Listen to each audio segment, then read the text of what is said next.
Chapter 1868. After Su Fengnian sat down, the old man asked, "How is it?"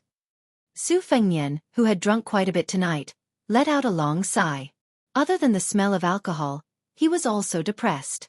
He smiled and said, "It's fine now. When we're outside, we have to rely on our friends. Although there's a lot of commotion upstairs, my friends can handle it." She wasn't a young virgin, but she was a young saber master. She frowned again and said in a low voice, "Just now, there was someone with a particularly strong aura. He's at least a heavenly phenomenon expert." The old man said unhappily, "It must be that way, meow." After that fellow joined the king of Shu, he became even more confident. Instead of being a master of the pugilistic world, he chose to be an official's lackey. I must have been blind to think that he was a real man a few years ago. Su Fengnian didn't say a word about this. In an instant, Tong Shanquan had already stood up. Her left hand pressed on the hilt of a long saber on her right waist. The saber was unsheathed by an inch. However, it was unknown whether the saber she was holding was a martial virtue or a heavenly treasure. Su Fengnian was helpless. The three of them were near the window. At this moment, two heads were hanging upside down, staring at the three of them. Su Fengnian rubbed his forehead and smiled bitterly. "Manor Lord Tong, don't misunderstand. They're my family." The old man's surname Tong was dumbstruck. He looked at Brother Su, then at the two heads outside the window. Even with Tong Shanquan's unwavering determination, his mouth was slightly agape. From this, it could be seen that Su Ying and Miss He weren't very well received, especially at night. Jianghu chuckled 3 times, curled his lips, and disappeared in a flash. Su Ying followed suit and chuckled 3 times before disappearing as well. The atmosphere was awkward. No one spoke. Fortunately, Su and the others came down from the 3rd floor. Su clicked her tongue and said, "Yo Su, you're spending time with a stranger again. How busy?" Then, Su raised her voice and said sincerely to Tong Shanquan, "Miss, please ignore that pervert. He already has 3 wives and 4 concubines. Even his children can climb trees and dig out bird nests." Su Fengnian laughed angrily. "Scram!" Su gave him a thumbs up. "You teach me first?" Su Fengnian pretended to get up, but Su simply ran away like a wisp of smoke. Wei Miao and the Miaozhong woman came downstairs after Su, Shui Songguan, and the swordsmith. The old man with the surname Tong turned his head and snorted coldly. This made Wei Miao, who wanted to greet the old man, continue to go downstairs. However, the Miaozhong woman with the enchanting figure threw a wink at Su Fengnian and did not forget to give him a thumbs up. The old man, who hadn't drunk a single drop of wine since Su Fengnian had entered the building, subconsciously reached out to pick up the wine jug. He shook it a little, but it was empty. After putting down the jug, he said unhappily, "Young Master Su, why don't you tell this old man everything? Tell me straight." Su Fengnian said seriously, "How about I drink 2 more jugs with you? Otherwise, I'm afraid I won't be able to drink anymore." The old man's face darkened. "I'm not drinking." Su Fengnian continued, "According to the restaurant's rules, if someone can drink 6 jugs of green ant wine in a day, they won't even charge for the food. I'll drink 1.5 jugs. The old man was indeed experienced. He immediately said decisively, "Then drink." This time, it was Tong Shanquan who rubbed his forehead. There were no more waiters on the 2nd floor. So, Su Fengnian had to personally go to the counter and rummage through the cabinets to get the 2 jugs of wine. He also got 2 plates of peanuts. He held the jug between his arms and held the plates with both hands. The only thing missing was a white cotton towel on his shoulders.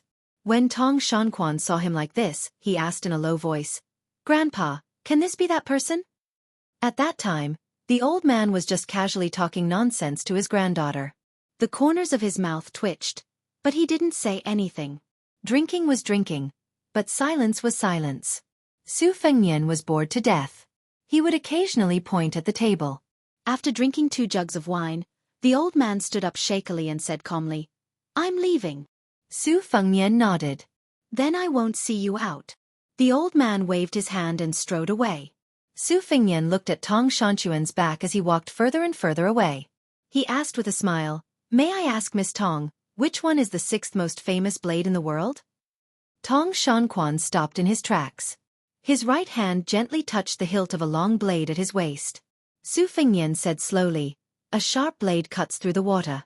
The blade doesn't damage the blade, and the water doesn't leave a trace." Tong Shanquan said the same thing when he met Su Fengnian before. "Thank you." The autumn of the third year of Xiangfu was particularly eventful. The king of Yanqi, Zhao Bing, and the king of Shu, Chen Jibao, raised their troops together. Half of the territory south of Guangling River fell.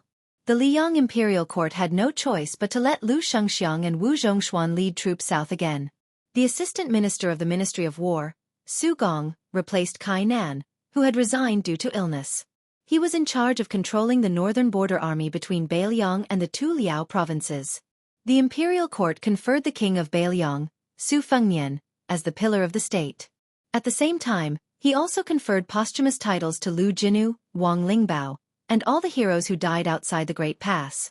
He also made an exception and set up two deputy Jingshi and Jidushi in Beiliang. The former Liangzhou provincial governor, Lu Dongjiang, became the number 2 civil official in Beiliang. Su Beiji and Yang Shenxing were both deputy Jidushi. In the Battle of Miyun Pass, Chao Wei and an originally unknown general surnamed Xia annihilated Zhong Tan's cavalry. Only Xia Zhoubo and Zhong Tan led a dozen or so Zhong family elite cavalry to break out of the encirclement. In this battle, they successfully forced Lantua Mountain, who had already accepted the title of Guasher of Beimang, to change sides. 20,000 monk soldiers rushed to the aid of Qingcang City in Liuzhou.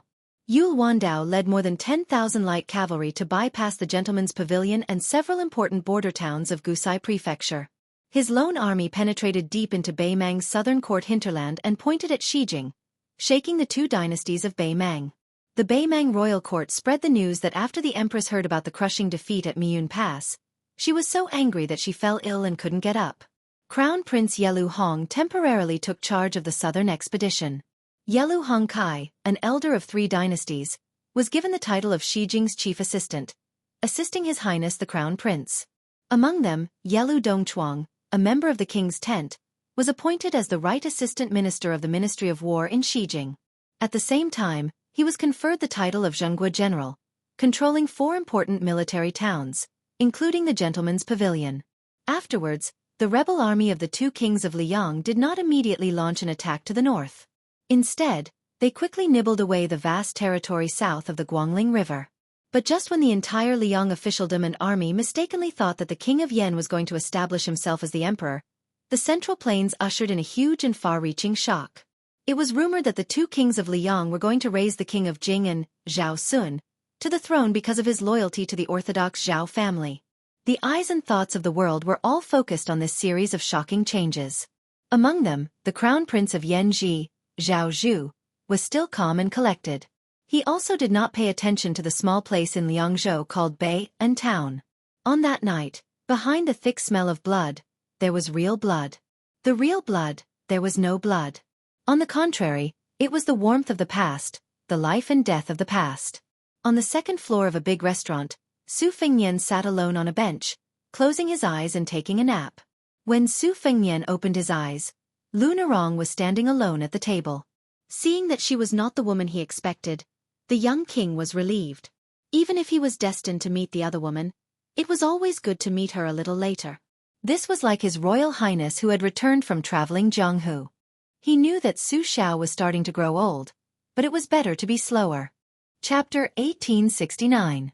Looking at the leader of the fish dragons, Su Fengnian said softly, "Sit down." Lu Nerong nodded and sat opposite him. Su Fengnian asked with a smile, "Do you feel tired?" Lu Nerong smiled. She looked tired, but her eyes were bright. "Probably a little more relaxed than you." Su Fengnian poured a glass of wine for Lu Nerong and joked, "I won't persuade you to drink. You're really casual. It's not appropriate for a man and a woman to get drunk." Lu Nerong dismissed it with a smile. She didn't pretend to drink it all in one gulp. She just took a small sip. When the meaning was there, the meaning was there. Su Fengnian didn't drink. Instead, he put his hands in his sleeves and said slowly, "Hot, annoyed and cool, but only in the state of mind. Therefore there is no cold or heat in the Buddhist land, and the immortal city is like the 3 springs. It's just that we are mortals after all, and it's difficult for us to reach this state."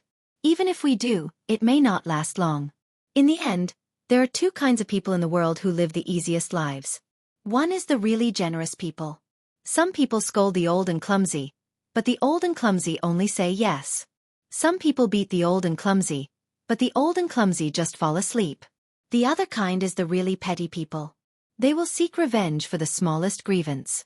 They pay attention to kindness and hatred, and they can even repay kindness with evil with good conscience. The former only cares about retreating, while the latter only cares about climbing up. Lunarong asked, "What about you?" Su Fengnian grinned and said, "Of course I'm the former of the latter. I'm not a good person, and I can't be a good hypocrite. I can't rely on either side. So I'm very depressed at the moment." Lunarong was not amused. Instead, she lowered her head and said in a low voice, "The fish dragons." Su Fengnian interrupted her and said, "Do you know why I want you to be the leader of the fish dragons? You may think that I need an additional source of soldiers, or that I've been coveting your beauty for a long time." Lunarong, who didn't know whether to laugh or cry, looked up and found that his expression was actually very serious. Su Fengnian said calmly, "None of them. My original idea was very simple.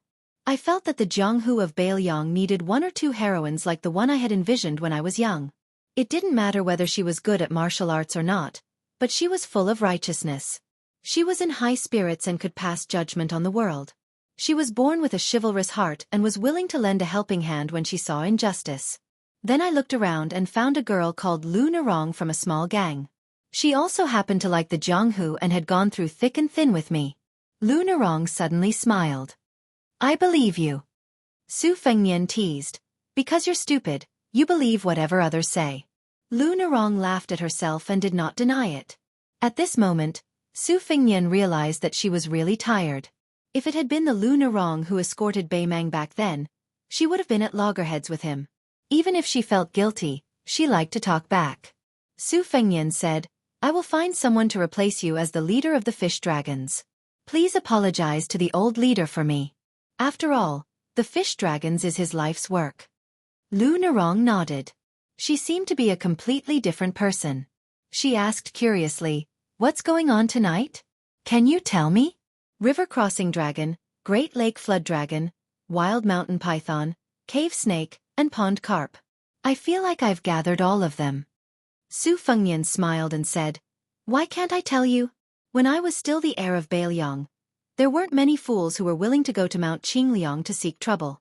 After I became a prince and a martial arts grandmaster, the majority of the spring and autumn period survivors who hid in Beiliang were close to despair and gave up. Since they couldn't go to Mount Qingliang to assassinate me and couldn't throw away their lives in vain under the watchful eyes of the cavalry outside the pass, what could they do? They could only resentfully wait for death. Afterwards, the fish dragons rose rapidly. At the time, there were rumors that I had an ambiguous relationship with you. Naturally, there were many people who made a last resort and infiltrated the fish dragons, waiting for an opportunity to make a move. The second shopkeeper of this restaurant, Guaxian, was one of them. His real name was Guaxian, a descendant of the martyrs of northern Han. His father and Fan Xiaochai's grandfather were both pillars of the country. One was scholarly and the other was martial arts. However, even Fu Shuifeng didn't expect that the Gua family's youngest son, whose corpse had been identified, would still be alive. Moreover, he was right under our noses. As for the consecrated member of your fish dragons who attempted to smash the head of the Ribbon Sealing Bureau's eunuch into mush, he was even more deeply hidden. Even the sacrificial warrior from the Eagle Raising Room who stayed by your side under the alias of Xianxia has not been able to uncover his true identity. Now that he is dead, it will be difficult to follow the vine to the melon. That middle-aged man who claimed to be from the Song family of Chongshan was born into one of the prominent families of the old Southern Tang. Although the destruction of the Southern Tang was caused by Gu Jiantang, I presume that the Song family had a reason for placing the blame on me. Those 4 assassins should have come from a sect called the Deer Reaping House. Their style is distinct and cannot be underestimated. I believe that while the survivors of the spring and autumn period may be able to invite ordinary assassins from the Deer Reaping House, they definitely wouldn't be able to invite that level of elite sacrificial warriors. Therefore, it's hard to say how deep the secret behind this is, but it's definitely not shallow. At this point, Su Fengnian smiled faintly, as if he had noticed that there were still some peanuts left on the plate. He took one out of his sleeve and tossed it into his mouth.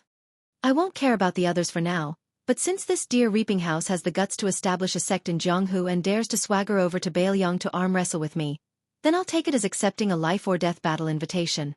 Lu Nerong was puzzled. You're going to visit them in person? Su Fengnian couldn't help but laugh. The Battle of Liangmang is imminent. Why would I go to the Central Plains? However, back then, the Wu family's sword mound sent hundreds of cavalry and swords to Liangmang, and they were all under my command. Not all of the swordsmen were willing to die outside the pass. Moreover, many of them wanted to return to their homeland. There were about 20 of them. Originally, I wanted them to symbolically go to the gourd mouth of Yuzhou to kill once or twice. Each of them could kill 100 enemies, and that would be a way out for both sides. Now, Lu Nerong also bent over to pick up a peanut and put it into her mouth. You want the 20 cavalry of the Wu family to go directly to the deer reaping house to cause trouble? Chapter 1870. Su Fengnian raised his eyebrows. Of course not. The Beimang barbarians still have to kill 100 people before going to the Central Plains to flatten the Deer Reaper Tower. Lu Nerong rolled her eyes. You sure know how to do business. Su Fengnian snorted. This is called swallows holding mud in their mouths. Good housekeeping. After saying this proudly, the great king of Beiliang tossed a peanut high into the air and caught it with his mouth open. Lu Nerong was speechless. The small plate of peanuts was quickly devoured by the two.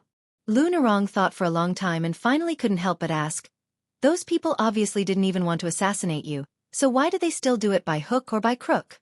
Don't they know that once Beiliang and Liang become enemies, not only will the Beiliang cavalry suffer, but also the people of the Central Plains? Su Fengnian waved his hand and said casually, Didn't I tell Gua Xuanxiang earlier upstairs that some things can be justified by both sides? This kind of reasoning doesn't work. Lu Nerong's face darkened. She wanted to say something but stopped. She could only sigh. Su Fengnian thought for a while and said slowly, Some people really have nothing left. They're just hanging on by their last breath. If you want them to swallow that last breath, it's worse than killing them. So what can you say? You haven't experienced the spring and autumn war, so some things are harder to understand. As for me, it's only because I'm my father's son that I have more than you. No matter what, the grudges of my father's generation are there. It's only right for the son to pay the father's debts. However, if someone really has the ability to kill me, I'll admit it. If they don't, then don't blame me for killing faster. It's always a good thing to think deeply, but it's also not a bad thing to solve problems in a simple way. Lu Nerong asked, You're talking about these things so calmly? Su Fengnian said unhappily, What else can I do? Others are about to stab me with a knife, and I still have to ask those heroes to put down their knives first, and talk about how it's better to squash enmity than keep it alive? It was clearly a waste of energy, and his heart was tired. What was the point? I've thought it through a long time ago. It's not worth getting angry over this kind of thing. Otherwise, with my petty temper, I would have long been driven mad by those bastards who died more righteously than the other. Lu Nerong had a strange look on her face. Su Fengnian was somewhat resentful. Suddenly, he blinked and patted the cold saber on his waist. Su Xiao left this for me. Who am I afraid of? At the very least, even if I were to die from anger one day, I would definitely die after those people, at least 100 years later. Lu Nerong yawned. Su Fengnian got up and said with concern, You should sleep early. Otherwise, there will be more wrinkles at the corner of your eyes. Lu Nerong smiled and said, Please, get lost. Stay away. Su Fengnian gave her a thumbs up. This heroine is really a sentimental person. Without waiting for Su Fengnian to finish flattering, Lu Nerong had already stood up. With her hands behind her back, she turned and left with light steps. It turned out that she was still wearing a ponytail as before. She swayed gently, like a rippling river. Su Fengnian left the restaurant and walked on the street. The farther he went from the restaurant and brothel, the quieter it became. Then Su Fengnian saw that figure.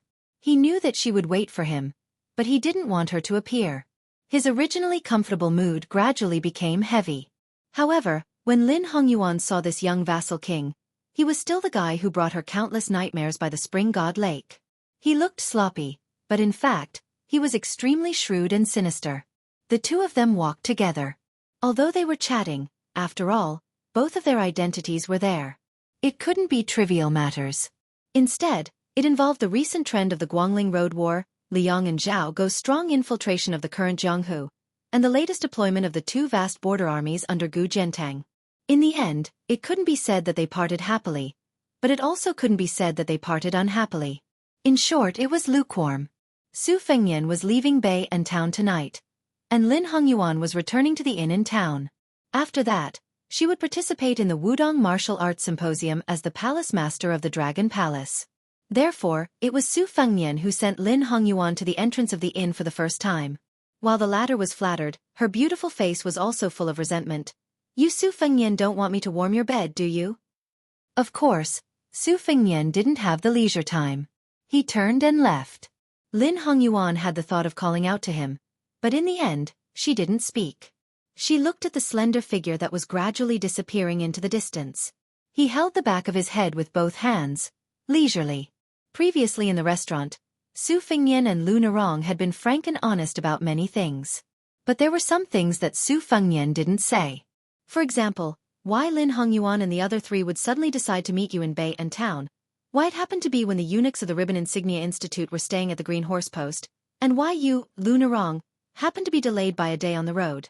Little beggar, you want to be the emperor, I know. Then why don't you come to Beiliang yourself, come here and treat me to a drink, and then directly tell me, "Brother, I, Zhao Zhu, will definitely sit on that dragon throne, how about it?" But he didn't bring wine. It was Lin Hongyuan who had come to Beiliang. There was no banquet that didn't end in this world. After Su Fengnian walked out of Bei and town, he headed west.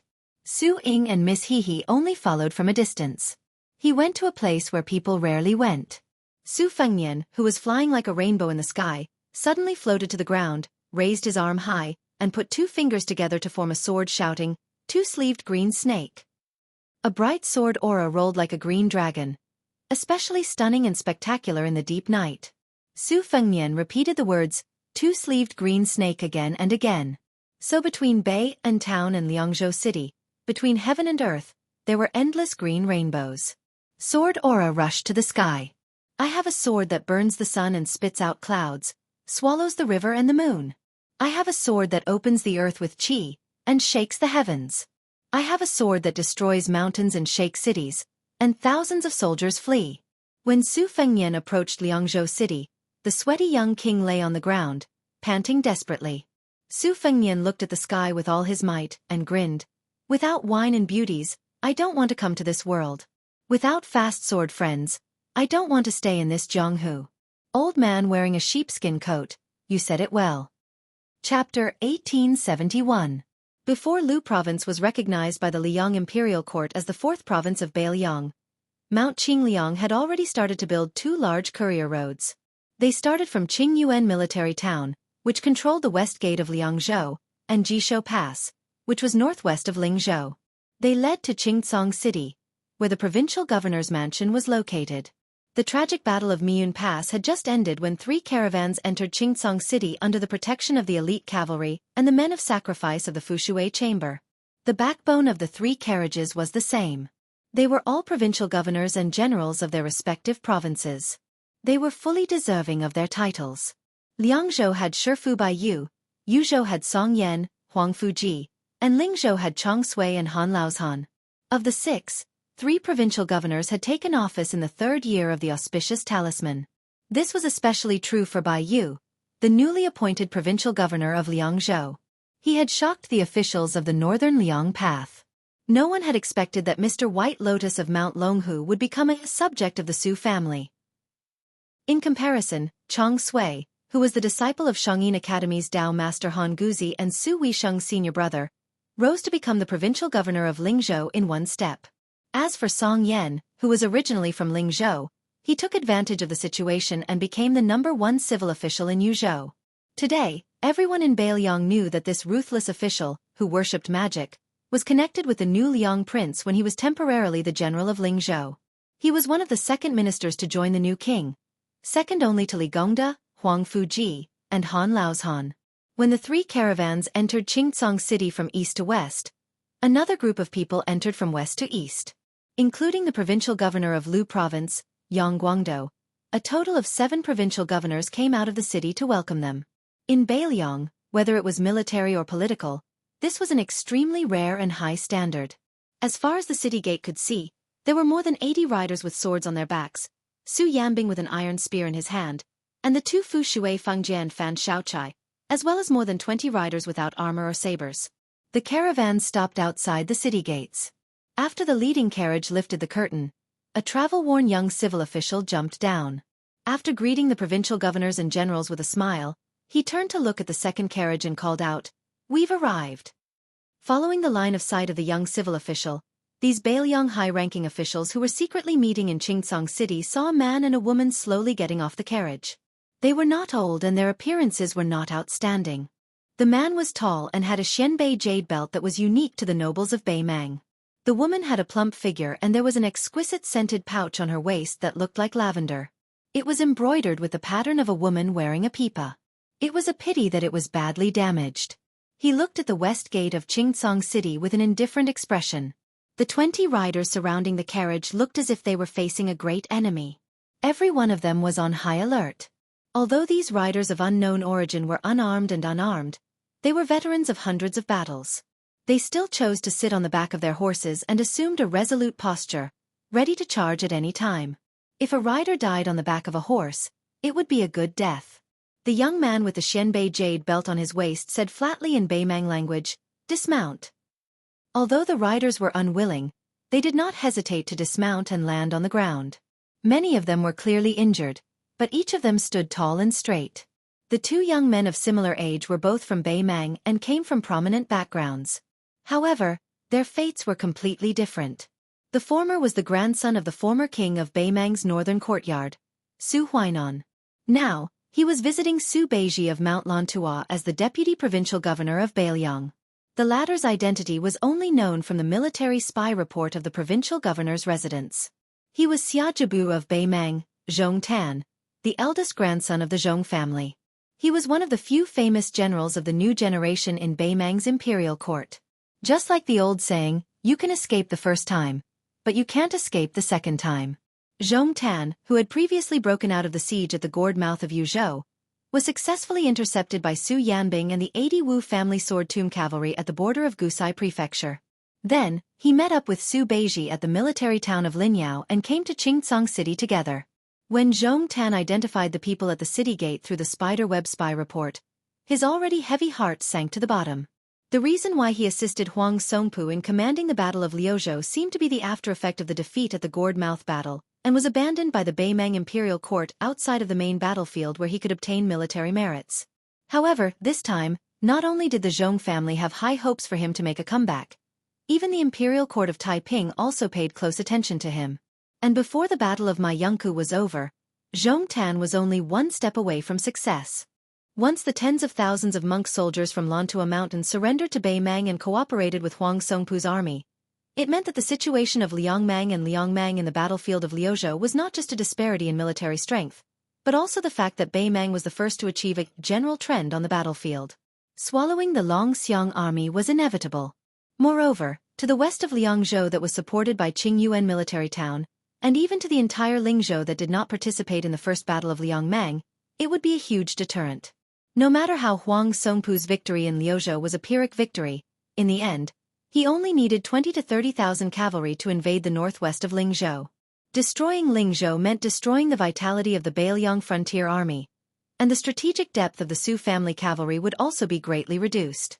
However, all of these became laughable ifs. Not only that, Zhong Tan also saw a group of Beiliang's top officials gathered here.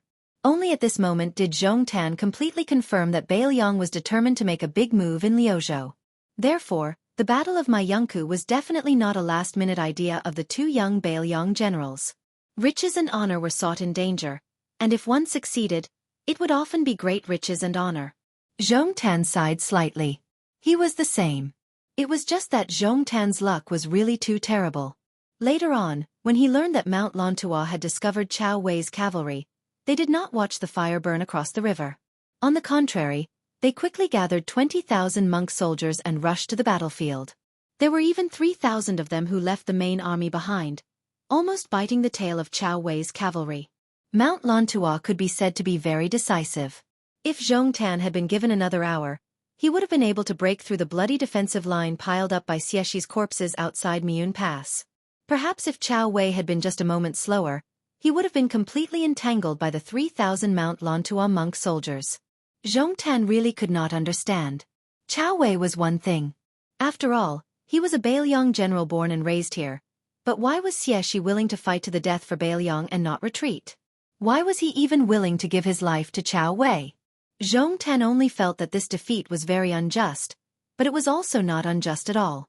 At this moment, Zhong Tan still did not know that his defeat to Chao Wei and Xiexi's alliance would be praised by later historians as a glorious defeat. This was because Chao Wei and Xiexi's alliance had steadily occupied the top 10 generals for 300 years after the auspicious talisman. Many years later, Zhong Tan would become the first person from Beimang to enter the central government of the Central Plains. He and Chao Wei would each become the left and right assistant ministers of the Ministry of War. At that time, Xiexi's voice was very loud in the court and was most qualified to compete with Ko Jianghu for the position of Minister of War. However, between the height of the imperial court and the distance of Jianghu, Zhong Tan chose the latter. Later generations would laugh that if Xiexi's did not give up his official career, then the Ministry of War's Yamen could be called Miyun Pass. On the way to Qingcang City, Zhong Tan and Su Beiji, two people who belonged to different camps, one to the military and the other to the civil, had several open and honest conversations. Zhong Tan more or less knew that after becoming a prisoner, his head would not be used as a sacrifice to the Bailiang border cavalry for the time being, nor would it be directly chopped off and thrown to the other side of the gorge to add bricks and tiles to those huge temples. Zhong Tan did not believe in the saying that death was better than living. As long as one was still alive, there was hope to rise from the ashes. So along the way, Zhong Tan didn't make any small movements that brought contempt upon himself. Of course, this was also because he was well aware that unless the Northern Mang Army's god, Bodhisattva Tuoba, personally led the troops over, otherwise, with the terrifying combat strength of Su Yanbing's troops and the 80 Wu family swordsmen, even an immortal on earth would be unable to save them. Chapter 1872. At this moment, a carriage drove out of the city gate, and 3 people stepped out of the carriage. These 3 people were important figures of Bailiang, whose official positions were higher than the provincial governors and generals. Bailiang Deputy Administrator Song Dongming and Deputy Provincial Governor Yang Xinxing. There was also the King of Bailiang and Su Fengnian. After exchanging greetings with Yang Guangdou and the others, the young king came to Su Beiji and Zhong Tan. He looked at the Beimang Xia Jamo and his personal maidservant, and said in a skillful Beimang official tone, "We meet again after we parted at the Hushi provincial governor's mansion." Zhong Tan said indifferently, "If I knew Prince's identity, I would have stopped Prince." Su Fengnian shook his head and smiled. "Although my cultivation was not high at that time, even if you and this expert from the princess tomb tried to stop me, you might not have been able to stop me from escaping." Zhong Tan sneered. "Prince, don't forget, my father and uncle were nearby at that time." Su Fengnian said something inexplicable. "Let me say this first. I don't mean anything else. I've always been curious. You're called Zhong Tan, your brother's name is Zhong Gue, and your uncle's name is Zhong Liang. They all have 2 characters in their names. Why is your father named Zhong Shentong?" Zhong Tan frowned and did not answer this question. Su Fengnian had Song Dongming, Yang Xinxing, and the provincial governors and generals go to the Liuzhou provincial governor's mansion first, while he pulled Zhong Tan and Su Beiji into the city on foot. The young king and the youngest deputy provincial governor of Liang walked side by side. Zhong Tan and his maidservant Lu Daogu followed closely behind. Zhong Tan looked at the back and asked directly, "Prince, may I ask if I am dead or alive, when will I die, and how long can I live?" Su Fengnian did not turn around. He smiled and said, "That depends on you." Zhong Tan said in a deep voice, "If your highness wants me to persuade the Zhong family to change sides before the battle, you're overestimating my influence and underestimating my Zhong family's style." Su Fengnian couldn't help but stop. He turned to look at Xia Jubo, who had a determined expression on his face, and said with a strange smile, "It's too early to say that." Zhong Tan could not figure it out, but he was too lazy to get to the bottom of it. After a moment of hesitation, he asked, "In Liuzhou, who will Bailiang use to deal with Huang Songpu's army? Who will go deep into Shijing alone?" Su Fengnian slowed his steps and walked side by side with Zhong Tan. He said frankly, "Originally, My younger brother Huang Manor and Liuzhou's general Ko Jianghui were used to deal with Huang Songpu. Now, Xie's Mount Lantua monk soldiers leading the western frontier will be added. Yule Wandao's Yuzhou cavalry will also be supported by Chao Wei's cavalry, and together they will enter the hinterland of your southern dynasty. Zhong Tan nodded. In the battle in Liuzhou, Beiliang was originally barely able to fight, but now you're barely able to win. Our great situation has been ruined at the last moment. Su Fengnian smiled and said, General Zhong is a great contributor. Zhong Tan's expression was indifferent, but his personal maid did not have this old monk's composure. She was overflowing with killing intent. Su Fengnian was unmoved. He continued, Earlier when I said that you spoke too early, I meant that you don't need to be anxious. If the battle outside Beiliang's pass is unfavorable, such as the loss of Beijiqing, then you, Zhong Tan, will definitely die. However, if the battle outside the pass goes beyond expectations, such as our Beiliang cavalry being able to retake Huta City next year, then you will naturally have wait. Zhong Tan said expressionlessly, Then I'll wait and see. Su Fengnian suddenly joked, When I went to Beimang, I had to speak in your Beimang language from beginning to end. You, Zhong Tan, are luckier than me. Now that you're in Qingcang City, you don't have to speak the language of the Central Plains. Zhong Tan dismissed it with a smile. However, the female master from the princess tomb sneered and said, I heard that the Su family in Beiliang has a deep grudge with the Zhao family in Liang. Unexpectedly, the prince has the heart of a bodhisattva who repays evil with good. He is hell-bent on guarding the Liang emperor's house. Without waiting for Su Fengnian to speak, Zhong Tan softly shouted, Rice! Her eyes were gloomy and her lips were tightly pursed. She was fearless and looked at the young vassal king who was a grandmaster of martial arts evaluation. She was unafraid of death. Su Beiji, who had been silent all this time, said, Your words are a little hurtful. It's not very kind. Pulling Lu Daogu behind him, Zhong Tan showed an expression of admitting defeat for the first time. Please forgive me, Your Highness. Su Fengnian glanced at the shabby brocade pouch on her waist and asked, Have you ever drunk our Beiliang's green ant wine? Her words were full of sarcasm. I drank it once in my early years and I don't want to drink it again. It's very crude. However, I do want to drink the poisoned green ant wine. Your Highness, remember not to be too stingy. If 1 cup is not enough, give me a pot. Zhong Tan turned his head and shouted angrily, Lu Daogu, if you want to die, don't drag me down with you. Su Fengnian withdrew his gaze from her face and continued to walk forward. That's enough. Both of you, master and servant, stop acting. One of you wants to spill your own blood and die on the spot. That way, that prince won't be angry and earn a chance to live for your master. The other wants to distance herself from her personal servant so that she won't be angered. In the end, the taste of you two is much worse than the green ant wine. After being exposed, Zhong Tan and she were speechless. Su Fengnian raised his head and looked into the distance, lost in thought. The reason he had asked that boring question about the green ant wine was that after seeing the spy and death warrior in the princess tomb, he couldn't help but think of the servant girl in Wutongan whom he had given the nickname Green Ant. Men were willing to die heroically for their country. Soldiers were willing to die for their friends. They died generously. Some women were only willing to live for men. They only wanted to dress up for those who liked them. In the end, even if they died with a tender heart.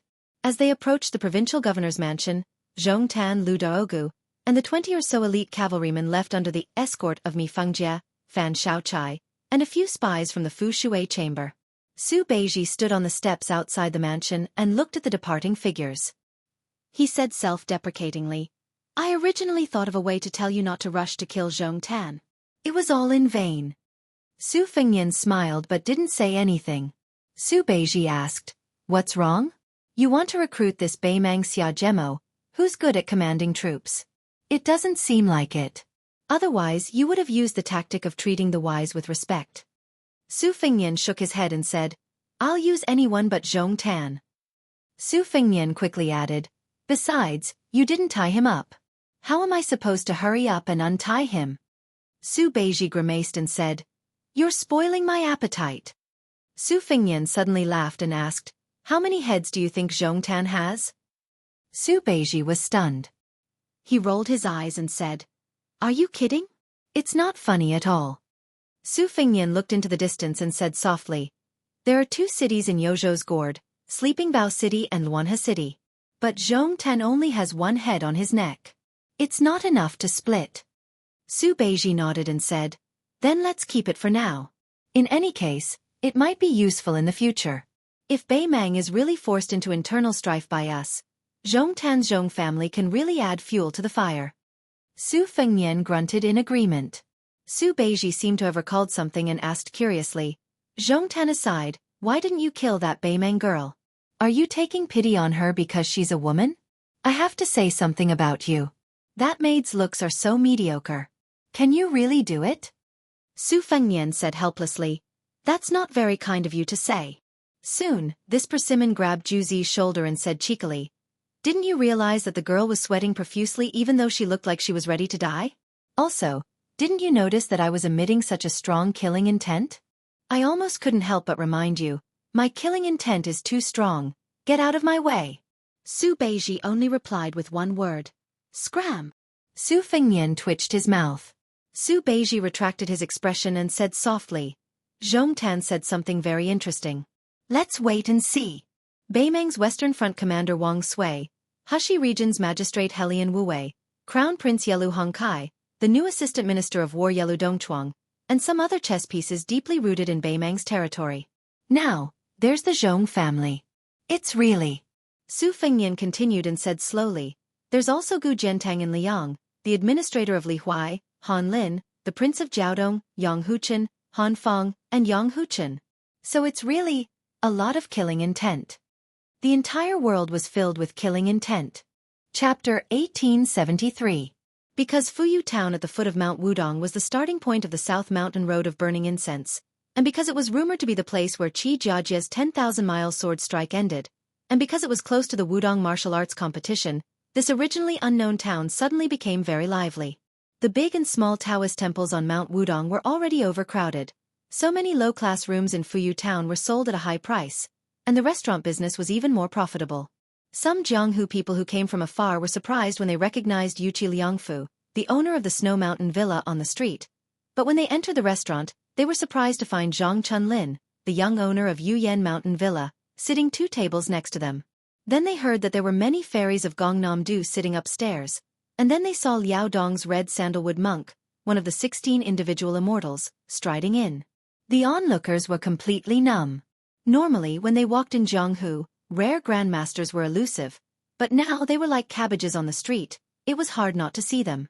This small Fuyu town was full of crouching tigers and hidden dragons. Therefore, at this time, no matter what sect the young talents were from, or what cultivation they were from, no one dared to speak loudly. They were afraid that if they accidentally spat on the ground, it would splash on the clothes of some martial arts grandmaster, and then they would be in serious trouble. This was not an alarmist talk. Previously, the Fish Dragon Gang had sent a message to the Jianghu people that in Beiliang, it was okay to stop sparring, but they were not allowed to fight and hurt people because of personal grudges. Otherwise, if they were found, the Su family's iron cavalry would be executed without mercy. Half a week ago, there were 2 pitiful people who were unlucky. Because someone glanced at the table next to him while eating, they drew their swords and fought each other.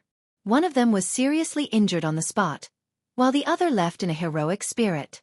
In the end, the latter was killed by the local cavalry within the time it took for an incense stick to burn.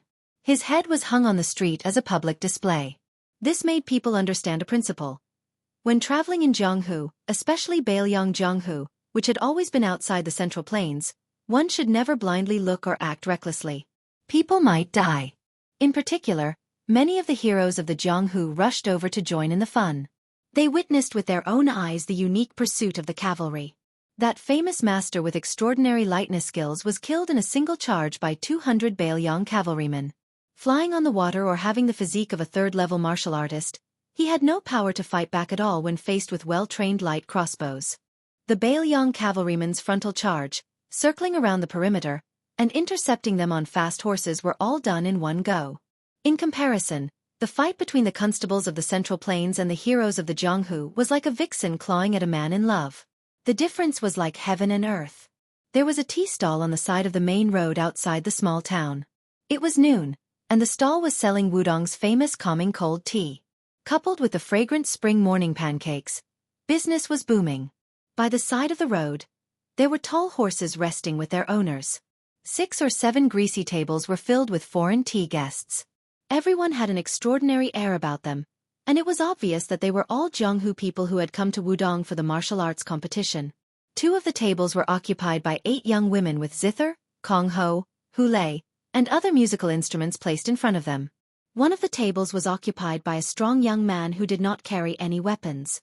His eyes shone with a bright light, and he sat majestically. With just a glance, one could tell that he was a master of external martial arts. The young men at the other table each carried a white spear on their backs. Although they were wooden spears that they practiced with every day, the 4 of them had completely different styles. They had the relatively complicated crow neck spear, the simple awl spear, the great shoe brush spear, and the dongyue splitting horse spear. These 4 tables surrounded the main table, in the middle like stars surrounding the moon. There were 3 people who seemed to be of different ages sitting there. The young woman had a crystal-clear jade flute on her waist. She was graceful and moving. The man with white hair on his temples carried 2 cloth bags. The middle-aged man was short, a full head shorter than the young woman, but he had a proud look on his face. The other 2 tables were probably outsiders to these 5 tables. They were also relatively close to the road. Once a carriage passed by, dust would fly up, and it would be hard to tell whether they were drinking tea or eating dust. At this time, a carriage slowly stopped. There were 3 knights serving as the carriage's retainers. The young coachman turned around and lifted the curtain. A handsome man in white walked out of the carriage. He habitually squinted his eyes and vaguely saw the outline of escaped summer town. After whispering to each other, the man returned to the carriage. The young coachman jumped off the carriage and took the reins from one of the retainers. The retainer took over as the coachman, and the carriage continued to move towards the small town. Only one of the 3 retainers followed the young coachman. It was a young woman with a knife on her waist. Her appearance was outstanding, but unfortunately, her face was gloomy and cold. Her whiteness reduced a lot of her charm. The young man and woman who were probably servants of a big family led their horses to the tea stall. Coincidentally, there were also 2 men and women who were about the same age as them walking back from the distant river. The woman was carrying a pipa wrapped in a brocade case with western shoe pattern. Her lips were thin and her mouth was small, graceful and charming. However, the man who accompanied her was too inferior. He had a toad face that could ward off evil. He was too young and mature. When he smiled, he did not look like a Jianghu talent. He was the kind of person who would be treated as a flower thief by the guards at the city gate, even if he had an identity card. When the 2 pairs of young men and women walked to the tea stall at the same time, the toad face's small eyes rolled around and fiercely sized up the woman's retainer with a knife behind the coachman. This man who already had meat in his bowl was obviously not satisfied and was eyeing the meat in the pot. However, because of the beauty beside him, he was embarrassed to show 2 ugly eating manners. In the end, he did not go up to strike up a conversation. When he noticed the strange woman's cold eyes, he slightly grinned and raised his eyebrows. Then, he noticed that she was holding the handle of her knife with one hand and was about to pull it out. He was even more overjoyed. Oh, it was still a rouge horse. If it was in the past, he would have liked it the most. He could not help but stick out his tongue and lick his lips out of habit. This action provoked a sneer from the woman with the knife. The toad face did not find it strange, but the 3 people at the table in the middle almost all held their breath at the same time. It was like 2 tigers meeting on a mountain. The short man said in a deep voice, "Chong Feng, come back." At the same time, the young man who had been the coachman stopped and patted the shoulder of the woman beside him. The latter immediately restrained her spirit and released her murderous aura. Chapter 1874. The toad face was full of resentment as he walked towards the table of the elders with a woman whose thin lips left a deep impression. Just then, a table near the official road was about to pay and leave. The man and woman sat down and ordered 2 bowls of calming soup. The woman with the saber lowered her voice and said, "The woman who is good at retaining her youthful looks is Lu Jejuan, the leader of the Misty Peak of the Huainan sect. She is a 2nd-grade grandmaster. I don't know why she has a deep relationship with the Qi cultivators of the northern sect. She has 2 kinds of mysterious finger supernatural powers. Now she is on good terms with the Great Snow Plateau of Mount Hui, and has a good relationship with the Ministry of Justice of Liang." The man who spoke just now was called Feng Zongxi. According to the spy report of the Fu Shui chamber, This person was once defeated by the Fist Master Ya of the Martial Emperor City during the last years of Yonghui. They fought for more than 40 rounds. The people of Liang Jianghu called him the Divine Fist of the Central Plains. He was ranked alongside Fairy Fei Chan, Lu Jejuan, and the Purple Sandalwood Monk as one of the 16 rogue immortals. As for the man with the spear bag, judging from his luggage and his accompanying disciples, he is most likely one of the 12 chiefs of Auspicious Talisman, Li Zhongho. He is also one of the 4 sages. The whisk chamber did not have any records on him. He is a newly emerged martial artist of the Central Plains. Among the 3 of them, only Li Zhongho is considered to be capable. The man at the same table was none other than Su Fengnian, who had escorted Bai Yu out of Qingcang City in Liuzhou to Liuxia town. Mr. White Lotus and the white-robed monk of Liangchan Temple, Li Dongxin, had once sparred in the decennial debate between Buddhism and Taoism on Mount Longhu. Moreover, he had just received news that his good friend, Xianxia, had already joined forces with Chai Qingshan of Dongyue Swordpool. Therefore, no one wanted to miss this Wudong debate. Su Fengnian, who had his back to the table, nodded and said softly, "Although he is much weaker than Su Yanbing, his cultivation should be about the same as Han Laoshan's. His methods are also the same. Both of them are bold and powerful. Moreover, great talents mature late. He has the chance to become a great grandmaster like Spear Immortal Wang Xiao. If you fight with him, your chances of winning are not high." The woman who became the manager of the second branch of the whisk chamber with me, Fengjie, said indifferently, "I only know that I can definitely kill him." Su Fengnian could not help but laugh. What's there to be proud of? It's a loss of life in exchange for a life. Fan Xiaochai remained silent. Su Fengnian glanced at the young man in green who occupied a table not far away. "Is there no record of this person in Fu Shui room?" Fan Xiaochai was taken aback. He shook his head and said, "No." Su Fengnian explained, Great Peace cities Qijia and Northern Mang Sword Qi were close to Huangqing, and there was also Martial Emperor cities Lu Huang, who gave up Dao to seek skills. When they met a mortal enemy who was on par with them, they were all covered with sword qi. Most of the swordsmen in the world were like this. Their sword qi was far more important than their sword will. Even if they did not show it after returning to their original state, once they made a move, they would be able to see everything clearly. Only a very few swordsmen were born with high spirits, which is the so-called natural sword embryo. For such a rare genius, as long as they were enlightened and had a little luck, they could often achieve the achievement of a sword immortal on the land. Fan Xiaochai looked at the ordinary-looking young man out of the corner of his eye and frowned. "Him too." Su Fengnian nodded.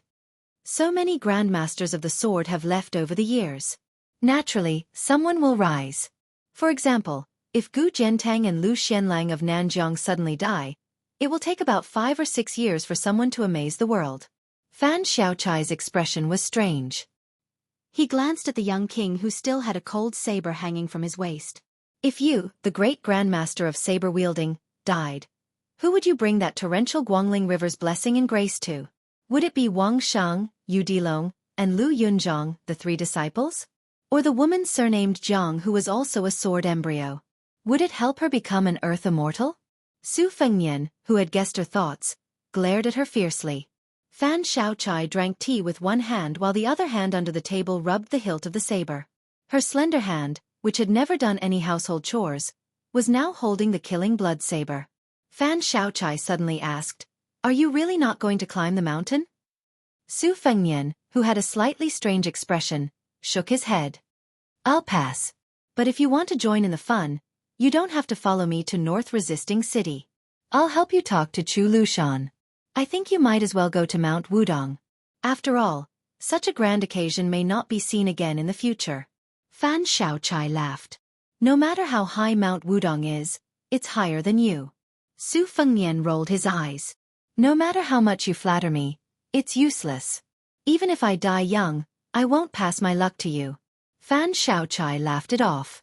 After drinking that bowl of calming soup, she really did have a sense of calmness. Fan Xiaochai suddenly tightened his grip on the hilt of his saber, his aura surging. Even the toad-faced man in the distance could feel his strong killing intent. This was Fan Xiaochai's style. If she wanted to kill someone, she would always do it openly. There was no victory or defeat, only life or death. The young swordsman, whose strength she couldn't see through, stood up and walked towards them with a cup of tea. He sat down without any courtesy, facing the young lord. Su Fengnian smiled and didn't say anything. He didn't mind that the unknown swordsman had taken the liberty to disturb him. After the man sat down, his expression was solemn. He said seriously, "I didn't expect there to be a man as handsome as me in this world. Nice to meet you." Fan Xiaochai couldn't help but twitch her mouth. She had seen shameless people before, but she had never seen such a shameless person in her life. Then the man turned to stare at Fan Xiaochai. "Miss, your saber is good, and your saber skills are even better. Unfortunately, your saber power is not satisfactory." Fan Xiaochai smiled. "Oh." The man raised the teacup in his hand like a private school teacher. He said methodically, "In my hometown, there is a blue and white porcelain cup that is popular with the ladies of noble families. When held in the hand, the slightly slanted edge of the cup is pressed against the edge of the hand. The cup's size and weight are just right, and it fits the hand well. Therefore it is known to be a pressure cup. Whether it's tea or wine, it can be pressed against a woman's body. On the other hand, your innate physique is not outstanding. You only relied on your family's teachings and the foundation of your sect to achieve your current level of cultivation. But in the long run, it will inevitably harm your body. You must know that momentum are the most important things. Your cultivation, however, is the opposite. It's like a woman with a mediocre capacity pretending to be bold and drinking from a big bowl. It's not a long-term solution." Fan Xiaochai said flatly, "Are you my father?" The man thought for a moment and said calmly, "Of course not, but I can be your husband." Su Fengnian, who drank tea much slower than Fan Xiaochai, almost spat out the tea in his mouth when he heard this. Fan Xiaochai smiled slightly, as if she was not angry at this lecher's licentious words. But her saber was already unsheathed. The man had been holding the cup in his right hand and resting his left hand on his knee under the table. At this moment, he suddenly raised his left hand high. It was clearly a casual and ordinary movement, but it made the head of the Whispering Room's assassins, who were numb to killing, feel their scalps go numb. They felt as if they were hallucinating. When the saber was unsheathed, it meant death. Chapter 1875. Fan Xiaochai's saber-wielding hand trembled slightly. Even against Mi Fengjia, who was superior in both martial cultivation and experience, Fan Xiaochai had never felt such fear. More importantly, she had never feared death. The young swordsman did not take advantage of the situation to attack. He only turned to the owner of the tea stall and shouted, "Add 3 bowls of calming soup." Su Fengnian smiled. "Impressive." Su Fengnian said to Fan Xiaochai, "Don't be nervous. This young master has no ill intentions."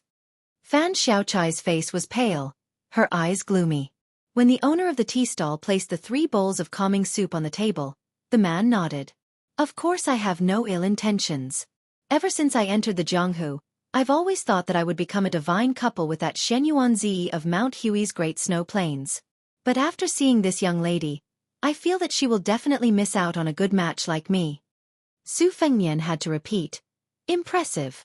The man then turned to Fan Xiaochai and said considerately, "It's fine if you want to kill me, but it's best if you drink the tea and find a secluded and spacious place.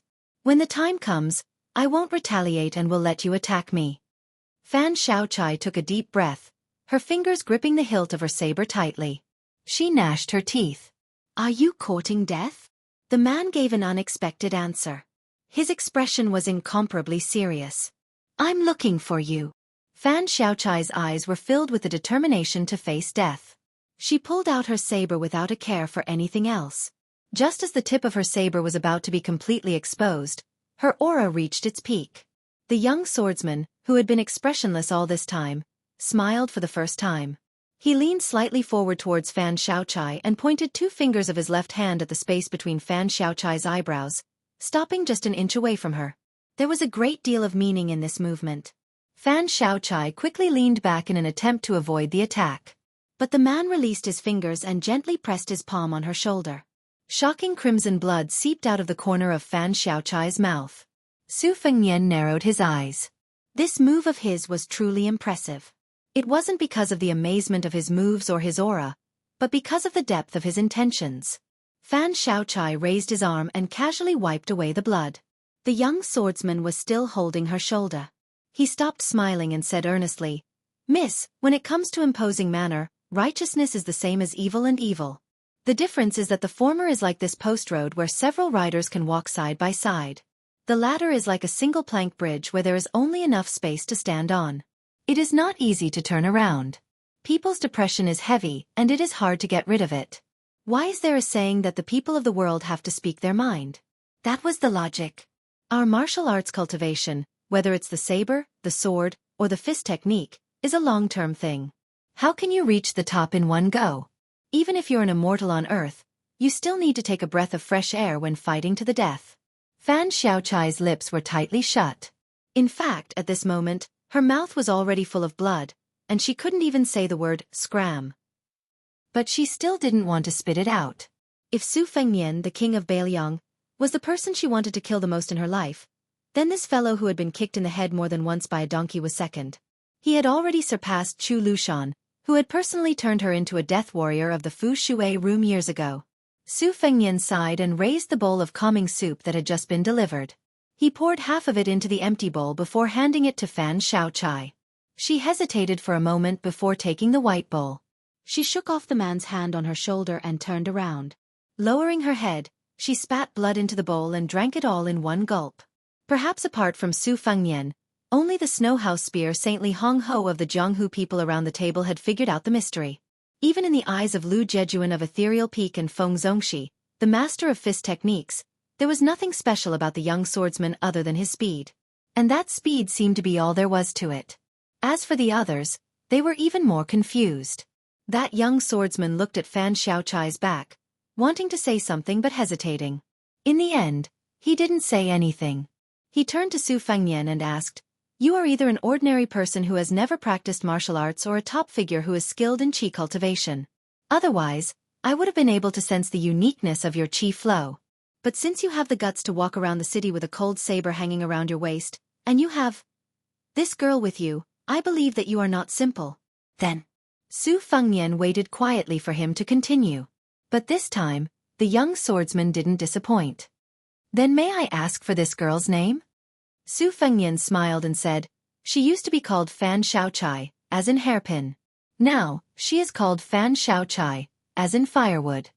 That person nodded and said, "As I expected, they are both good names." Su Fengnian was speechless. After roaming the Jianghu for so many years, had he finally met an opponent whose skin was as thick as his? It was just that when he was at his lowest point in the Jianghu back then, other than his face, he still relied on his face to beg for water from the village women. He was invincible and had never been defeated. However, the person in front of him purely relied on his face. That person thought for a moment. "Forget it. I wanted to ask you something, but there's no need for that now. In any case, it doesn't matter whether I go to Mount Wudong or not."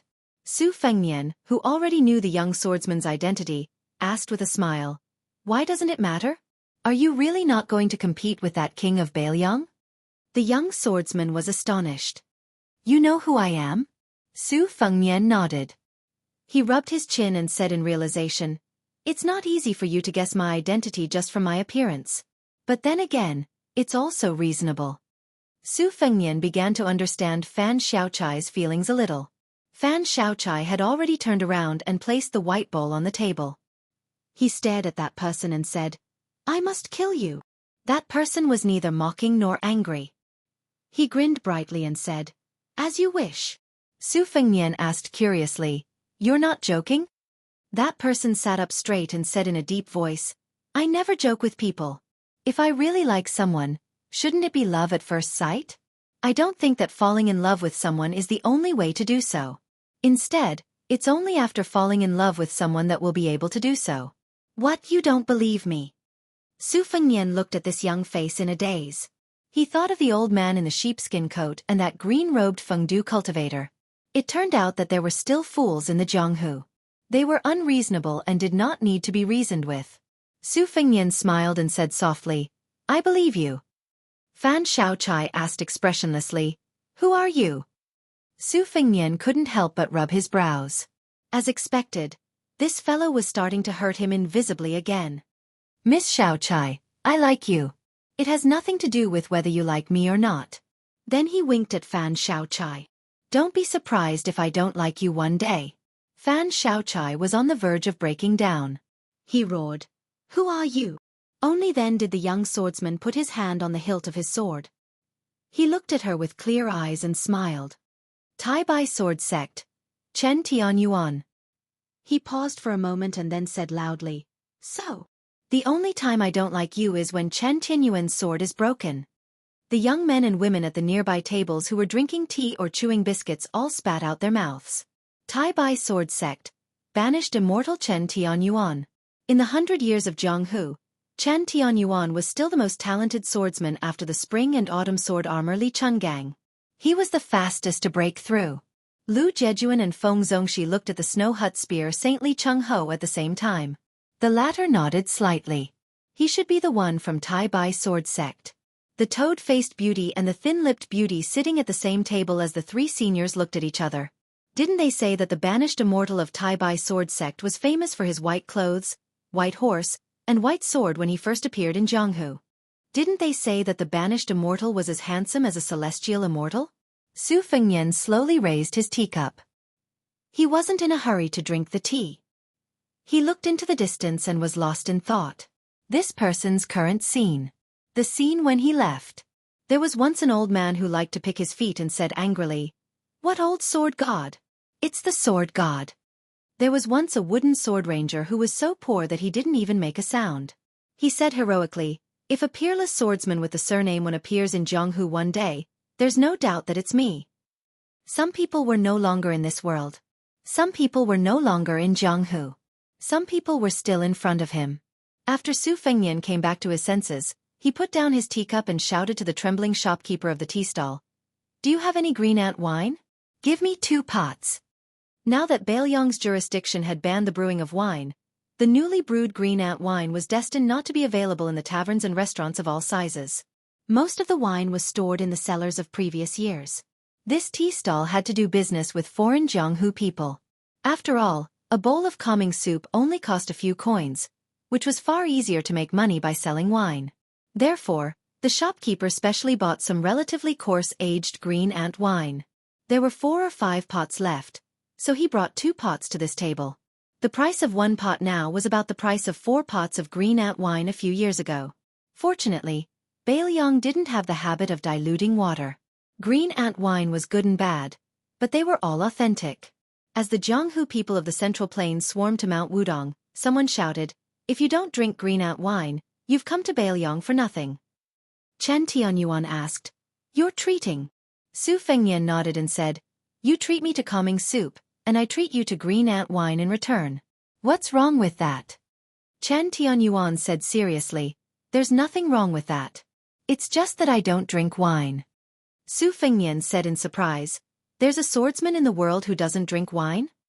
Chen Tianyuan pointed at himself and said matter-of-factly, "I'm one." Su Fengnian looked at the 2 pots of green ant wine on the table and felt a little embarrassed. Chapter 1876. Other than Su Fengnian and Chen Tianyuan's table, the ones with the most complicated feelings were the frog-faced, thin-lipped girl and the other arrogant young people. If they were in Liang province, they would undoubtedly be the most outstanding. But they were afraid of comparison, just like the cold beauty with the pipa on her back. No matter how many followers she had in Huainan Jianghu, when she really walked into the bigger Jianghu and was lucky enough to come in contact with the top martial artists of level 1-4 realms, these heavenly scenery, she would feel guilty. When the young banished immortal of Tai Bai Sword School was far away, as Jianghu disciples who were about the same age as him, they were amazed, doubtful, and more envious. Now that he was in front of them, they had mixed feelings and felt that he was unattainable. It was inevitable that they felt ashamed of their inferiority, but they also hoped to talk to him. They knew that they relied more on their sect and their master to walk in Jianghu, but Chen Tianyuan was different. It was said that there was a person in Beimang who had a sect. Then Chen Tianyuan, who broke through level 2, Vajra and Finger Xian in a short year, was not much inferior. This young swordsman who left his peers in the dust was qualified to be on the same level as their backer. As for his future, it was even more immeasurable. Among the 4 masters of the Liang River Lake, there was no doubt that Chen Tianyuan's future was the highest. How high was it? Maybe Chen Tianyuan was as high as sword armor Li Chenggang and Su Fengnian. The frog-faced girl whispered to Feng Zongxi, whose nickname was well known. Master, this young man of Tai Bai Sword School, has his martial cultivation really entered the Finger Xian realm? The short but unique fist master nodded and said, It should be true. The thin-lipped girl's eyes were shining. How could she not know that the ordinary-looking man in green, who was unwilling to take a second look after glancing at him, was the future leader of Jianghu in the world in her mind? The difference was big, but the surprise was also big. Although Chen Tianyuan wasn't the second Li Chun gang in the rumors, and at the very least, he didn't look like a romantic and elegant person, as long as his talent in swordsmanship wasn't overstated, it was enough for her to willingly rely on him. Feng Zongxi chuckled softly and said, Chong Feng, I'll take this opportunity to tell you a secret. Do you know why those who reach the top of the world sword principle can often become the #1 person in the world of Jianghu? Do Chong Feng grinned and said, Master, please speak, disciple is listening. Feng Zongxi slowly said, There are tens of thousands of people who practice martial arts. Putting aside the people of the 3 sects, the swordsmen in the world pay the most attention to destiny. Their decline is another's rise, and they all strive to outshine others. At the end of the day, how can I allow others to snore beside my bed? Do Chong Feng seemed to understand. The thin-lipped woman sitting beside Lu Jejuan of the Ethereal Peak asked gently, Is it just like the number of land immortals? There's a fixed number. Lu Jejuan, who had the occult finger technique, nodded with a smile. Do Chong Feng nodded and said, That's similar to the officialdom. There are 6 ministers, 6 positions, and everyone has their own position. The spear sage of the snow house with white hair lowered his head and sipped his tea. The corners of his mouth twitched, full of disdain. Do Chong Feng asked carefully, Master, can I go sit at the table of the banished immortal? Heh, I'll just take it as a chance to get some immortal qi. Feng Zongxi nodded. The toad-faced man trotted over and said enthusiastically, I'm Do Chong Feng, may I? Chen Tianyuan did not pay any attention to the new top 10 young masters of Liang Jianghu. He turned his head and looked directly at Feng Zongxi. He had seen Fan Xiaochai at almost the same time as the man surnamed Do. Chen Tianyuan remembered Do Chong Feng's face clearly. Feng Zongxi, the Grandmaster of Taekwondo, who was also in the front row of the Great Snow Square with Lu Jejuan of the Ethereal Peak, was a little displeased with this young man who had been in the limelight for a while. However, his expression remained the same. He did not follow Chen Tianyuan's instructions and ask his disciple, Do Chong Feng, to return to his seat. Do Chong Feng's talent was average and his temper was even worse.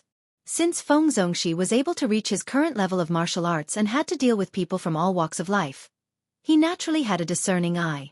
However, Do Chong Feng was the son of an aristocratic family with a prominent background. He was not the eldest son of the first wife, and his family's worshipper was a grandmaster who had retired from Jianghu and lived in seclusion. Feng Zongxi was indebted to him in the early years, so Do Chong Feng became the proud disciple of the Central Plains Divine Fist Master. Moreover, Feng Zongxi was a man of Jianghu and valued his reputation the most. He was a man of honor and would only accept a toast and not a forfeit. Although Chen Tianyuan had a great reputation and was known as one of the 4 young grandmasters of the new martial arts evaluation, Feng Zongxi was not afraid of this young banished immortal whose sect was far away from the Central Plains. At the very least, he had Lu Jejuan, whose sect was deeply intertwined, and Li Zhongho, who could only die under the great snow cone spear. Therefore, Feng Zongxi would not lower himself to show weakness to a young man. If word got out, he would not be able to survive in Jianghu. Do Chong Feng, who had a toad-like face with his master's support, immediately made up his mind. Since he could not win over this genius swordsman of the Tai Bai sword sect, he would take advantage of this opportunity to destroy a guy whose reputation in Jianghu was even higher than his. Chen Tianyuan, who was dressed in a green robe, slowly stood up and said calmly, From today onwards, my sword will be renamed Firewood. Obviously, this sentence was only for Fan Xiaochai. Su Fengnian held back his laughter and glanced at her. Fan Xiaochai seemed to be completely indifferent. Chapter 1877. Feng Zongxi frowned. If it was an unwritten rule in the Chinese world of Jianghu, if there was not a great disparity in strength between the 2 parties involved in a conflict and both parties knew each other well, they would definitely sit down and talk. It was also fine if they did not sit down. Even if they still had to fight in the end, they would still stand and talk first. He did not expect that this rising star did not understand the etiquette at all. Do Chong Feng wanted to see the world in chaos. He fanned the flames and said, "Young Master Chen, I don't mean anything else.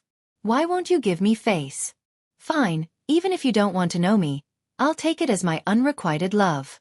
But my master, the leader of the Snow Hut sect, and Fairy Fashion are all here. Why do you have to say the name of your sword and be so aggressive?" Chen Tianyuan, who had his back to Fan Xiaochai, said softly, "Don't worry, I won't lose." Su Fengnian could not help but laugh. "Don't you know that Fan Xiaochai wants you to be hacked to death?" After the young man who held up an entire sect by himself said this, his aura changed completely. He did not even hold the hilt of his sword. There was no sword aura around him. But his sword aura was soaring 3 feet above his waist. Like a river. Su Fengnian looked up in the direction of the great lotus peak of Wudong Mountain. He felt a headache coming on. At this moment, Feng Zongxi's expression finally changed. He thought that he had overestimated this sword Dao banished immortal, but now he knew that he had underestimated him. Even Lu Jejuan of the Misty Peak, who was in her 50s but looked like she was 18, had to stand up and act as a mediator. She said in a hoarse voice, "Young Master Chen, it's fate that we met by chance. Why do you have to fight?" Chen Tianyuan said in a low voice, "I have the reason. The sword is at my waist." Lu Jejuan smiled bitterly and said nothing. Young people really did not know the depth of the Jianghu. So what if you defeated the Central Plains Divine Fist?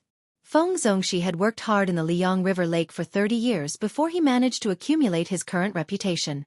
It could be said that he had friends all over the country, especially the great steward of the Great Snow Plains, Huang Fengfua. Since Tai Bai Sword Clan had already become one of the 10 great sects, they would definitely be involved with the Chinese plains in the future. Tai Bai Sword Clan, which was located in a corner of the world, did not have any geographical advantage. Once they became enemies with Feng Zongxi, they would not have to worry about the sects of the Chinese plains, the local government, or even the Ministry of Justice in Great Peace City harboring prejudice against Tai Bai Sword Clan. It was unknown if Chen Tianyuan, who gave people the impression that he was simple-minded, suddenly had a flash of inspiration or something else. This time he actually went straight to the heart of the people and said, "Since my Tai Bai sword sect is a sword sect, we should stand on the sword. Raise your sword and flatten the hills and ravines. Only aim straight for the center." Su Fengnian took a big gulp of wine and smiled. "Well said."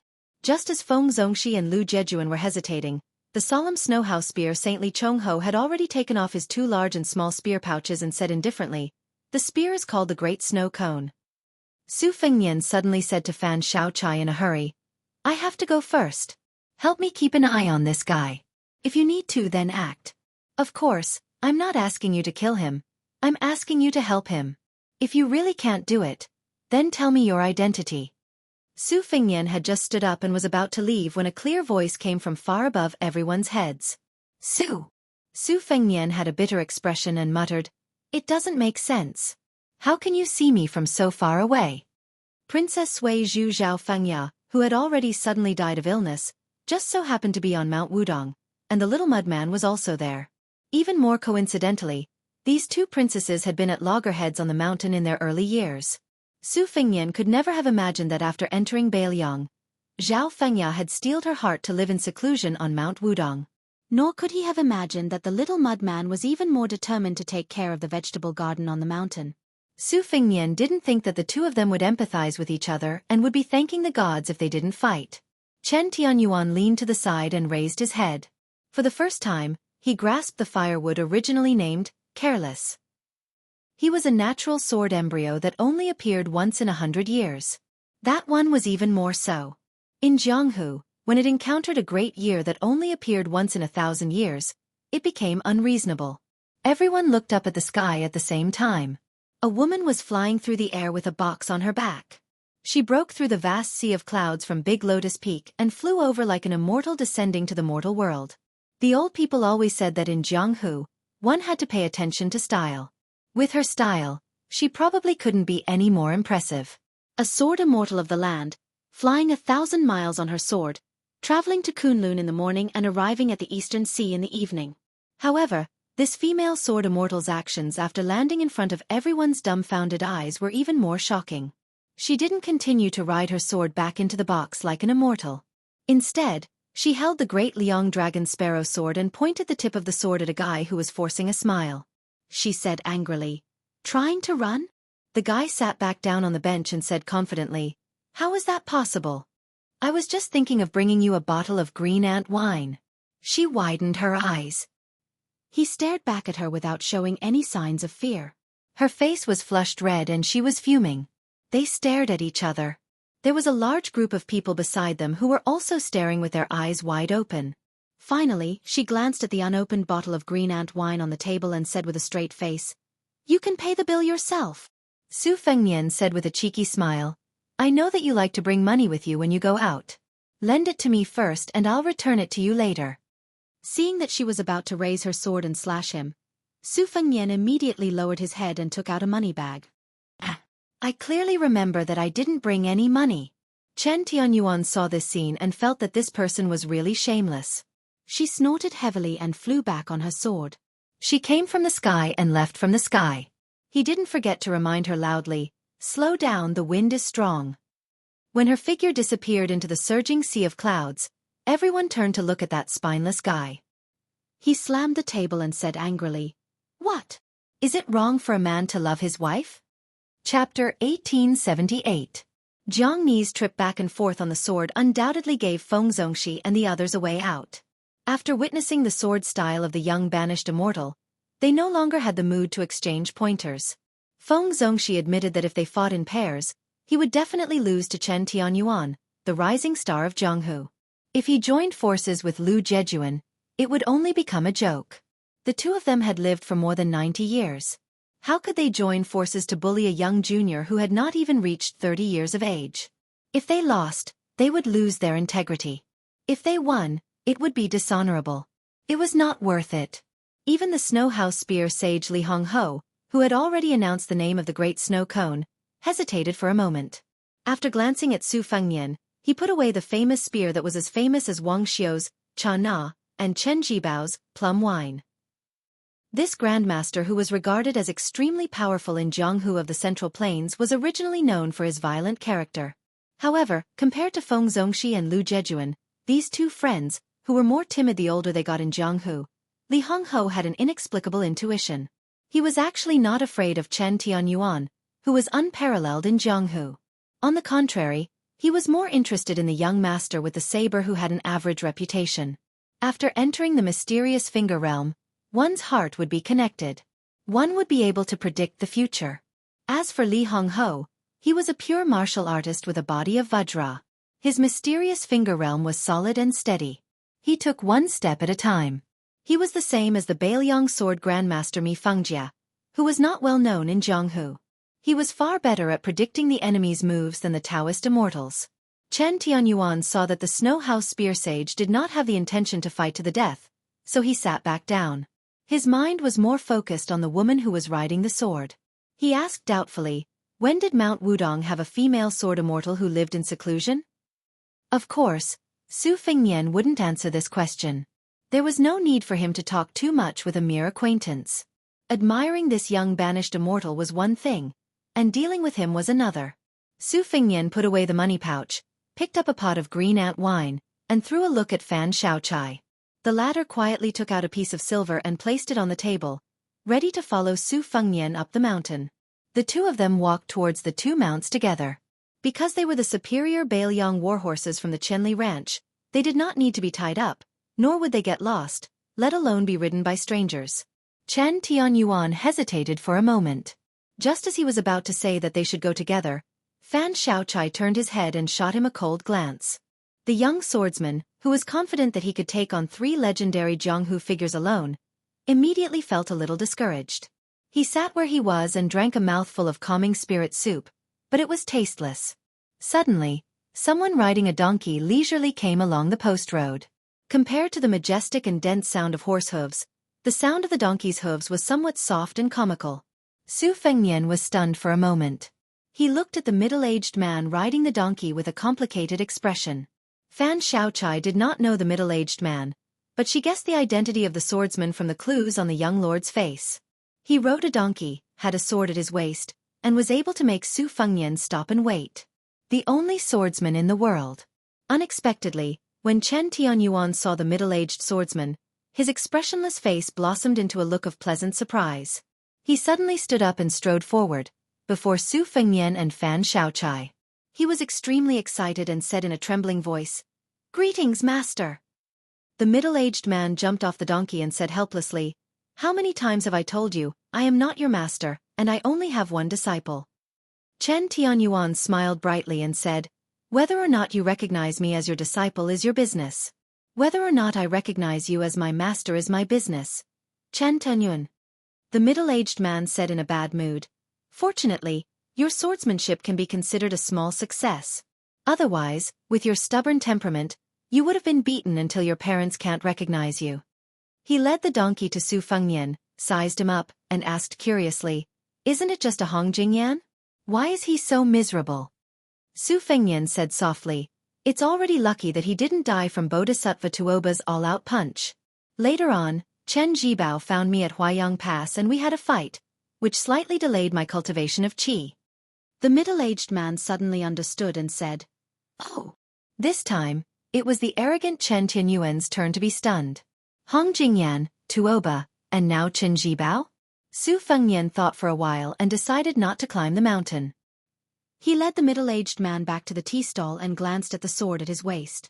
He asked with a smile, "The first time was outside Wu Wu City in the East Sea, the second time was in Dunhuang City in Beimang, and the last time was in Tai'an City. I've seen you 3 times, but I've never seen you with a sword. What happened this time?" Dong Tai said seriously, "It's autumn, where can I get peach blossoms? Don't tell me there are still peach blossoms blooming in Beiliang?" Su Fengnian sighed. Whether it was the peach blossom sword deity or the banished deity Chen Tianyuan, why did these swordsmen always like to tell such unfunny jokes? Dong Tai patted the sword at his waist and said with a smile, "This is a gift from my disciple to his master. What do you think?" Su Fengnian glanced at the ordinary sword and could only say, "The gift is light but the thought is heavy." Dong Tai shook his head and said, "It's 20 taels of silver. It's not light." Su Fengnian smiled and said, "The Tide Listening Pavilion actually has a few good swords. If you want a newly forged sword, I have some relations with the Yuyan Mountain Villa. Right now, the Dragon Cliff Sword Furnace and the Water Dragon Chant Furnace are also forging swords." Dong Tai waved his hand and interrupted Su Fengnian's good intentions. "What do I want those swords for?" Su Fengnian said with a smile, "I know you definitely don't want them, but I still have to say these words." Dong Tai sneered and said, "You really are Su Zhao's son. It's a pity that you take after Wu Su's appearance." Su Fengnian was somewhat resentful. After sitting down he asked, "Do you want to drink wine or tea?" Dong Tai could drink wine, but he didn't like it. As for tea, he found it even more boring. Since he had come to Beiliang, he did as the Romans did and ordered a pot of green ant wine. When Dong Tai opened the seal, he glanced at Chen Tianyuan and asked casually, "What's with this appearance?" Chen Tianyuan smiled and extended 2 fingers. He gently pulled off the flawless root-like skin, revealing an extremely handsome face. It was not inferior to West Chu's Song Yushu, nor to Beiliang's Yulwan Dao. Su Fengnian finally understood why this guy appreciated him after seeing him. It wasn't just because he was thick-skinned. Su Fengnian asked, "There's a rumor in Jianghu that you taught him swordsmanship." "I didn't believe it at first." Dong Tai said indifferently, "It can't be considered teaching swordsmanship. After Li Chungang borrowed my sword, I returned from Beimang and happened to see this person comprehending swordsmanship on a mountaintop in Nanzhao. I gave him a few pointers. Later, after returning from a visit to the immortals in the East Sea, I came ashore from the Guanyin sect in the South Sea and met him again." Su Fengnian looked deeply at Chen Tianyuan and sighed. No wonder Chen Tianyuan could make rapid progress on the path of the sword. Li Chungang didn't want to ascend. After his death, he carried the fate of the path of the sword and naturally scattered to the mortal world. Because the little mudman had the fate of the West Chu dynasty, he couldn't inherit the fate of the Jianghu old man. Presumably, the lucky one was Chen Tianyuan, whom Dong Tai found. Therefore, Su Fengnian blurted out, "Chen Tianyuan, do you want to learn the 2-sleeved green snake and the sword opening the gate of heaven?" Chen Tianyuan frowned and shook his head. "Why should I learn it?" Su Fengnian asked in a low voice. "You dare not learn it?" Chen Tianyuan retorted, "Why wouldn't I dare? So what if it's Li Chuangong's famous supreme art? So what if you're Su Fengnian?" Fan Xiaochai was somewhat puzzled. In his impression, although this young vassal king was shrewd, he wasn't some wanton, arrogant, and despotic person. As for that banished immortal of the Tai Bai sword sect, no matter what he did, Fan Xiaochai wouldn't be surprised in the slightest. But even after seeing Chen Tianyuan's true self, Fan Xiaochai still didn't like him from the bottom of his heart. It could even be said that he hated him even more. You don't need a reason to like me. I don't like you for all kinds of reasons. Love in the world has been bitter since ancient times. Su Fengnian and Chen Tianyuan were at daggers drawn. The latter's sword intent surged like the rising sun, making the tables of people who had thought they would settle things peacefully feel as if they were facing a great enemy. Chen Tianyuan said seriously, I came to Beiliang to fight you. Dong Tai, who had always stayed out of the affairs of Jianghu, spoke for the first time. If you can't back down in a fight to the death, then draw your sword. Why draw your sword in a meaningless fight where you're sure to lose? Chen Tianyuan gripped the hilt of his sword, his expression cold. He was the one who forced my hand first. Su Fengnian exhaled softly and said mockingly, if you don't want to learn, then don't. I reckon someone like you won't be able to learn the old man's two-sleeved green snake, even if you wanted to. Chen Tianyuan sneered, there's no sword move in the world that I, Chen Tianyuan, can't learn. Su Fengnian turned to Fan Xiaochai. Don't you think this guy has a face that deserves a beating? Fan Xiaochai nodded. But she added with great disrespect, just like a certain someone. Chapter 1879. Chen Tianyuan felt gratified. Women were indeed more loyal to him. Su Fengnian ignored Fan Xiaochai's defiant words and glanced at Chen Tianyuan. You're so ugly. You're far worse than Li Chungang. Chen Tianyuan sneered. You're the same. Su Fengnian took a sip of wine and said proudly, who's the same as you? Do you have a legitimate wife, Chen Tianyuan? Chen Tianyuan looked at Fan Xiaochai, who was so close but seemed so far away. He looked at the young vassal king and felt a little depressed. For the first time in his life, he wanted to drink to drown his sorrows. Dong Tai poured some green ant wine into his palm and turned around. The old donkey immediately came over and licked the wine. Su Fengnian asked, why are you in Beiliang? Su Fengnian did not think that a Wudong martial art discussion would be able to make this peach blossom sword deity, who was detached from worldly affairs, rush over after hearing the news. Dong Tai said calmly, I don't care how Liang and Beimang fight. I don't even care how Liang Mang fights to the death. Su Fengnian waited for a long time, but Dong Tai did not give an answer. Dong Tai finally realized that the young vassal king was waiting for him to speak. He clicked his tongue and said, this green ant wine is really strong. Let me take a break. Then Su Fengnian and Dong Tai raised their heads at the same time, but they raised their heads in opposite directions. In the direction of Escape Summer Town were Chai Qing-shan of the Dongyue Sword Pool and Xianxia of the Dragon Tiger Mountain. At that time, the two grandmasters had secretly gone up the mountain together and temporarily stayed in the newly opened Qingshan Taoist Temple of Wudong. They were not as eye-catching as many Jianghu bigwigs. On the east side of the road, there was a carriage.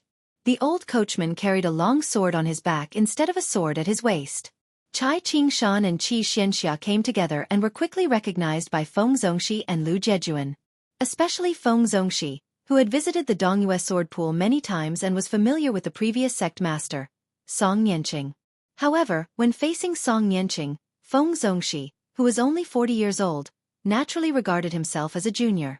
After Chai Qing-shan entered the Dongyue Sword Pool from the Spring Snow Building's head guest elder, Feng Zongxi was one of the first guests. He had to address Chai Qing-shan as Mr. and was extremely respectful towards this former #1 expert in the southeast of Liang. Lu Jejuan recognized Chai Qing-shan because of the deep relationship between the Misty Peak and the Ministry of Justice. When Chao Chongqing attacked Great Peace City, Lu Jejuan should have fought side by side with Chai Qing-shan. It was only because of his closed-door training that he missed the soul-stirring event. However, Lu Jejuan had been spreading the word in the Jianghu that the Dongyue Sword Pool was superior to the Wu family's sword tomb in terms of both its heritage and the way of the sword. Therefore, when Chai Qing-shan appeared, Feng Zongxi and Lu Jejuan quickly stood up with respectful expressions. Dou Chongfeng and the other disciples of the Misty Peak did not dare to sit down, just like the officials of the local government meeting the Purple Emperor. Chai Qing-shan was not the kind of martial arts master who kept people at arm's length. In the face of Feng and Lu's eagerness, he greeted them politely and introduced Xianxia, who was his friend despite their age difference. Xianxia's expression was warm and genial. He was originally waiting at the foot of the mountain for Mr. White Lotus, who was also from the Dragon and Tiger sect. He only came here with Chai Ching Shan after sensing the dense sword aura. At this moment, the 4 grandmasters of the martial arts evaluation included Su Fengyan and Dong Tai. The 4 grandmasters of the new martial arts evaluation also included Chen Tianyuan and Qi Xianxia. At the same time, the masters of the Dongyue sword pool and the Wu family sword tomb had also arrived. Chai Ching Shan, Wu Jian. The carriage stopped at the side of the road and Wu Jian got off slowly. Dong Tai, who had his back to the old man, snorted. He was the peach blossom sword god who appeared out of nowhere, but he did not like the sword tomb at all. In the 100 years of Jianghu, only 3 people were able to walk out of the Wu family's sword tomb. The first was Li Chungang, who swaggered away with the wooden bull. Then the previous generation's sword crown, Wu Su, broke off all ties with the Wu family. Finally, Dong Tai left with an invincible aura. The old man sat on the bench next to Su Fengyan and said with a smile, "Little Tai, how many years has it been since we last met?" Dong Tai lowered his head and drank with a straight face. He was unwilling to talk. Su Fengyan looked at this elder from his mother's family. He wanted to say something but hesitated. He felt strange.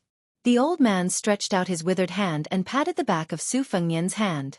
Then he smiled amiably at Dong Tai and said, "We were born in different ancestral halls. Indeed, the Wu family has wronged you first. When you left home, you said that you would never share the same grave. Do you really want to do that?" Dong Tai sneered and said, "What, does the Wu family sword tomb need an outsider with the surname Deng to hold up its face?" The old man chuckled and said, "If you are willing to acknowledge your ancestors, that is also possible." Dong Tai was on the verge of swearing. Fortunately, he swallowed it back down and took a big gulp of wine. The old man's eyes seemed to be in a trance. At the peak of the Wu family sword mountain, there were once 4 swords: Wooden Bull, Tai Yi, Great Liang Dragon Sparrow, and Heart. The old man took the wine bowl that Su Fengyan handed over. He lowered his head and took a sip. Then, he looked at Wudong Mountain and said, "Wooden Bull was taken away by Li Chungang. It is broken. Fortunately, the Great Liang Dragon Sparrow that little Su took away is still intact and has an heir. The Su of Gojoseon's sword was originally my sword. Later on, I borrowed the hands of Lu Ding to give it to that child, Cui Hua. Only the ancient sword Heart did not recognize an owner. Until today, it is still stuck at the peak of the sword mountain." Not only did Su Fengyan, Dong Tai, and Chai Ching Shan, the sword Dao grandmaster, even Lu Jejuan and Feng Zongxi heard the sound of a sword in the distance. It was obvious that there was definitely a peerless sword hidden in a box nearby. Moreover, it was trembling non-stop. Dong Tai's expression was cold and indifferent. The old man sighed and did not continue to persuade Dong Tai.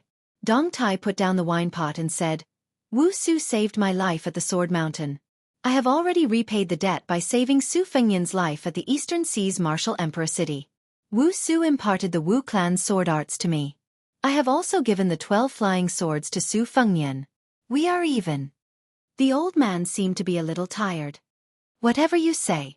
I just feel sorry for the Taya sword. Isn't it also an abandoned child?" Dong Tai finally raised his head and looked at the old man for the first time.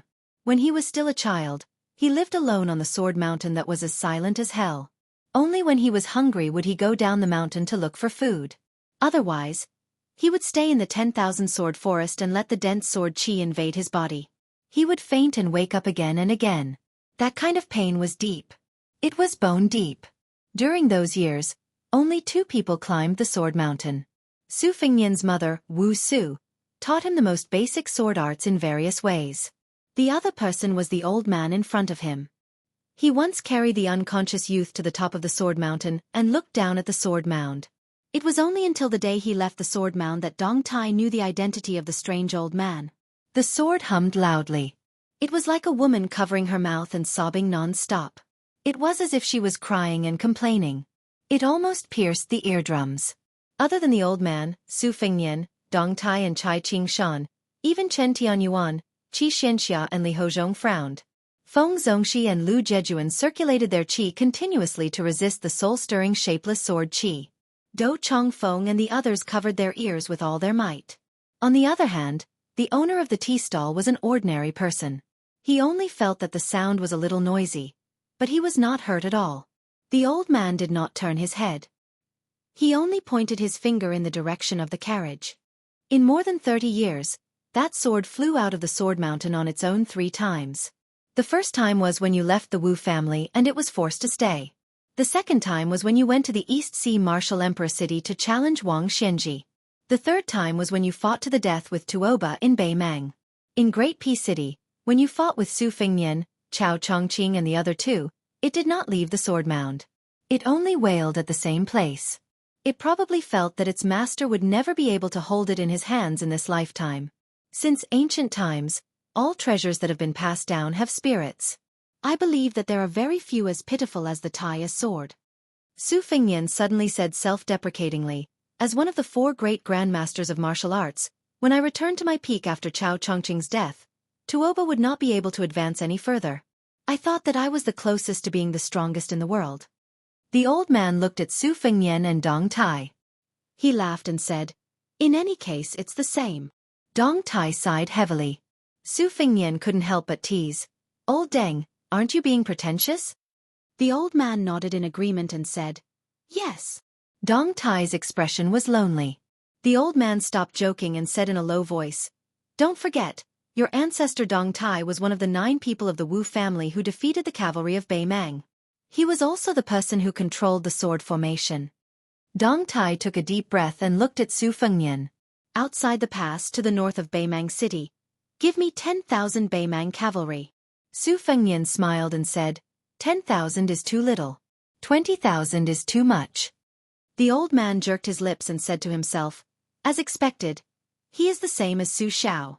Dong Tai suddenly raised his arm. A white streak of light flew over. Dong Tai held the Taiya sword. Sword energy filled the world. Chapter 1880. There was an irrigation ditch on the outskirts of Iha City in Yuzhou. In autumn, the reeds were covered in a vast expanse of snow. Several riverside villages were scattered among them. A carriage turned from the official road to a small road. The coachman was a young man in strange clothes with a dull expression. Behind the coachman sat a man in plain cotton-padded clothes. He leaned against the wall of the carriage with his legs dangling outside, gently swaying with the carriage. On the small road in the evening, the carriage caught up with an old farmer who had just finished his work. When the carriage passed by the old farmer, the man in cotton-padded clothes turned to look at the old man who was looking at him curiously. The old man had a very ugly face. Although he was hunched, he was still half a head taller than the old people in the south. His footsteps were also quite vigorous. It was obvious that the old man must have been a good fighter when he was young. The man in cotton-padded clothes softly called for Mr. The coachman pulled the reins and the carriage slowly stopped. The man jumped off the carriage and greeted with a smile, "Fourth Grandpa." The old farmer's face was full of astonishment. He did not know why this unfamiliar junior called him Fourth Grandpa. It was probably because he was intimidated by the cotton-clothed man's imposing manner that the old farmer stammered uneasily and did not dare to speak. The man in cotton-padded clothes smiled with the most authentic Yuzhou accent. "I am Chen Wang from the end of the village." "Fourth Grandpa, don't you recognize me?" The old farmer widened his eyes and looked at the young man who claimed to live at the end of the village. Then, he suddenly realized and a smile bloomed on his wrinkled face. "Little Wang?" Chen Wang grinned and said, "Yes." The old man sighed and then wondered, "Why did you come back? Didn't you go to the capital to take the exam?" Chen Wang smiled and said, "I finished the exam long ago. This time, I went home to take a look. Fourth Grandpa lent me 2 taels of silver. I dare not forget."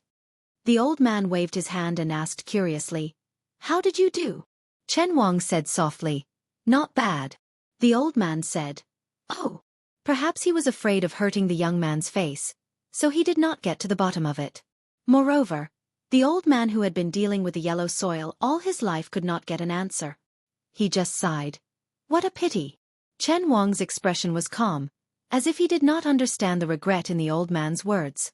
Chen Wang and the old farmer walked back to the village side by side.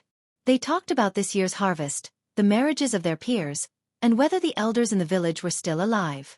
Through chatting, Chen Wang learned that his yellow mud house had long been dilapidated. One of the walls had collapsed. This was within reason.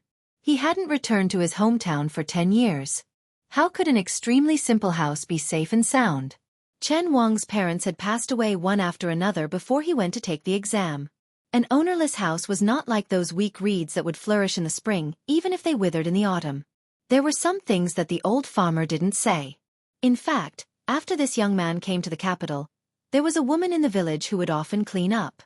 She kept the village as clean as her own home. Year after year, many of the young men who secretly admired her gave up and got married and had children. Gradually, the virgin girl became an old woman. But now that she was no longer here, what was the use of saying these things to Chen Wang? Moreover, Chen Wang had stayed in the capital for so many years. Perhaps he didn't remember her? Otherwise, if he really cared, why didn't he send a letter back even if he couldn't return home for so many years? When they were close to the entrance of the village, the old man raised his head to look at the village with smoke rising in spirals. He couldn't help but sigh. That girl's home was at the entrance of the village. What a virtuous child. Everyone within 100 li would give her a thumbs up. In the early years, the matchmaker almost broke the threshold of her home, but she didn't agree. Her parents couldn't do anything about it. No one expected that in the end, such a tragedy would happen. The common people all accepted their fate. If their fate was bad, they couldn't blame anyone. This was like getting an illness. If they could get through it, they could live. If they couldn't, then it was because the heavens didn't reward them with food. They could only be buried in peace. Chen Wang didn't enter the village. He suddenly stopped and asked, "Fourth grandfather, where is her grave?" The old man was stunned. He lowered his voice and said, "How do you know she?" The old man didn't continue speaking.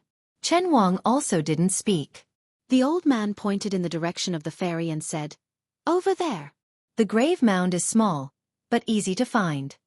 Chen Wang took out a heavy money pouch and a letter. "Fourth grandfather, please help me pay off the village's debt. Give it to Li Zhang or the teacher from the nearby private school. It's written clearly on there."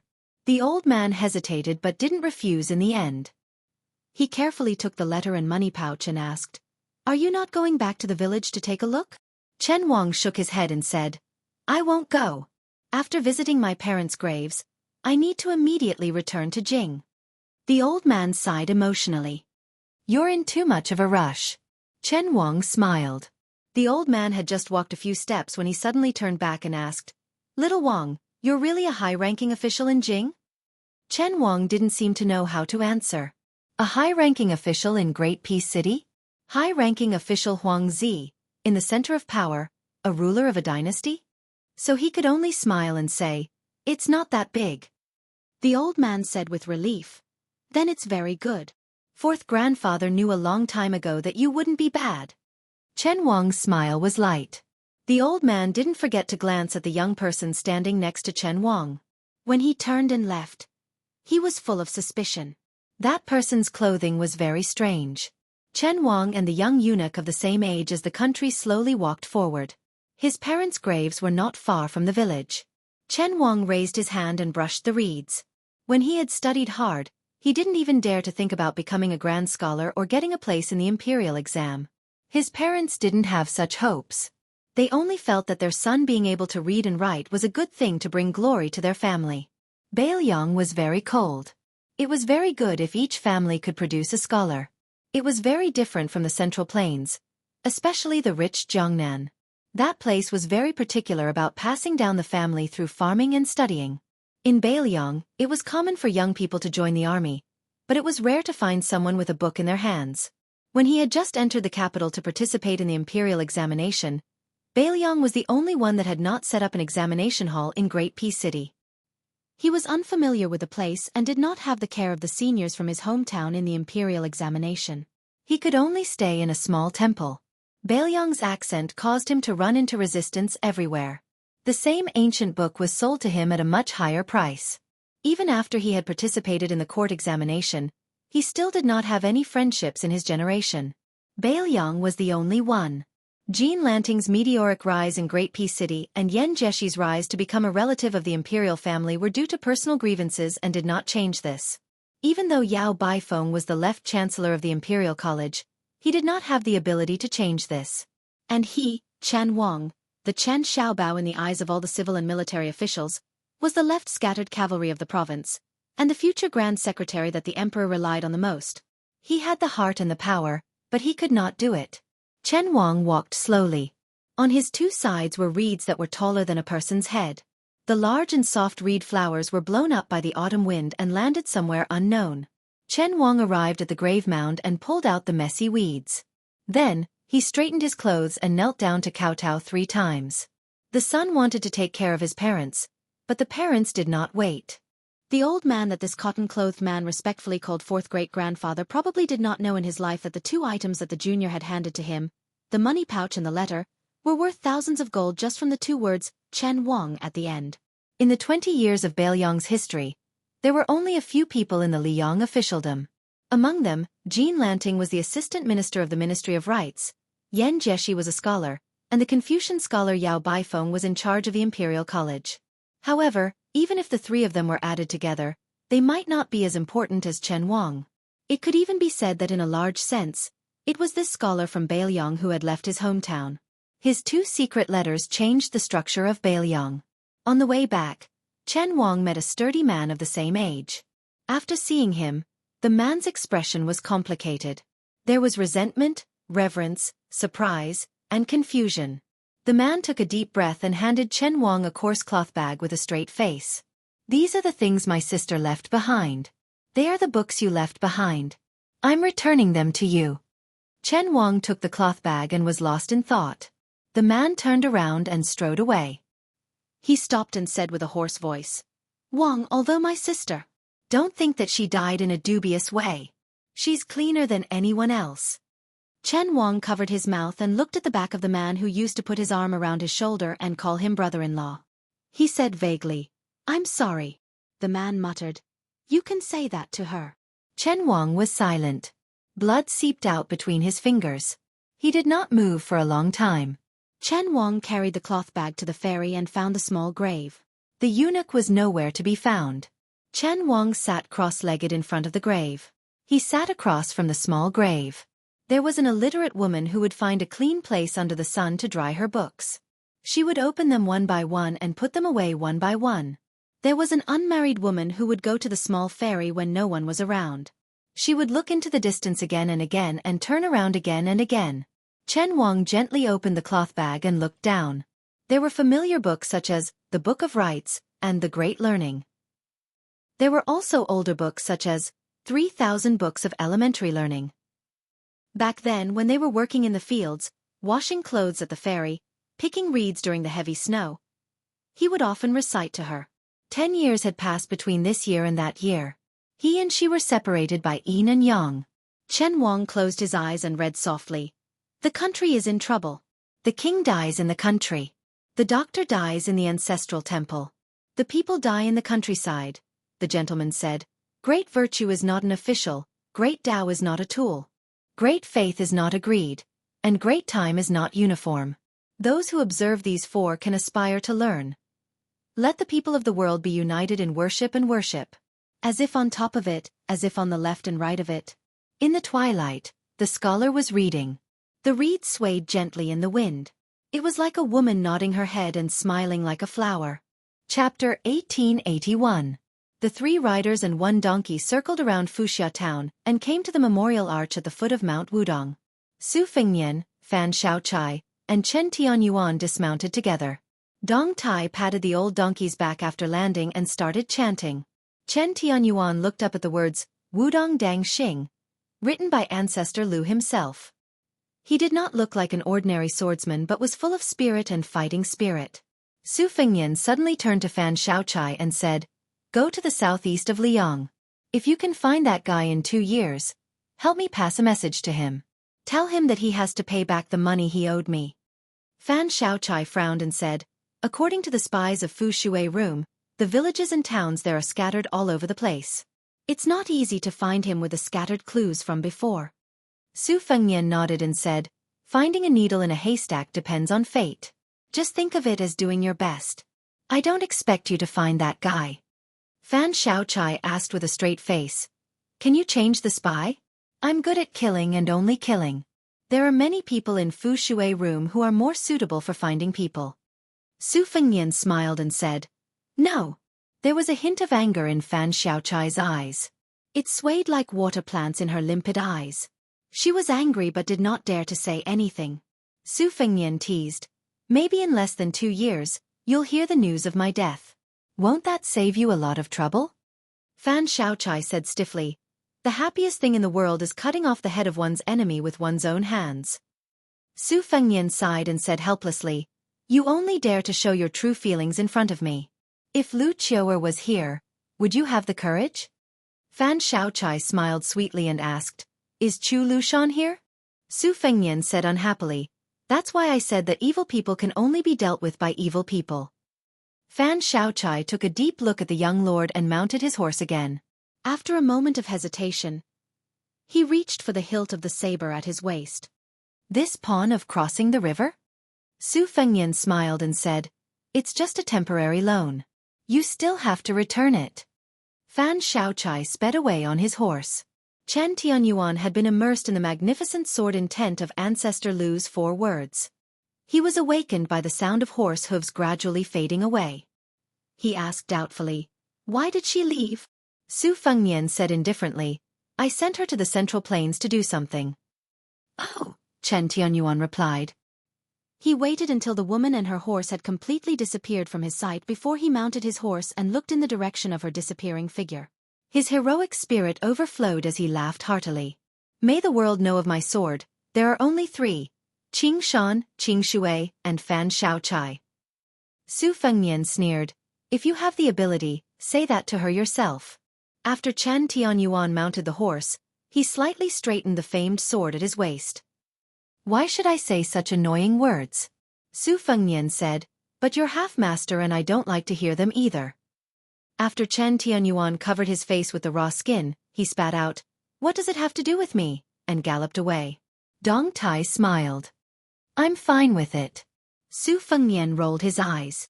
I really can't stand this young banished immortal's temper. Dong Tai sighed with emotion for no reason.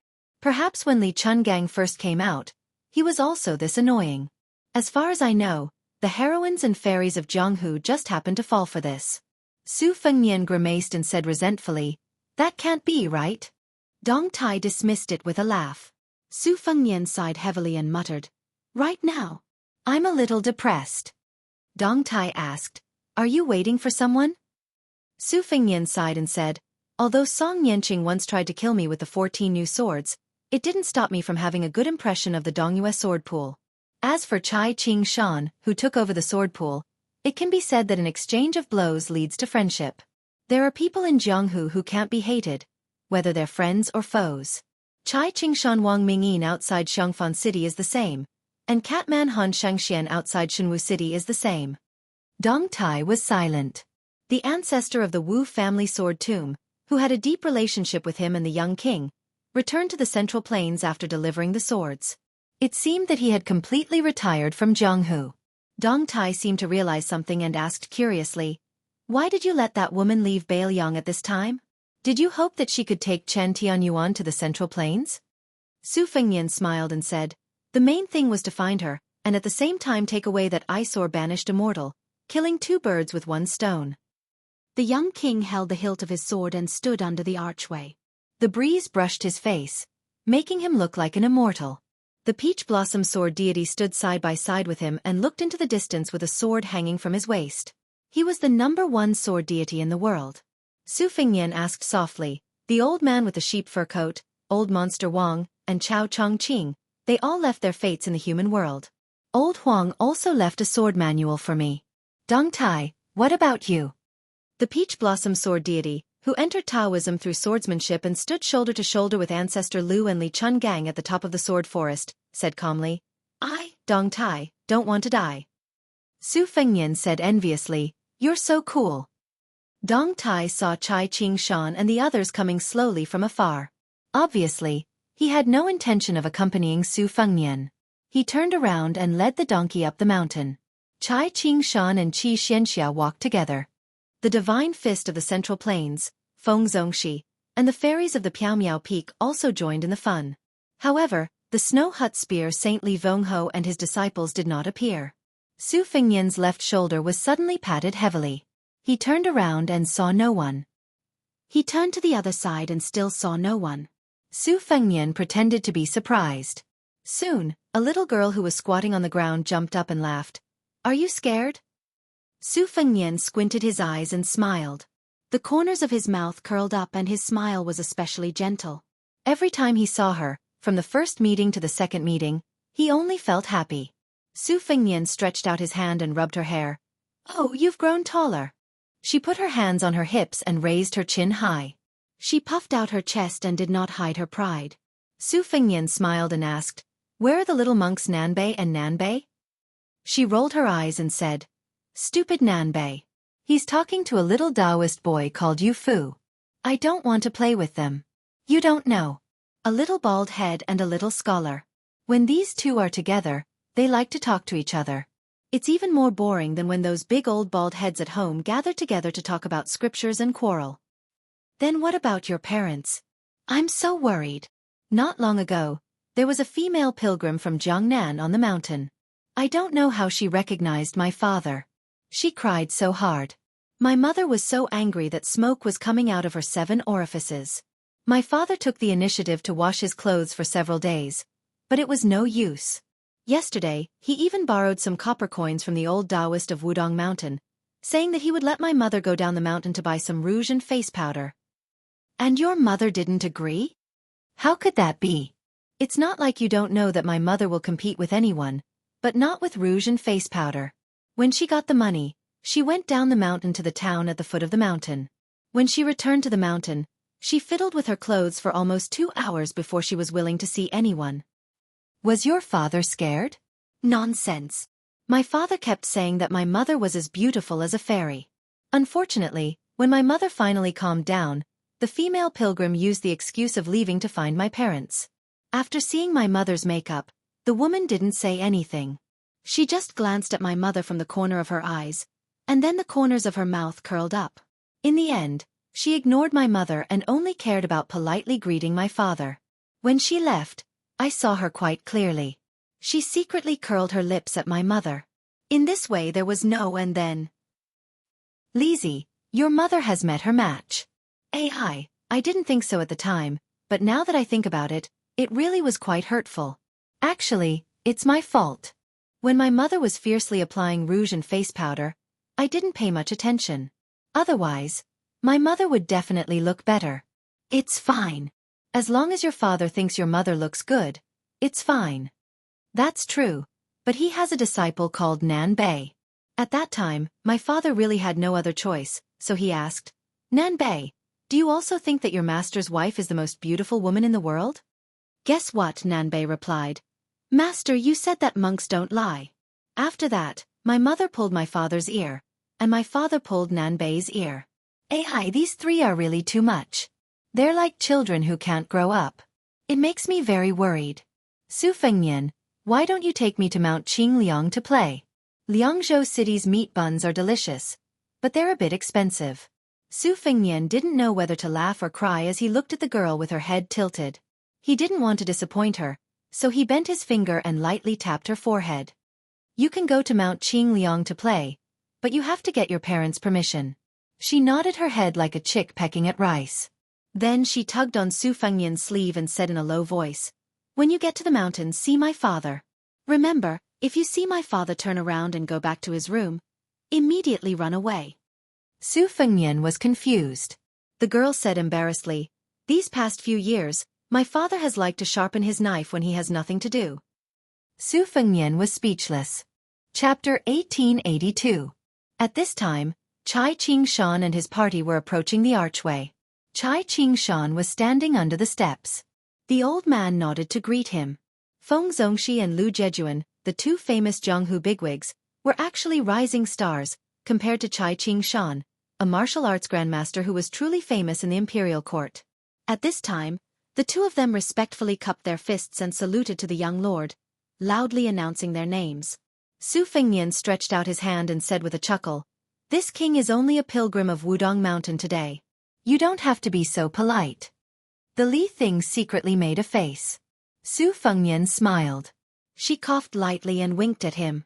Su Fengnian held back his laughter and said seriously, "Let me introduce you. This is Miss Li. She is the most chivalrous and righteous. She is also good at martial arts. People call her."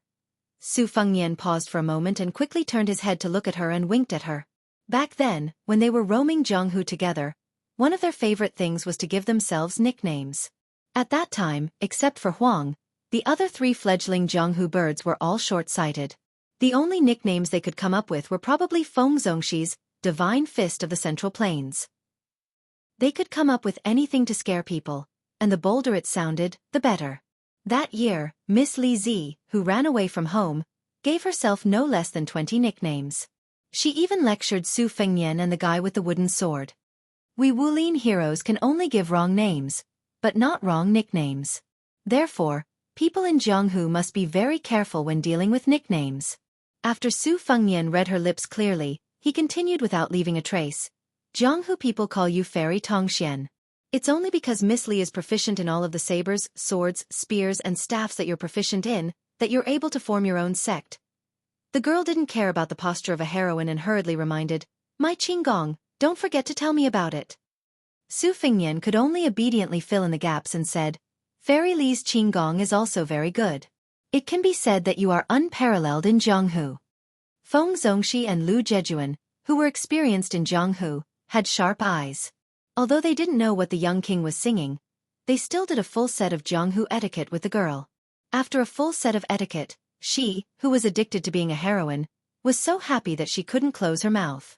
Suddenly she whispered, "Su Fengnian, do you still remember our agreement?" Su Fengnian smiled and nodded. "Living if you can lie, never stand. Jianghu if you can fly, you."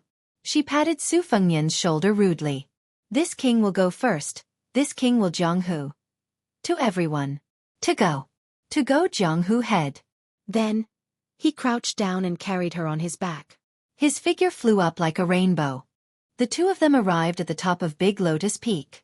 Su Fengnian still carried the heroine on his back, just like when she was tired and wanted him to carry her. She leaned on his back and whispered, "Su Fengnian, you have always treated me as a sister, right?" Su Fengnian nodded. She suddenly smiled. "It's okay." Su Fengnian turned his head slightly and said with a bitter face, "You hurt my feelings." She bumped her forehead against his. Su Fengnian turned his head again, full of smiles. She hugged his neck and carefully asked, "Su Fengnian, if I take stupid Nanbei and leave Bailiang, will you be angry?" Su Fengnian shook his head. "Of course not. You are a heroine who roams Jianghu. Nanbei is a monk who chants Buddhist scriptures. Why should you get involved?" She sniffled. Su Fengnian comforted her, "I will definitely find you in the future." She didn't say anything.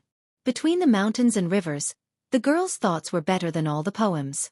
Near the girl's house was a hastily built thatched cottage. A white-robed monk who was originally sitting on a stool in front of the house sighed. When he saw this scene, the middle-aged monk who was washing his wife's clothes did not bother with the washboard. He suddenly stood up and strode towards the simple thatched cottage. Li Donghai quickly jumped off his back and shouted at Su Fengnian, "The situation is tense. Let's go." Su Fengnian didn't say anything and immediately ran away. The white-robed monk quickly rushed out of the house with a kitchen knife in hand. He looked around with a murderous look. This murderous look was probably not inferior to Dong Tai's Taiya sword at the foot of the mountain. One must know that in the past, Chao Chongqing's heavenly image state was the most outstanding, Dong Tai's finger mystery sword was the most powerful, and finally, Li Dongxin's Vajra state of the 2 Zen temples was the most invincible. Li Dongxin's aura was like a Buddha lying down, sitting, and standing. There were only 2 people in the world who weren't afraid of Li Dongxin: his wife and daughter. The girl happened to be one of them, so she didn't care about her father. She put her hands behind her back, hummed a tune, and leisurely strolled elsewhere. This daughter who didn't know how to love her father. The white-robed monk sighed heavily, put down the kitchen knife, sat back on the stool, and continued to wash clothes. When the little monk Nanbei returned to the thatched cottage, he heard his master talking to himself. The little monk moved a stool and sat down, asking, "Master, are you reciting scriptures?" "You can say that. It's just a little difficult. Every household, temple has its own difficult scriptures. Master, but the old abbot said that scriptures are the easiest to recite in the world. That's why the abbot is the abbot. You can only be the disciple of the abbot's disciple. Sigh, Master, what if I can't find a disciple in the future? If our temple wasn't sealed off, it would be simple. Find a dark and windy day. Master will bring you a big sack and catch a little bald head. Now, it's difficult. Master, my disciple is far worse than the old abbot's disciple. Master, just say that I'm not as good as you. That won't do. How can there be such a shameless master? Master, today, Yu Fu helped someone read their fortune and wrote a letter to their family. The two elders insisted on giving Yu Fu money.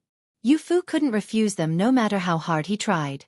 Yu Fu knew that us master and disciple need to spend money frequently, so he gave the money to disciple. Disciple will return the money to him now. Nanbei, Master is actually very proud to have a disciple like you.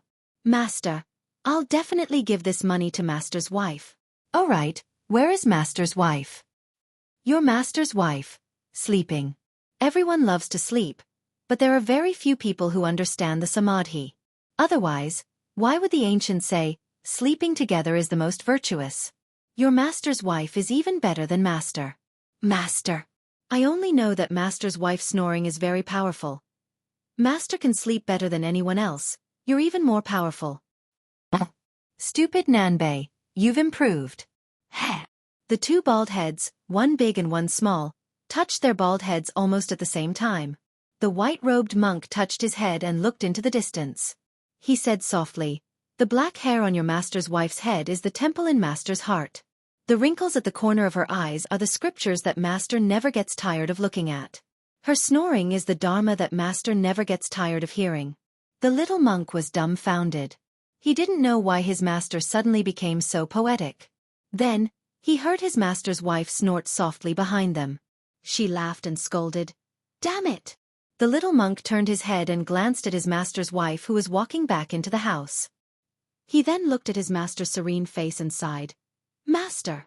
The white-robed monk didn't look back. He lowered his head and washed his clothes. He said softly, "Your master's wife thinks that she doesn't look good with rouge. She just wants to hear Master say that she looks good. But she doesn't know that in Master's eyes, she's always so beautiful." The little monk stammered, Master's wife has already gone far." The white-robed monk murmured, "Is peace and quiet far away? Not far. Is the city far away? Not far. Is life and death far away? Not far. Then Master's wife and Master will naturally be very close." The little monk was confused. He said with heartfelt admiration, "Master, you really have the root of wisdom." The white-robed monk tipped a chestnut on his stupid disciple's bald head. "You're asking for a beating. How can a disciple praise his master for having the root of wisdom?" The little monk looked innocent. The middle-aged monk with his back to the cottage lowered his voice. "Has your master's wife really gone far?" The little monk turned his head and looked back in an instant. Obviously, he was already very familiar with this action. He nodded and said in a deep voice, "Master's wife has closed the door." The middle-aged monk said, "Oh." The little monk sighed and moved the bucket and washboard.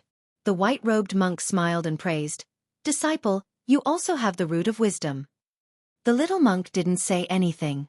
The white-robed monk folded his hands on his knees and leaned back a little. He looked up at the sky.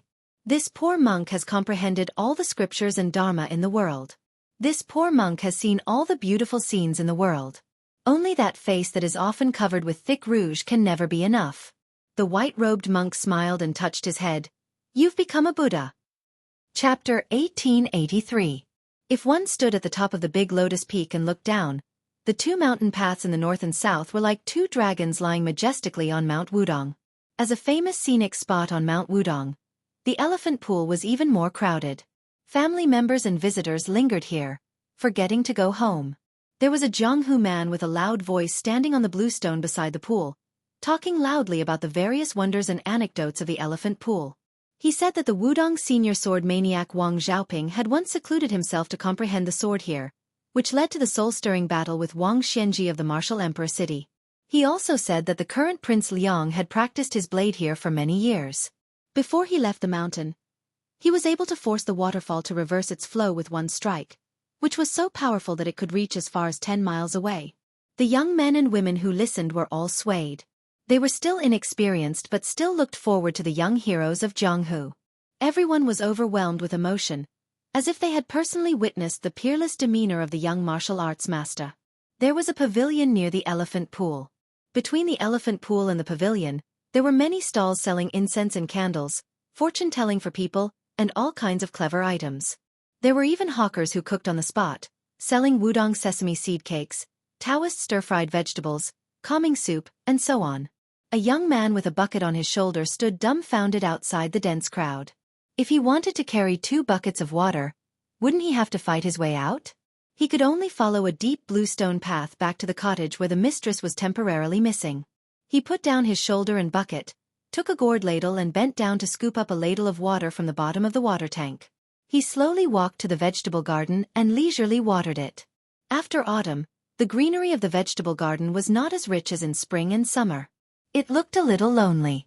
He finally squatted at the edge of the vegetable garden with the gourd ladle and wandered thousands of miles.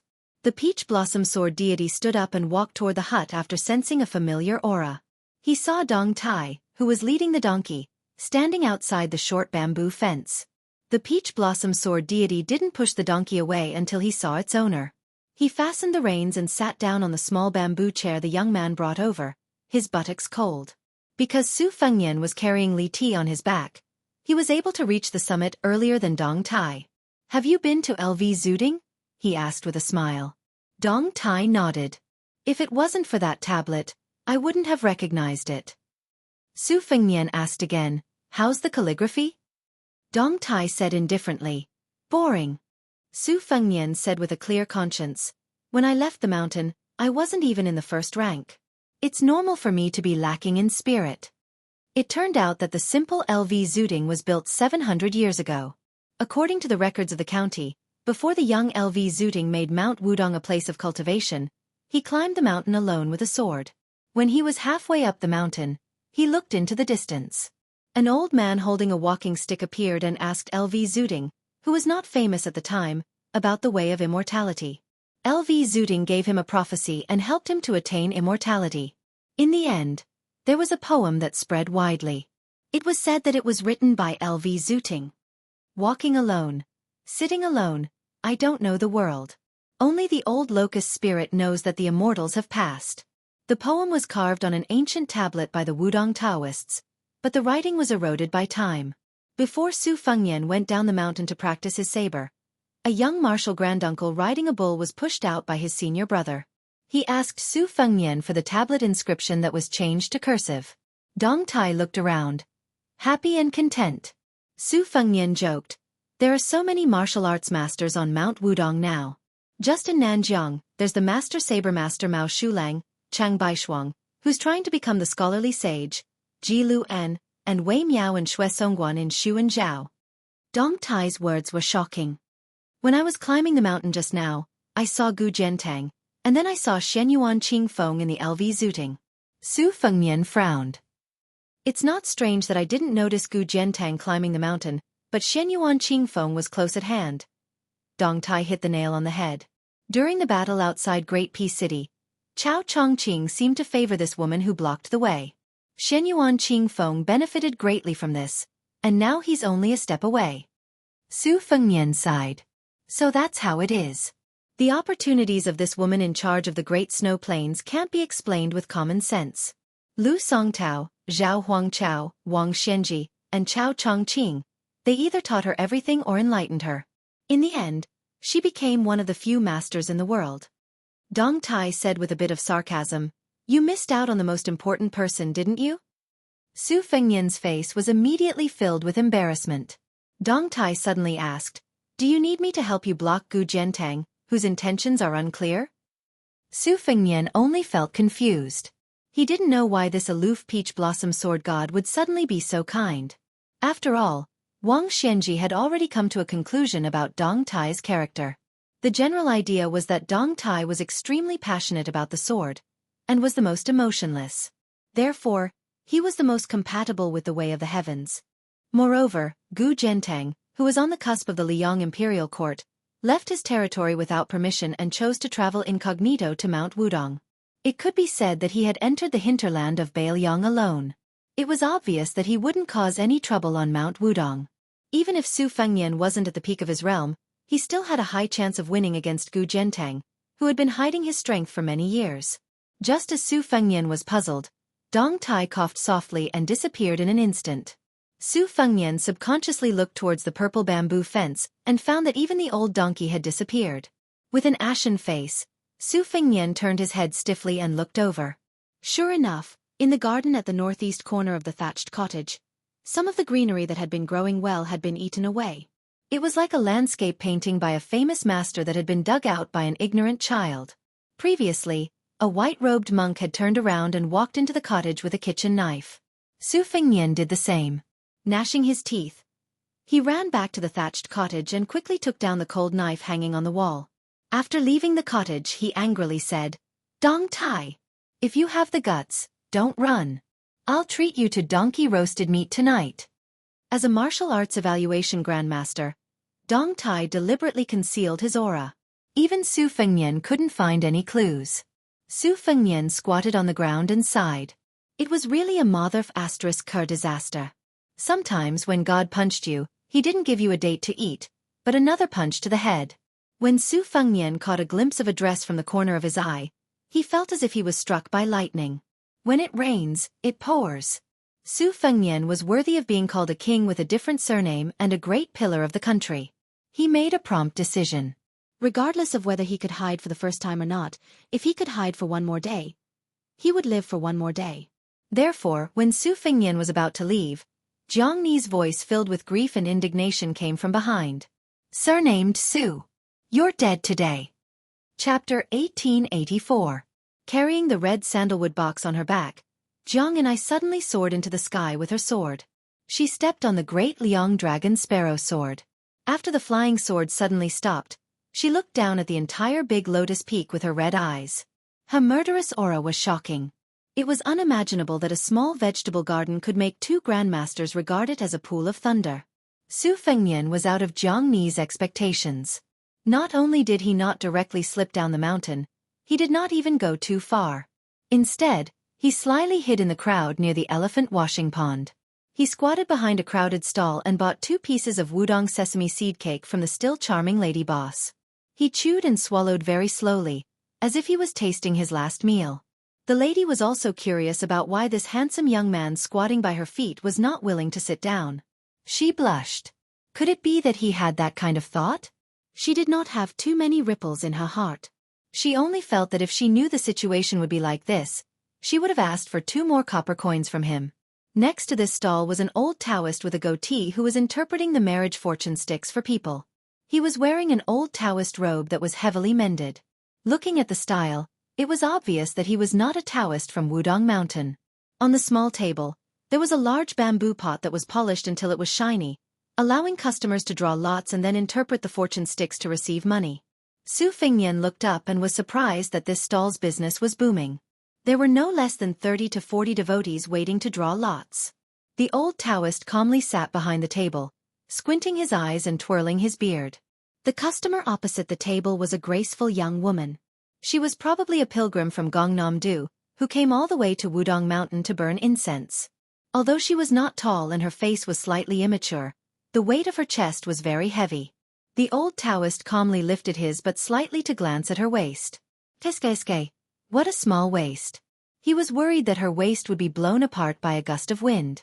Su Fengnian couldn't help but curse silently. When he was down and out, he had also done this kind of business without any capital, but he had never encountered such a good situation. Often when the bustling temple fair was over, there were no customers with a pair of hands. Looking at Su Fengnian's expression, the woman chuckled softly and said, "Gongzi, although this old immortal Wu is not a Wudong Taoist, within a radius of 100 li, I have heard that his marriage fortune stick is extremely effective. I have seen with my own eyes that quite a few rich young ladies from Liangzhou came here to draw lots. There were even people who rushed over to give money to elder immortal Wu after they got what they wanted. At most, each person gave 10 taels of silver. It was truly a sincere heart. Su Fengnian took a big bite of Wudong's spring sesame seed cake and said snappily, "If I set up a stall here to ask for money, I would also be willing to spend money to hire some women to act. Over time, even if it doesn't work, it will still work." The woman didn't know whether to laugh or cry. As a widowed lady, she also went next door to draw lots with more curiosity than hope. After hearing this young customer boasting so much, she couldn't say anything unpleasant.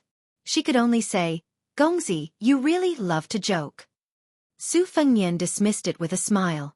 After the young lady with a slender waist and spectacular breasts shook a lot, she held it tightly in her hand and looked down timidly. She was at a loss. She stretched out her hand to hand the marriage fortune stick and asked delicately, "Taoist priest, what is the meaning of this stick?" Perhaps she was a woman from a big family. When she handed over the stick, her 2 fingers carefully clamped the end of the stick. She was a bit regretful that he couldn't take advantage of the opportunity to take advantage of the old Taoist priest. He lowered his head to look at the stick in his hand and then solemnly looked up at her. He then picked up the teapot and drank a mouthful of tea to moisten his throat. He then slowly said, "This is the 28th stick." The young lady was uneasy and waited for him to continue. The old Taoist priest smiled. "Young lady, don't worry. Although it's not the best stick, it's still a good stick. It means that if you can't get the person you like this time, you must remember not to be discouraged. There will always be a day when you see the light at the end of the tunnel." The young lady, whose forehead was already sweating, was relieved. She was full of smiles.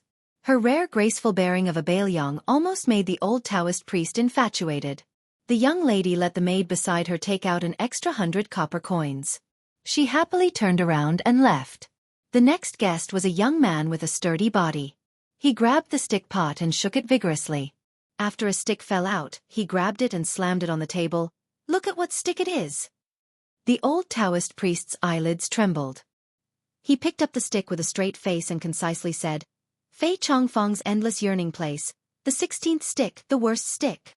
The young man was stunned and angrily said, "Even the 28th stick of that little girl is a good draw. Why is my 16th stick a dog's fart bad stick? Old bastard.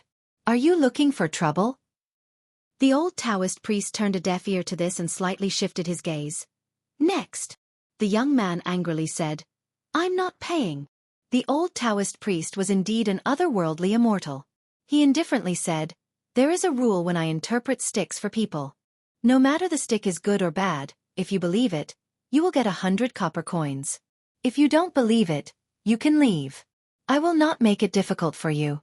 The young man was obviously shocked. His momentum suddenly decreased and he asked, "Who is this Fei Chongfeng?" The old Taoist priest coldly said, "He is a famous Taoist immortal Zhenren of the Dafeng dynasty." The old Taoist priest paused for a moment. With a solemn face, he said in a low voice, "This Master Fei is also a good friend of my sect's founder."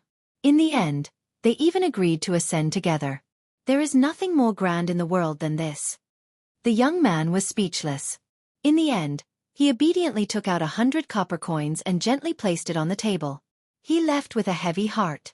After this small storm, the old Taoist priest had the demeanor of a Taoist master. Even the tattered Taoist robe on his body seemed to have a sense of vicissitudes. Su Fengnian watched from the beginning to the end. He was quite impressed. The old liar did have some Taoist skills. The more he watched, the more interested he became. The following words from the customers were relatively ordinary. There was neither extremely bad nor extremely auspicious. However, what was interesting was that many of the words were taken from Wang Chudong's The First Snow. For example, a young hero asked for a Qingchuan saber is like the soil, and the following sentence, "I can't bear to look at the green hair of the lady, but met with the yellow shirt of the guest." These were all popular phrases taken from The First Snow. It was said that in the early years, a few noble concubines in the Liang Palace loved The First Snow very much.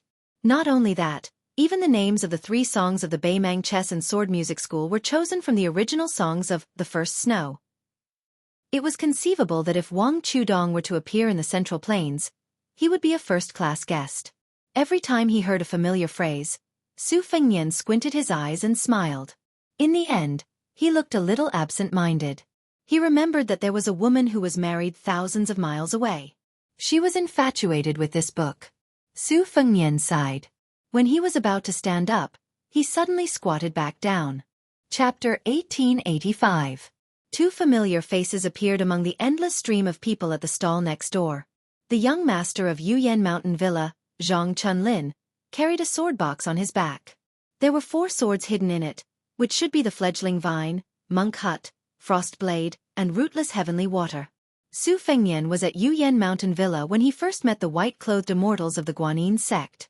Among them was the charcoal girl. Later in the western regions, Su Fengnian and Zhang Chunlin met by chance. Unexpectedly, this young man always treated him as a benefactor.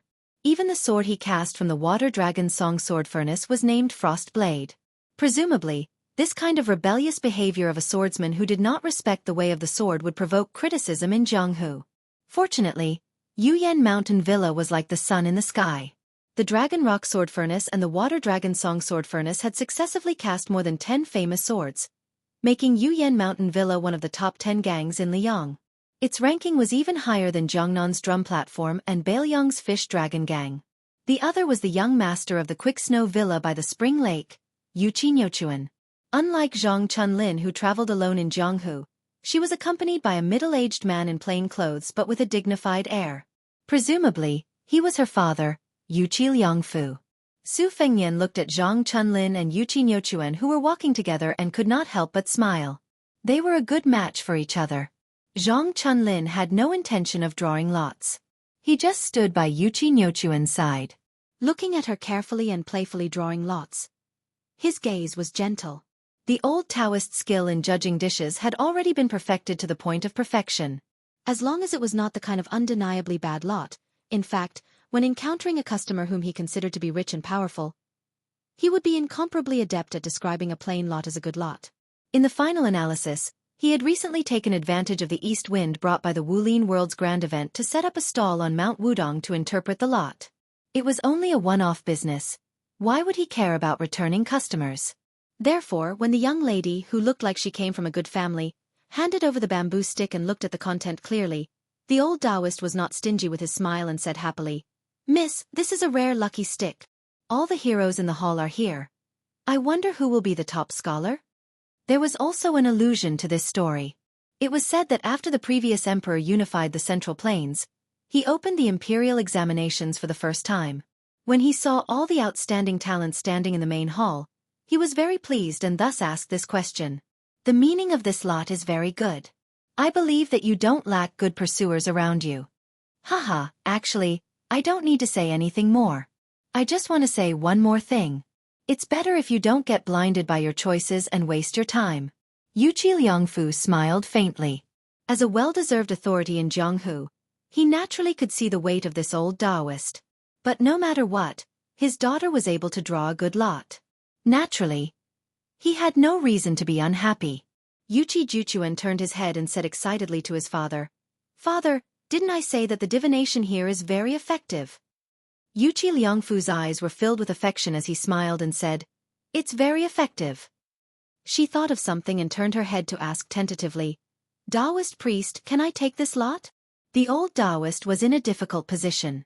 But when he caught a glimpse of the lady's father's action of taking out money, he immediately smiled and said, "It's fine if you take it. I'll just write another one on the spot. It's not a big deal. It's not a big deal." Yuqi received the bamboo stick with both hands and winked at her father. Yuqi smiled helplessly and simply placed the entire money pouch on the table. She raised the bamboo stick high above her head. Under the warm autumn sun, she raised her head, focused and happy. On the side, Zhang Chunlin also became happy. Because the two villas were both among the top upstarts in Liang Jianghu, and unlike the Wu family's sword tomb and Dongyue sword pool, or the Dragon Tiger Mountain and Wudong Mountain, the Swift Snow Mountain Villa and Yuyan Mountain Villa had the potential to be natural allies. In fact, Yuqi had taken a fancy to Zhang Chunlin, who had a gentle temperament, the first time the young man paid a visit, and he had long regarded him as a good son-in-law. Especially Zhang Chunlin, who had suddenly become rich, after entering Jianghu, he did not have the bad habit of calling his friends to wander the Jianghu. As the only heir of the huge Yuyan Mountain Villa, he actually came alone with only the sword box, which made the shrewd Yuqi very much approve of him. Moreover, the young man's parents, the virtuous couple of Yuyan Mountain Villa, had always thought that they were kind and had a good reputation in Jianghu. But deep down, Yuqi Liangfu also had some considerations that he could not tell others. Now that the northern sect of Liang Mountain Villa had withered, and Jianghu's secret was that Zhang Chuanlin's mother came from the Guanyin sect of the South Sea, and was once a talented qi cultivator with a bright future. Yuqi Liangfu had to think deeper and further. If the Swift Snow Mountain Villa and Yuyan Mountain Villa were successful in their marriage, on the surface it seemed that the latter was climbing up the social ladder, but in the future it could be the foresight of the Swift Snow Mountain Villa. Of course, if his daughter was not fated to be with Zhang Chunlin, Yuqi Liangfu would not resort to such shady business. After all, to Yuqi Liangfu, who was ambitious and ruthless but had never remarried after losing his wife, his daughter's happiness was also very important. It was even more important than Zhuangzi's position in Jianghu. Yuqi Liangfu had never denied that for the sake of Snow Mountain Manor's rise, he had spared no effort and no lack of cold-blooded methods. However, this middle-aged man had always insisted that the reason he had put so much effort into Jianghu was so that his only daughter would not have to put so much effort into Jianghu in the future. Yuqi Juchuan, who had gotten what he wanted, was leaving shoulder to shoulder with Yuqi Liangfu.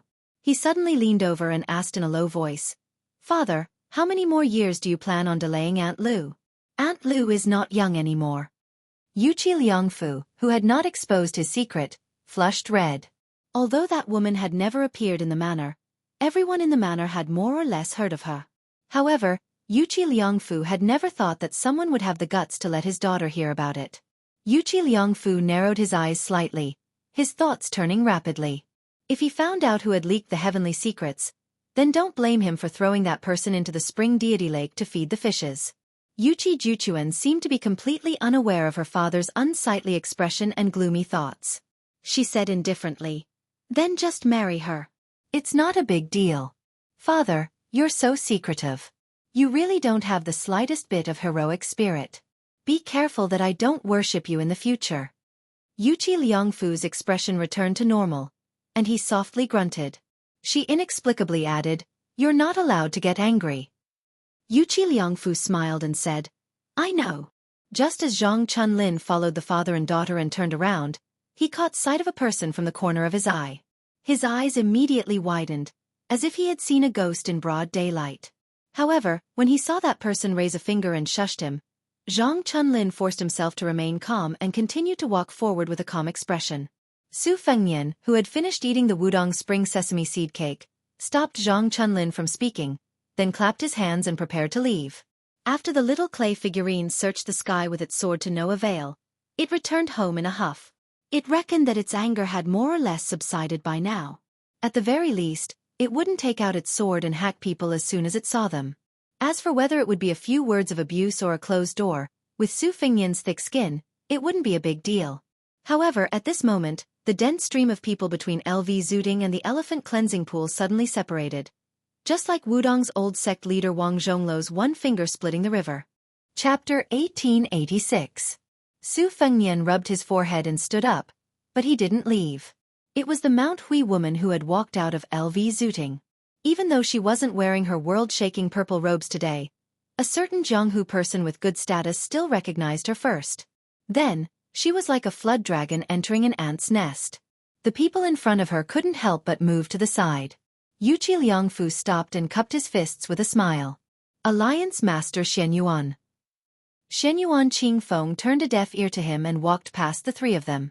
Yuqi Liangfu also seemed to be used to this. He stood in place and waited for the owner of the Moonless Tower to walk a dozen steps away before continuing to walk forward. Yuqi Nyochuan couldn't help but turn his head and glance at her. That legendary woman who had made countless heroes of Liang River submit to her purple robes. Of the 13 champions of auspicious talisman, she alone held 3 of them. It was rumored that she had once rejected the current emperor, and even rumored that she comprehended immortality by watching the snow for a night on the bull mound. Yuqi Nyochuan murmured in a small voice, "She really is a beautiful woman, but cold as ice." Yuqi Liangfu hurriedly glared at his daughter. Xianyuan Qingfeng walked straight to the old Taoist stall. The latter swallowed his saliva and didn't know what to do. She looked down at the silent elder Immortal Wu and calmly asked, "Is it effective?" The old Taoist wasn't blind, nor was he deaf. After learning of this beautiful woman's unique identity, He didn't have the guts to have any devious thoughts even if he were to suddenly become a true Taoist master. Shen Yuanzi's mood swings in the Great Snow Plateau were known to almost everyone in Liang. She dared to obstruct Wang Xianji of Martial Emperor City on Guangling River. She dared to obstruct the king of Beiliang, Su Fengnian, outside Great Peace City.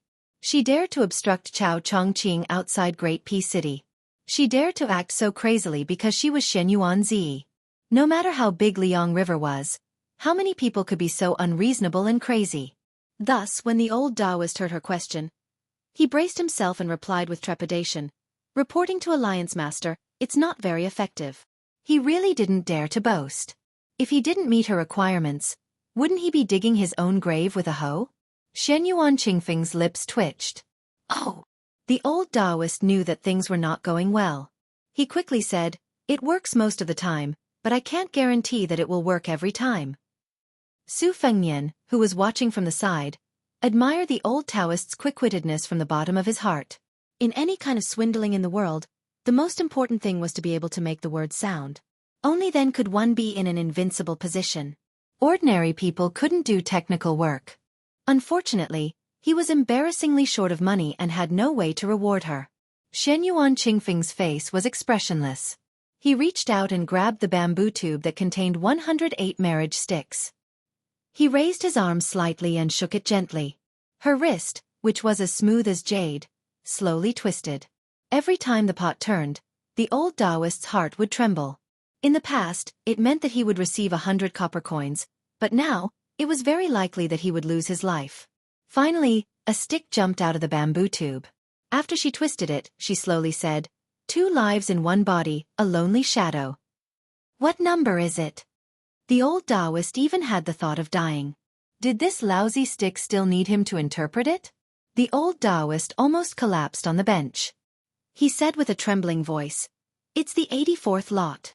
On the verge of death, the old Taoist suddenly had an idea.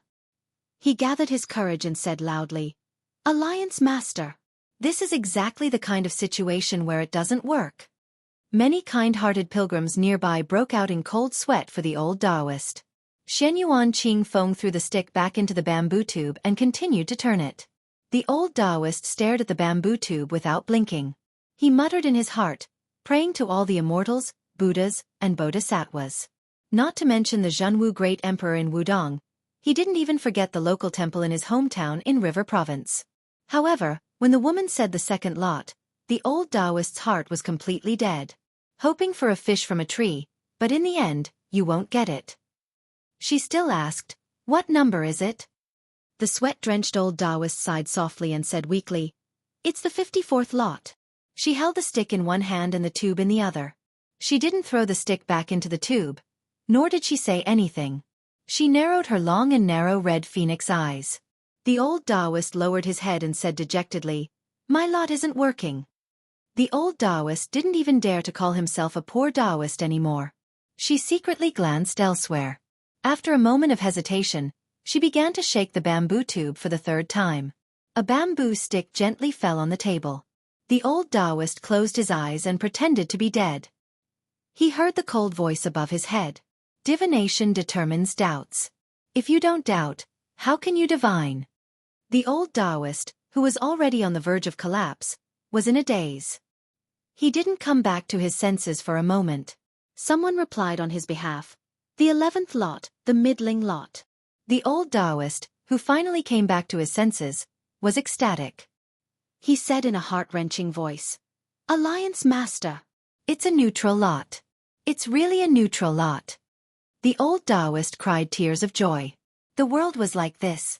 After going through the gates of hell and returning to the world of the living, he believed that as long as he had a mouthful of cold water to drink and a cold steamed bun to eat, it would already be a great blessing. She sank into contemplation. After smiling, she unexpectedly shook the bamboo tube for the 4th time. Everyone said that things shouldn't be done more than 3 times, but she still shook the bamboo tube for the 4th time. This time the old Taoist, who had probably resigned himself to fate, somehow found the energy to look left and right, trying to find the benefactor who previously helped him explain the lot. However, it was difficult to find in the vast sea of people. This time, after Shen Yuan Qingfeng drew the bamboo stick, he didn't report the contents of the lot. Instead, he looked at it and handed it to the old Taoist. Like the most ordinary person who asked for a lot, he asked, "What's the meaning?" The old Taoist trembled as he took the bamboo stick. He answered loudly, "Winning lot. Winning lot. Winning lot." The old Taoist only repeatedly signed the two words in a loud voice. She didn't get angry. After waiting for the old Taoist to calm down a bit, she continued to ask, "What's the meaning?" The old Taoist raised his sleeve to wipe his tears. He stood up with difficulty, held the lot with both hands and bowed. With a terrified expression he said, "Reporting to Alliance Master, this lot is the 96th lot. Perhaps 10 years, perhaps 7 or 8 years, perhaps 5 or 6 years, perhaps 3 or 4 years.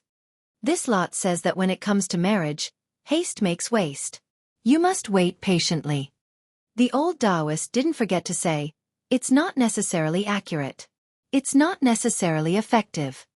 Shenyuan Qingfeng neither agreed nor disagreed. He reached out his hand. The old Taoist hurriedly handed the bamboo stick to this terrifying woman who was like the king of hell. Then, she said something that shocked everyone.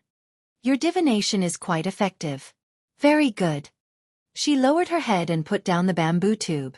She took out 3 lots in succession. 2 of them instantly turned into fine powder after leaving the bamboo tube. As a result, she only left 2 lots. She raised her head and looked at the old Taoist who looked like he had just climbed out of an elephant washing pool. After thinking for a bit, she said, "You solved the 4th lot for me." The old Taoist couldn't help but widen his eyes. His lips were dry.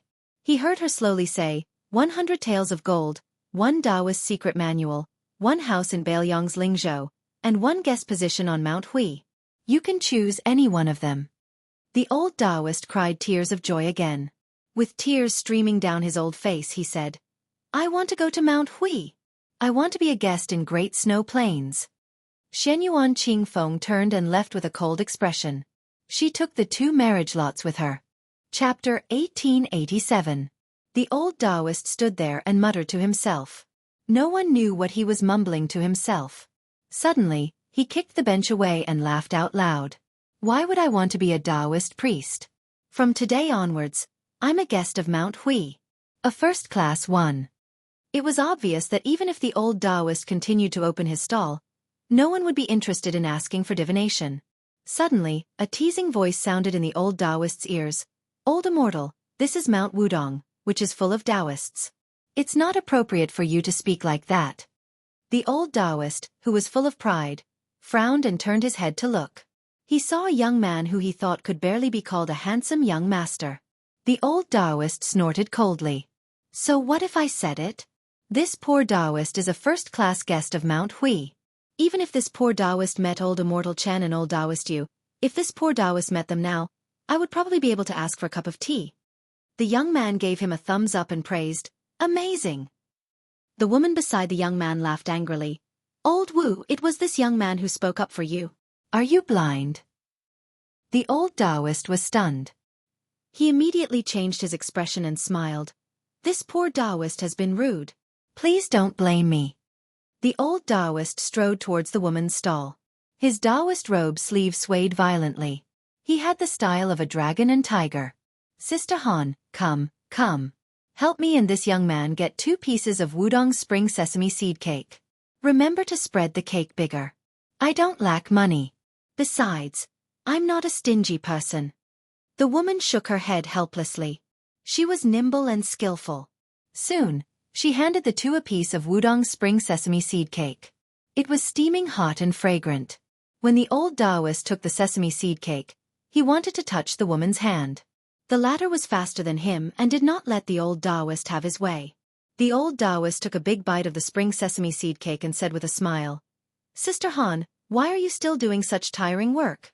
You won't be able to earn much money even if you wake up early and work late at night. Why don't you accompany me to Mount Hui?" The woman rolled her eyes. "Why are we going to Zhongyuan?" The old Taoist chuckled and said, "Sister, don't you know what I'm thinking?" The woman was stunned at first. Then she flew into a rage out of humiliation. Scram! The old Taoist did not give up and said, "Sister, didn't your man die a long time ago outside the Liangzhou Pass? So what if he remarried after so many years? Your family is so pitiful. It's good to have a reliable man to take care of you. What's more, didn't you ask Big Brother to read the lot before? The woman, who was already extremely angry, turned pale. She took a few steps forward, grabbed the spring sesame seed cake in the old Taoist's hand, and threw it to the ground. Scram! No matter who I sell spring sesame seed cakes to, I won't sell them to a disgusting person like you. No matter how much money you give me, I'll still find it dirty. The old Taoist wasn't angry, but he said regretfully, Sigh, Sister Han, you're a good woman, but it's a pity you don't have the life to enjoy life.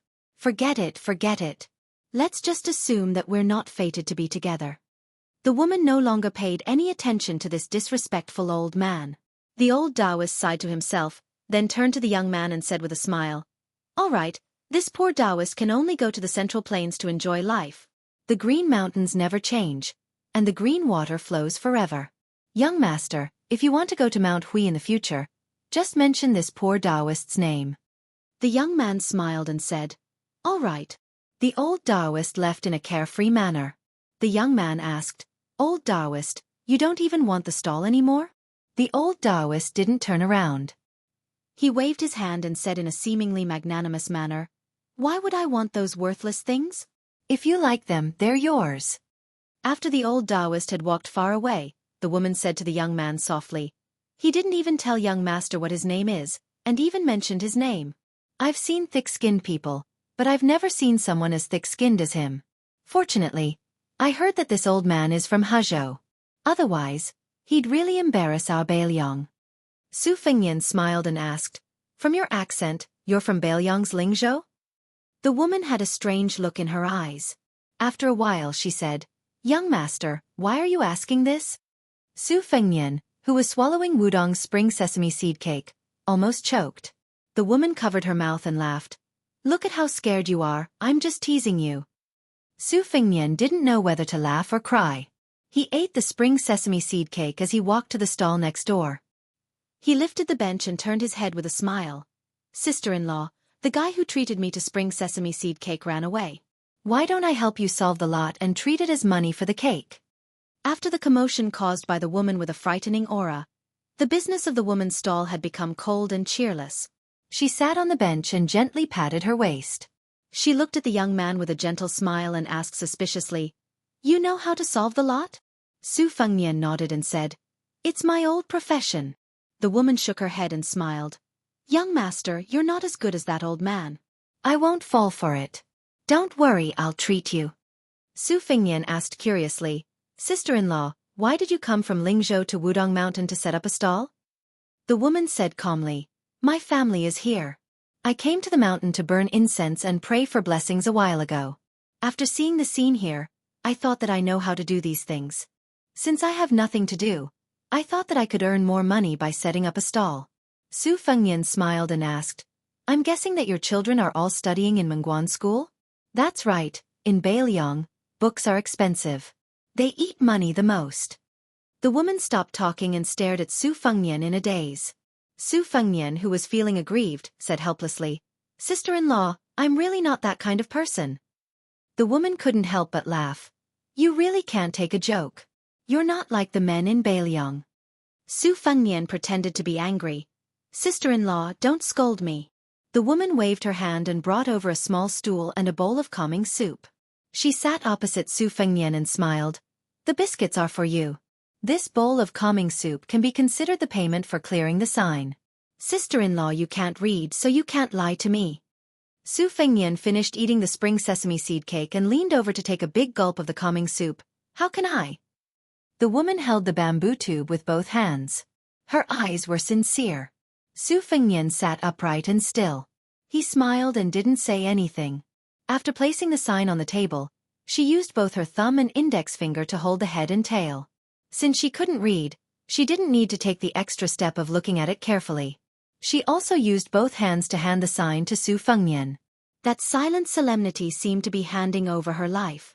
The common people who had no fate with history always believed that there was a deity above their heads. They would be willing to believe that there would be blessings in the next life. Only then would they painstakingly climb high and burn incense to pray. Su Fengyan took the bamboo stick. After reading the sign, The corners of his mouth curled up. He said softly, "Forgetting my feet, it's appropriate to wear. Forgetting my waist, it's appropriate to wear. The 72nd lot. The top lot." The woman couldn't read, but she could roughly understand the contents of the sign. As for the two words top lot, it was concise and to the point. There was no need to doubt it. She smiled in relief. Su Fengnian took back the bamboo stick and put it back into the bamboo tube. He drank a mouthful of calming soup and smiled. "Sister-in-law is a good person. Good things will happen to you." Her smile was tranquil. Chapter 1888. After that, the two of them chatted casually. Most of the time, she talked while he listened. She talked about the scenery of Lingzhou in her eyes. Of course, most of it was about the education of the two children in her family. She said that the older children were not bad and were not so naughty. Although no one had ever heard the teachers praise them, and most likely they would not be able to pass the county exam. Even passing the county exam and becoming a scholar would not be easy. However, every time she saw the child reading under the light and shaking his head like a scholar, she would feel very happy for no reason. At the same time, the younger child gave her a headache. He would rather work in the fields than study at a private school. At such a young age, he wanted to go to war and kill barbarians. In the end, she said that she did not know how the other places in Beiliang were doing.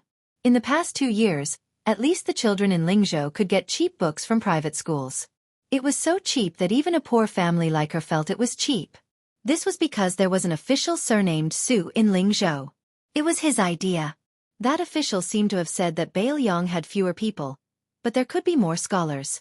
She did not know if it was true or not. In any case, those books were indeed much cheaper than 5 or 6 years ago. That was why she said that official surnamed Su was a good person. Unfortunately, she heard that he left Lingzhou to become an official in Liangzhou.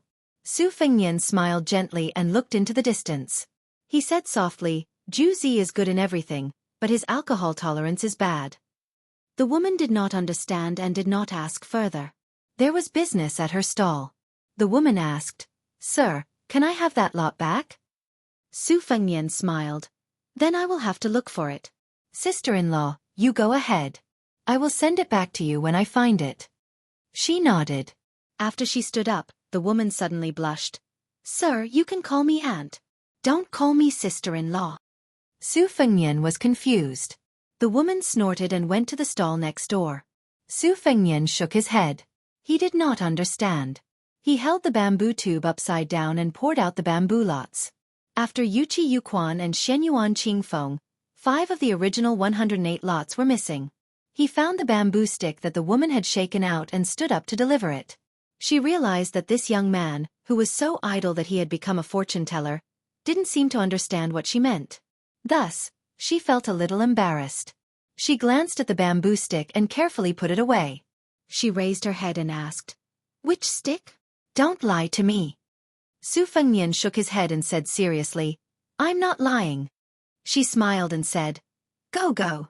Sister-in-law won't delay you from swindling money." Somewhat depressed, Su Fengnian sat back down at the table and resumed his old business. He was familiar with the business and began to openly solicit business. It was just that the old Taoist with the goatee had left behind such a mess. Good news didn't leave the house, but bad news traveled 1,000 miles. In addition, the nearby stalls believed that Su Fengnian was a money-grubbing swindler. Moreover, he was young and didn't wear a frightening Taoist robe. Naturally, he gave people the impression that he didn't know how to do things properly. Groups of pilgrims and tourists passed by, clearly not interested in stopping to draw lots. It was rare that 2 or 3 young women wanted to say something and went forward to draw lots. In the end, they were all tactfully refused by their family elders or men of the same age. Su Fengnian could only drink the calming soup in small mouthfuls. He was really bored to death. Su Fengnian gradually changed from sitting upright and still, to sitting with one leg crossed over the other, and then to lying on the table and shaking the bamboo tube. In the end, he simply shook out bamboo lots himself. He didn't even look at the lot and casually threw it back. The woman next door wiped the sweat from her forehead and teased, "How can you do business like this? The most difficult thing in the world is to take money from other people's pockets. Young master, you're really good." Su Fengnian sighed and said, "Do you really want me to borrow a Taoist robe from Wudong?" The woman was puzzled and said, "Young master doesn't seem like someone who lacks money. Do you really care about that little bit of money?" Su Fengnian subconsciously glanced in the direction of the thatched cottage and said with a gentle smile, "My wife is the most useless. She only likes to collect copper coins. No matter how big or small they are, she doesn't dislike them. She's just like a miser." The woman was overjoyed. "It's a good thing your wife isn't here." Then she advised, "Women are all like this. Young master, you should be more open-minded." Su Fengnian deeply agreed. "Swallows eat mud. Many little drops make a mickle. This is the truth." The woman let out a long breath and raised her hand to stroke the hair on her temples that was soaked in sweat.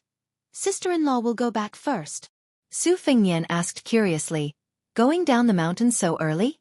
There are so many things scattered here and there. Can you move them?" She pointed to a young woman who was slowly walking over from the mountain road outside LV Zooting and said with a smile, "She's my niece. She sells rouge and face powder at Yuqingguan, which is higher up the mountain. I reckon she's already sold out. In the past, she would come even later to help me. Today, I'll be lazy and go down the mountain early." Su Fengnian stood up and said, "If we go down the mountain from here, there are still a lot of mountain roads to go. Sister-in-law, I'll help you pick a path?" She shook her head and said firmly, "No need. I have a lot of things here, but they're not heavy." Su Fengnian joked, "Sister-in-law, just take it that I have bad intentions. In any case, I'll send you to the memorial arch at the foot of the mountain, okay?" The woman lightly spat and glared at Su Fengnian, who spoke without thinking. She laughed and said, "You're not afraid of being disliked, but I'm afraid. My niece is very shrewish. What? Could it be that you've taken a fancy to her? Then sister-in-law can be a matchmaker." Su Fengnian glanced at the young woman who was getting closer and closer. He gasped. Her waist was not a willow tree, but a big locust tree. He smiled bitterly and said, "Forget it." She took the opportunity when her young niece was not close to the two neighboring stalls. She faced Su Fengnian and asked softly, "What are you thinking about?" At this moment, she saw that the young man was handsome. His eyes were especially clear. They were so clean that they were like the elephant washing pool she saw when she first climbed Wudong Mountain. Su Fengnian said, "I've been outside Liangzhou Pass, to Huayang Pass, and to Huta City." She said calmly, "I see." Su Fengnian grinned. She asked for no reason, "Do you think the Beimang barbarians will fight all the way here?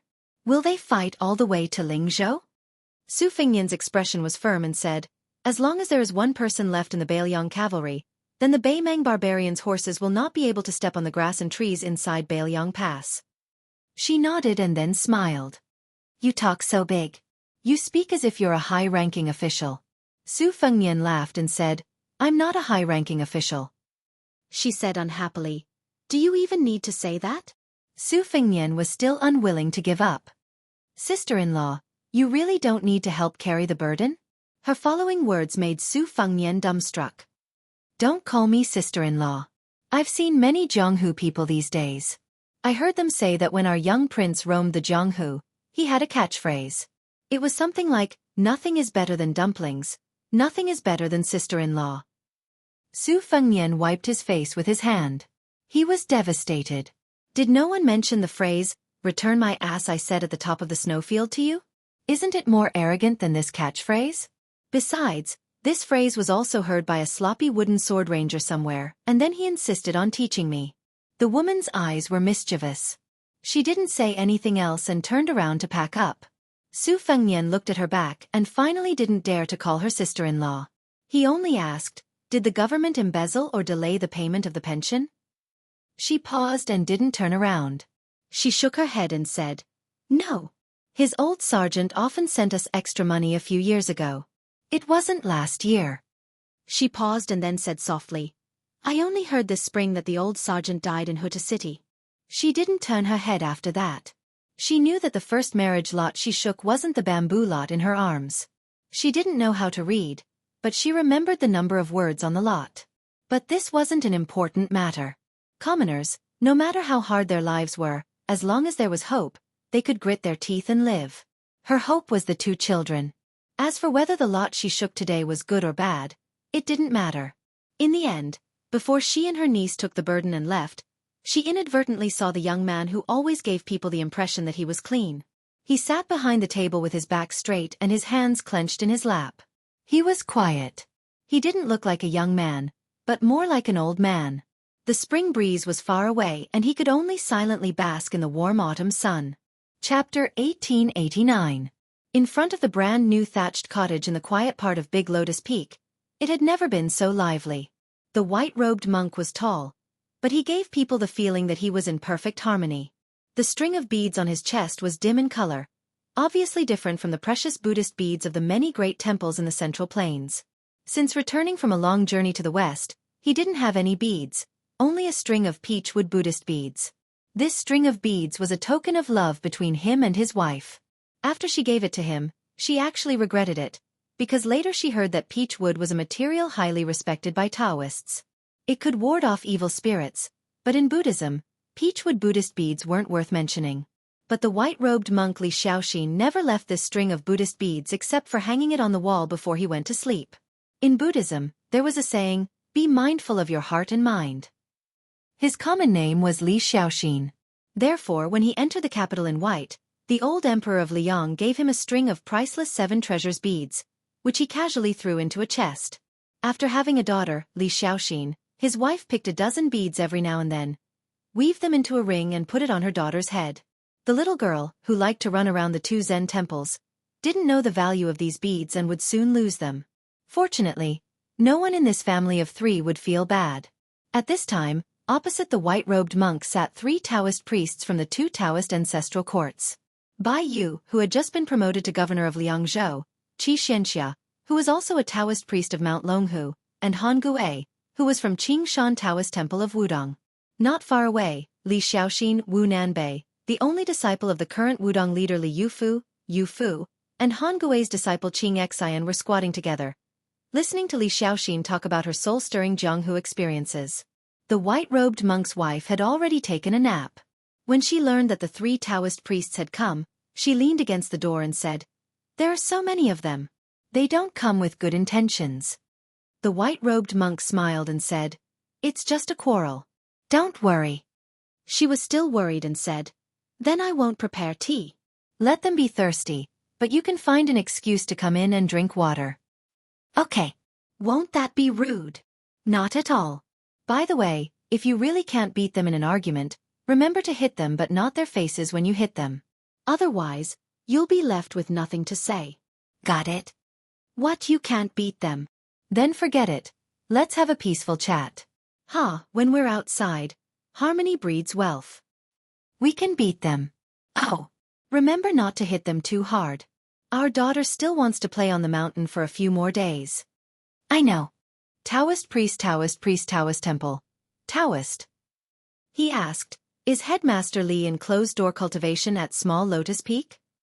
"Of the Taoist priest." "NN. Taoha." He gently stroked the string of mahogany Buddhist beads and said indifferently, "The earth sinks in the southeast and the 4 desecrations flow to the Sun position." Han Gui wore a plain Taoist robe and a Dongxian scarf. He looked a little sad. Bai Yu, who had hurt his eyes from reading, narrowed his eyes out of habit, as if he had nothing to do with it. Xianxia looked up at the rolling sea of clouds at the top of Big Lotus Peak. The white-clothed monk asked with a smile, "If you can't do what you want in life, even if you're 100 years old, you'll still die." Did Chao Zhongqing say it after he entered the Great Chu chessboard and waited for the imperial edict? Bai Yu shook his head. Chao Chongqing's teacher, Li Mi, said that Chao Chongqing was able to change from the scholarly sage to the tyrannical way. I'm afraid this sentence was the finishing touch. The white-clothed monk gently twirled his Buddhist beads. If the 3 things of a good flower, a full moon, and a long life are the happiest wishes of mortals, then the pursuit of your Taoists is to have a smooth mind, right? Bai Yu rubbed his eyes lazily and asked with a smile, "What, are you going to quarrel? But there's not even a cup of tea here." The white-clothed monk said softly, "If my wife doesn't let me prepare tea, I won't dare to make a decision. As for quarreling..." The white-clothed monk looked over everyone's heads and looked not far away.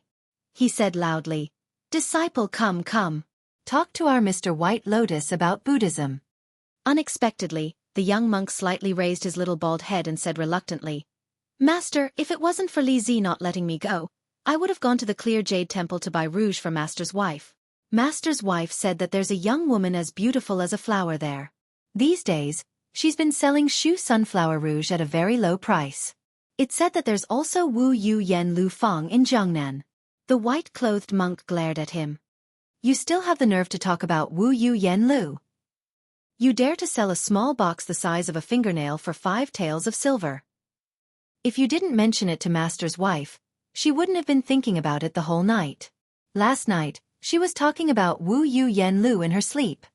The young monk said confidently, I just think that the rouge is really good. Those at the escape summer town at the foot of the mountain are cheap, but the fragrance is too pungent. Although the box is bigger, it's not like Master didn't see it yesterday. Master thought that it wasn't expensive, so Master's wife put so much on her face. When she lowered her head while eating, the rouge would fall into her bowl. It was so scary. Master, you were obviously scared out of your wits, but you still said to Master's wife something like, such a scene is really rare in the world. Then Master's wife grinned and more rouge fell. The white-clothed monk coughed a few times. Bai Yu felt that if this middle-aged monk of the 2 Zen temples hadn't been absent during the battle between Buddhism and Taoism at Mount Longhu more than 10 years ago, he probably wouldn't have been able to turn the tide. The head of the Green Mountain Temple, Han Gue, was looking down. He was like an old monk in meditation. Xianxia seemed to be secretly rubbing the space between her eyebrows. Suddenly, 2 voices sounded from inside and outside the house at the same time. They were full of surprise. Mai and Yanzi from the tobacco workshop? Inside the house, it was naturally the white-clothed monk's wife. Outside the house, it was Xianxia. The latter got up abruptly and ran into the house, shouting, Mother! Father recently hid 4 or 5 taels of silver under the box of scriptures. When he was hiding the money, I secretly saw it. Father told me to keep my mouth shut. But who am I? I'm Mother's daughter. Suddenly, there was a commotion in the thatched house. There was a rush of people rummaging through boxes and cabinets. The white-clothed monk looked up at the sky with a sorrowful expression. If outsiders didn't know the reason, they would definitely marvel at the solemn appearance of the Buddha who pitied the suffering of the world. When the 2 women, one older and one younger, walked out of the thatched house, the white-clothed monk rubbed his bald head and stood up. He said with concern, It's so sunny. Do you want an umbrella? His wife thought for a moment and waved her hand. She heroically said, Mayan Yanzi is a rare thing. There won't be many left. What if we miss it? Xianxia began to give orders. Stupid Nanbei, go get an umbrella in the house and quickly follow us. Qing Xian and Yu Fu. Wudong Mountain is your territory. Is there a path to Yuqing Temple? If there is, then lead the way. Tong Qing, who was now full of admiration for the heroine Xianxia, stuck out his chest and proudly said, Yes. Then the group of people majestically went to Yuqing Temple. The white-clothed monk didn't forget to look at their backs and remind them, the path is difficult. Walk slowly. As if he felt the atmosphere was a little awkward, the white-clothed monk sat back on the small bench and looked at Bai Yu. He casually found a topic. I heard that Mr. Bai Lian has 3 fears and 2 joys? Bai Yu nodded. There are 3 fears. I'm afraid of thunder, afraid of walking, and afraid of Zhao Ningxian asking questions. There are 2 joys. Reading to the eye and speaking to the heart. The white-clothed monk was puzzled. Zhao Ningxian. Bai Yu was a little sad. His real name is Zhao Jingxi. He is the only son of the old headmaster. His temperament is particularly simple and steady. After leaving the mountain, he experienced several tribulations and gained a blessing in disguise. Now his heart is close to the Tao.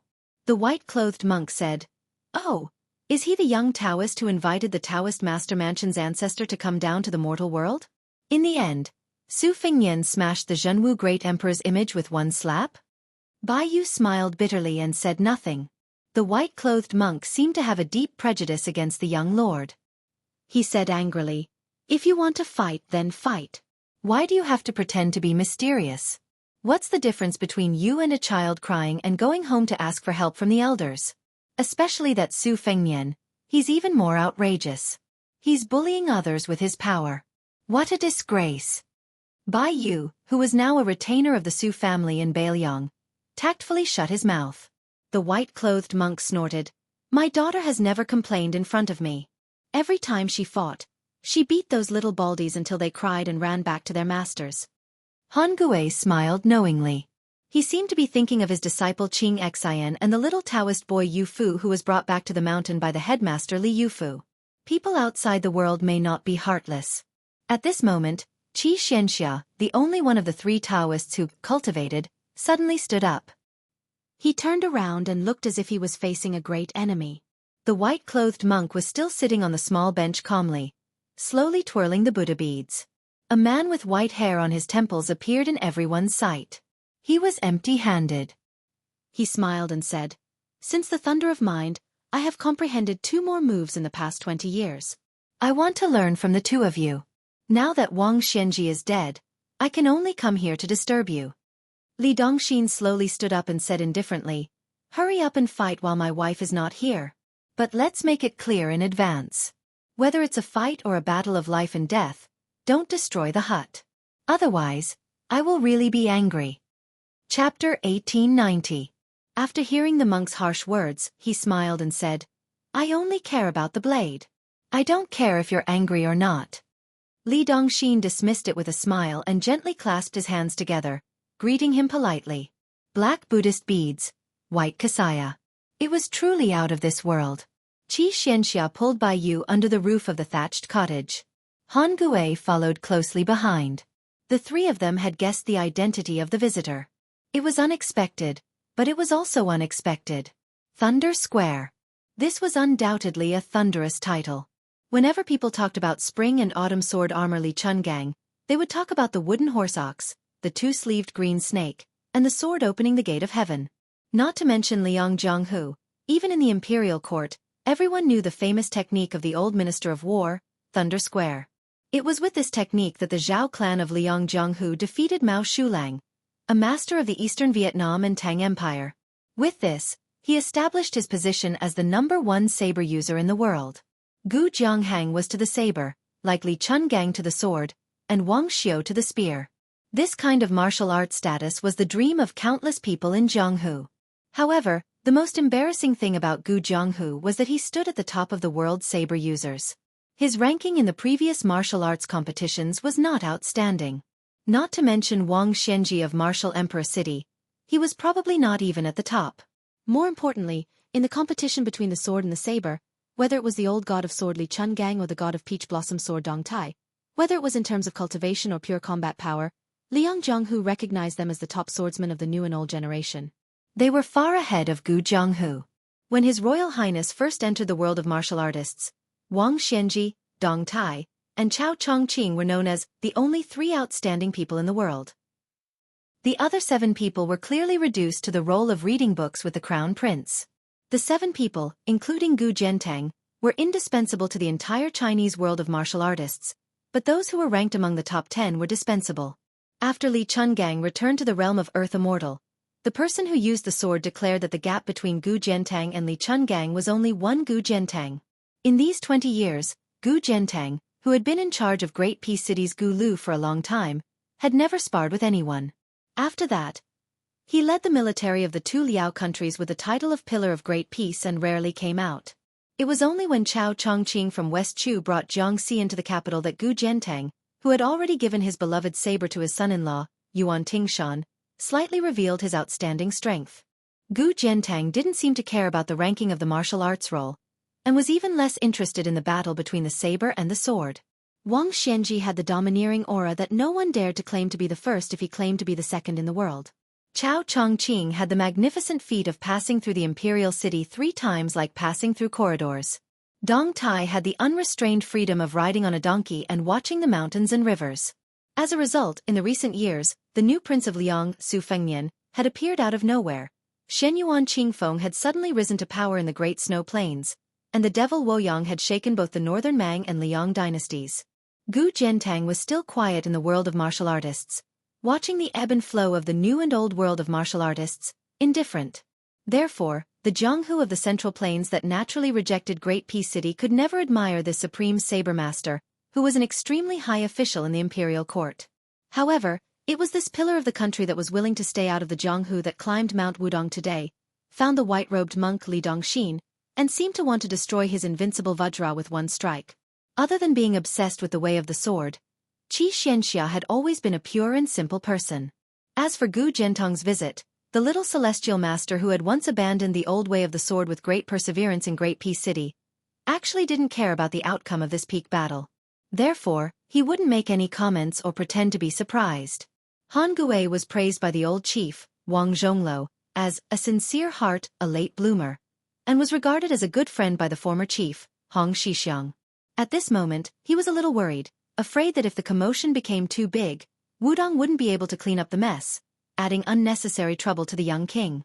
Mr. White Lotus, who only had 3 fears and 2 pleasures in life, was even less interested in fighting and killing. He moved a small stool and sat under the eaves, in a daze, his mind wandering thousands of miles away. Now that the 2 kings had joined forces to stir up the Central Plains, the imperial court originally promised to give Bailiang the grain, but there might be new problems. Chang Sui, who was in charge of the grain with his identity as the provincial governor of Lingzhou, had already sent a secret letter to Mount King Liangshan, requesting to use the Fish Dragon Gang's power to infiltrate the grain transportation of the Guangling River from Xiangfan City to Lingzhou. If there was no other choice, they would need the blood of more than 20,000 gang members. To open the way, they would win millions of stones of blood-stained grain for the Bailiang border cavalry. As a result, the 3 of them didn't care why General Gu didn't carry a saber. Gu Gentong's talisman saber, Nan Hua, and Wudong's sword maniac, Wang Xiaoping's talisman saber, Shen Shu, were equally famous in the world. Gu Gentang was tall and had the typical physique of a northerner. His green robe was elegant, and he had the temperament of a southerner. Gu Gentang, Gentang. But he used a saber. After defeating Mao Shulang, he was at the peak of Jianghu's reputation, and he was also praised as the Saber Saint. It was hard to say whether the nickname was wrong, but the name seemed to be wrong. Gu Gentang put one hand behind his back and slowly raised the other hand. The white-robed monk, Li Dongxin, put his palms together and bowed with one palm.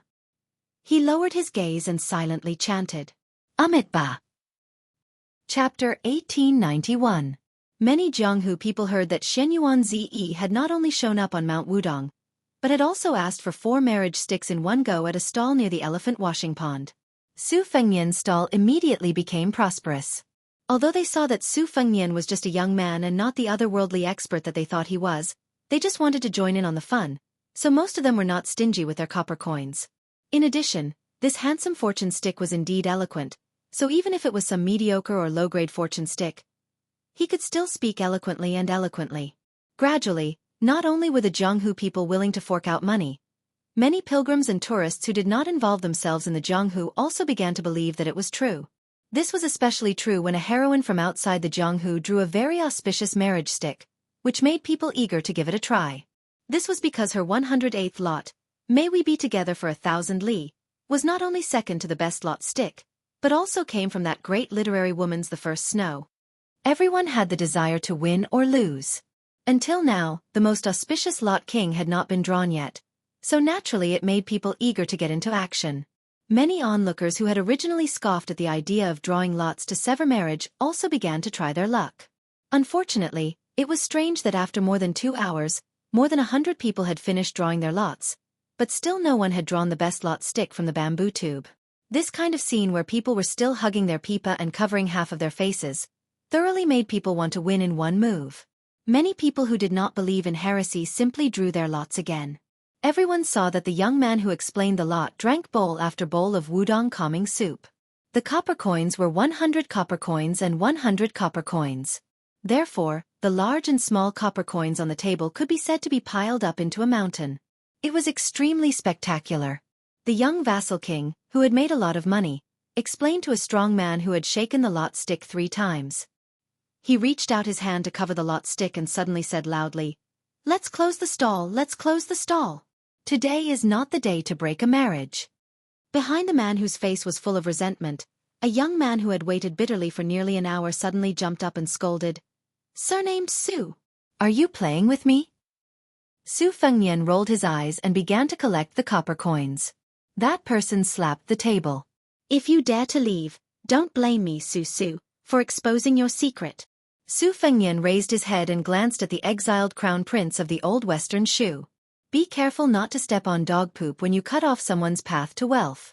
Besides, do you think you can afford to pay the fee? Su Su sneered. Is 10,000 enough? Su Fengnian stopped collecting the copper coins. The meaning behind Su Su's words was probably only understood by him, the king of Beiliang. 10,000, that was the source of 10,000 soldiers from Xu Zhao. So Su Fengnian asked with a smile, do you mean what you say? Swordsmith Qi, who was standing behind Su Su, said softly, it is this old man's son's idea. Su Fengnian smiled and put 2 fingers together. I will only help you with this amount. Su Su's face was full of anger. He leaned forward and pressed both hands on the table. He lowered his voice and said, do you think I am a Taoist immortal who can scatter beans and turn them into soldiers? Su Fengnian raised 3 fingers this time. No sincerity. I will raise the price. Su Su's face darkened and he panted. The blind Guqin player, Xue Songguan, who was carrying the Guqin case on his back, smiled and quietly pulled on Su Su's sleeve. Su Su snorted and crossed his arms in front of his chest.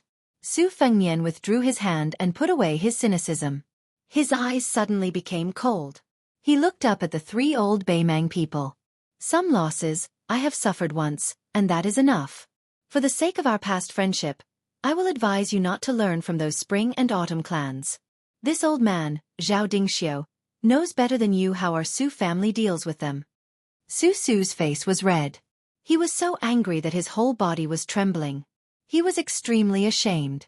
Xue Songguan, who was familiar with the inside story, sighed slightly and then gently held his hand. Su Su's eyes were vaguely moist. He held his hand tightly and turned his head away. It was unknown whether he didn't want to see the young king's face or he didn't dare. When this old man fled to the streets of Beimang, he had almost given up the idea of reviving Shishu. The reason why he made a comeback and made up his mind to return to the Central Plains was all because of this young king. Even their early smooth sailing was largely attributed to the various death soldiers that Beiliang buried in Shu and Zhao. However, when Chen Jibao was appointed as the king of Shishu, not only did he cut off the connection between Beiliang and them, but he also forced the real backbone of Shishu, Zhao Dingxiu, to change his mind. To put it nicely, they were judging the situation. To put it bluntly, they were burning the bridge after crossing the river. In the beginning, this old man even prepared for the worst. He prepared to face the wrath of Beiliang, especially Fu Shui and Yang Ying. But for some reason, the young king who stabbed them in the back seemed to be unaware of it. This undoubtedly made this old man, who was influenced by the benevolence of the Confucian school, feel deeply guilty. That was why Su Su and the other 2 went to the desert. After all, the white-clothed war saint, who once played with the territory of Shu and Zhao, was now in Guangling Road in Liang. In order to fight for the Central Plains, most of the elite troops under the king's jurisdiction went out of Shu to the east. As a result, it gave this old man a chance to make up for it or to make a new bet. Sword craftsman Qi took off the sword box and gently put it on the table. This old man told me before leaving that 20,000 was the bottom line. Plus this full armor snow, as an extra. Chapter 1892. Su Fengnian slowly exhaled a mouthful of murky air that had accumulated for a long time. Su Fengnian was indeed resentful towards this old man's son who wholeheartedly supported the Su family in western Shu. If they had not rushed to Xu Zhao to raise the flag of restoring the country, many of the chess pieces that Beiliang had secretly buried there would not have surfaced so quickly. Even if they were not used, it would have been far better than the current awkward situation. If Chen Jibao had not completely fallen out with Beiliang back then, those spies and men of sacrifice who had used up so much of Beiliang's energy and financial resources would not have survived. According to Master Li Yishan's established plan, once Liang Imperial Court decided to drag them down in the future Battle of Liangmang, Beiliang would directly intercept the local spearhead, Beiliang's strategic rear. Therefore, regarding the continuous infiltration of Xu Zhao and Zhao, Beiliang could be said to have spared no effort, far more than the Central Plains. Therefore, a certain diligent steward of a certain Junwang manor, an old-fashioned private school teacher teaching, a peddler running around the marketplace, a beautiful courtesan from the brothel, or even a military officer with real power in the Xu Zhao army could all be the men of sacrifice of Fu Shui Fang. Taking a step back, Xu Zhao and Beiliang were cut in half by Chen Jibao. Even if the Su family's Iron Horse cavalry did not manage to defend Beiliang in the end, causing the Fu Shui Fang's chess pieces to be unable to achieve anything in the end, at the very least, Those people could slowly grow old and die in Shuzhou and Zhao with a kind of unknown regret. Not like now, where they were like wandering ghosts exposed to the light of day. Not only did Chen Zhibao know their identities, even Li Yang and Zhao Go had probably begun to secretly record it, so that they could settle the score with them in the future. With regards to Su Fengnian did not hold any grudges. This young man was originally a puppet that could not even be considered as a hands-off shopkeeper. Under the general situation, he could only go with the flow. In Shu and Zhao, two places, Su pulled a blind zither player to pretend to be a young hero devil, and wandered around the Jianghu wantonly. Perhaps it was a kind of mood similar to drowning one's sorrows in wine. Su Fengnian felt nothing but admiration for the swordsmith Qi who had gifted him a new sword, Spring and Autumn. In the end, Su Fengnian was angry at Zhao Dingxiu's betrayal, but he resented his own carelessness even more. Sometimes, a single word from a monarch could lead to the rise of a nation or the fall of a nation. A single word from a historian determined whether a person would be remembered in the annals of history or go down in infamy. A single word from a general determined victory or defeat, life or death. War was a matter of national importance. It was not a joke. Perhaps the simple-minded Su was only guilty of his and this old man's betrayal. He did not think of the Bailiang death soldiers who had taken root in Shu for many years, or the deeper level of the Liangmang War. After all, this young man from a noble family only knew that he was an ordinary survivor of Bei Mang. He only knew that this old man's son was a pedantic and strict old scholar, and that Uncle Qi was nothing more than a blacksmith with a bit more strength. What bell and cauldron food, what monarch and country, what West Shu's imperial uncle dying at the city gate, what West Shu's minister dying together with the country was the champion of spring and autumn. Other than the golden dragon embroidered Shu brocade wrapped in swaddling clothes, he had never worn the crown prince's robe. Therefore, he did not understand the generosity at all. Su secretly sniffled, showing that his temperament was weak and had no ambition to speak of. He only longed for Jianghu, and did not like the unfamiliar court and officialdom. After the fall of the country, the old officials of the Su clan would cry when they saw him. That kind of kneeling and kowtowing ceremony, not only would it not make this unambitious young man feel happy, he would only feel that 1,000 gene weight was pressing down on his shoulders. In private, he once mocked himself to the blind female zither player that he admired. Su is useless. At some point, Wei Miao, who did not come with Su and the other two, had already stood behind the blacksmith surnamed Qi, invisibly cutting off the flow of people. Especially when the dazzling Miaozhong woman grinned and crushed the palm of a lecher, the crowd of kind-hearted men and women who came to Mount Wudong to burn incense began to scatter like birds and beasts. Most of the Jianghu people who were conceited about their martial arts did not go far, but they still stood some distance away and cautiously watched with cold eyes. Wei Miao took a few steps forward and said straightforwardly, "The king of Shu wants me to pass on a message to both of you. There is no problem in crossing the border." Su Fengnian saw that the blacksmith surnamed Qi frowned and understood. He asked, "When did he pass this message to you? Before or after the spring snow building incident?" Wei Miao said indifferently, "I will not say. It is not important." Su Fengnian did not pay attention to this famous grandmaster of Nanzhao, and looked at the blacksmith surnamed Qi. "Also pass on a message to this old man Lu for me. The relationship between Bailiang and Shu is not like that between Bailiang and the Central Plains. Once we cannot defend Beiju city, Shu is fated to have to face the Beimang Iron Cavalry. Therefore 20,000 people must be at least, and they must be elites.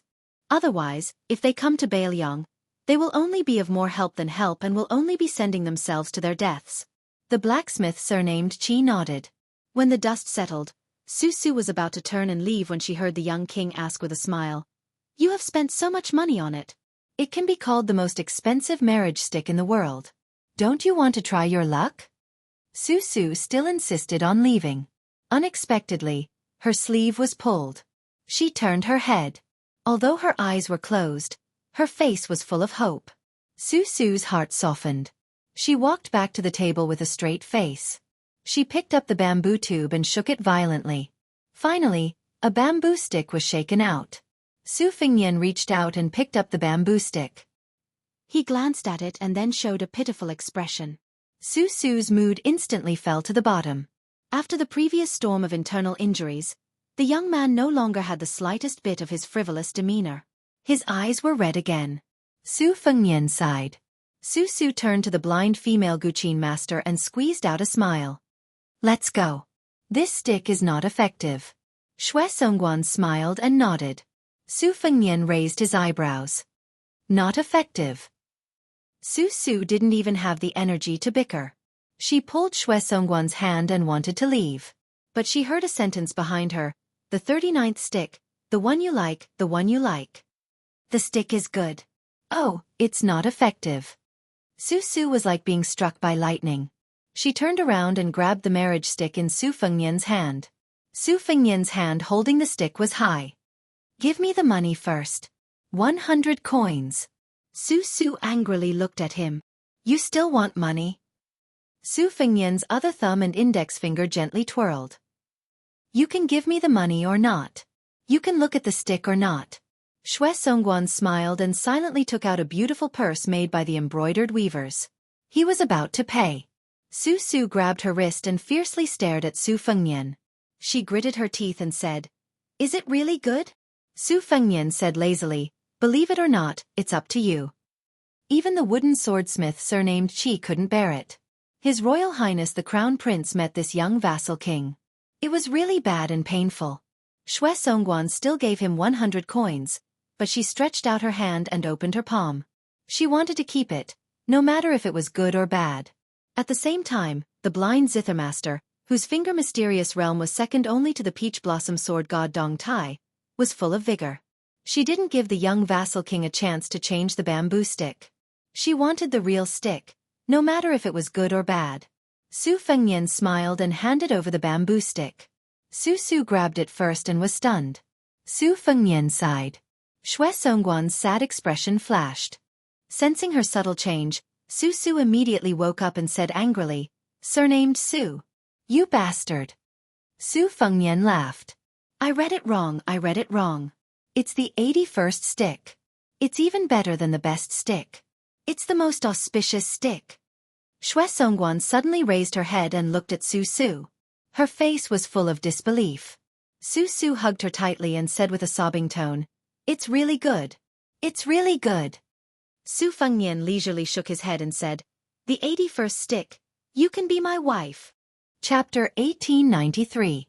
Xue Songguan slightly broke free from Su Su's embrace.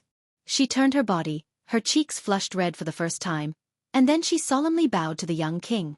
Maybe she was grateful that he had set up a stall to interpret the lot, so Su Su had drawn a good lot that she had never dreamed of. Maybe she was glad that he had not died in the assassination in the rainy alley of Beimang that year, which allowed her to meet Su Su. Maybe she was grateful that he had urged her to stay at the last moment, which was tantamount to helping Su Su untie the knot in her heart. Su Fengnian waved his hand and joked, Miss Xue, to be honest, this shortcake is really not worthy of you.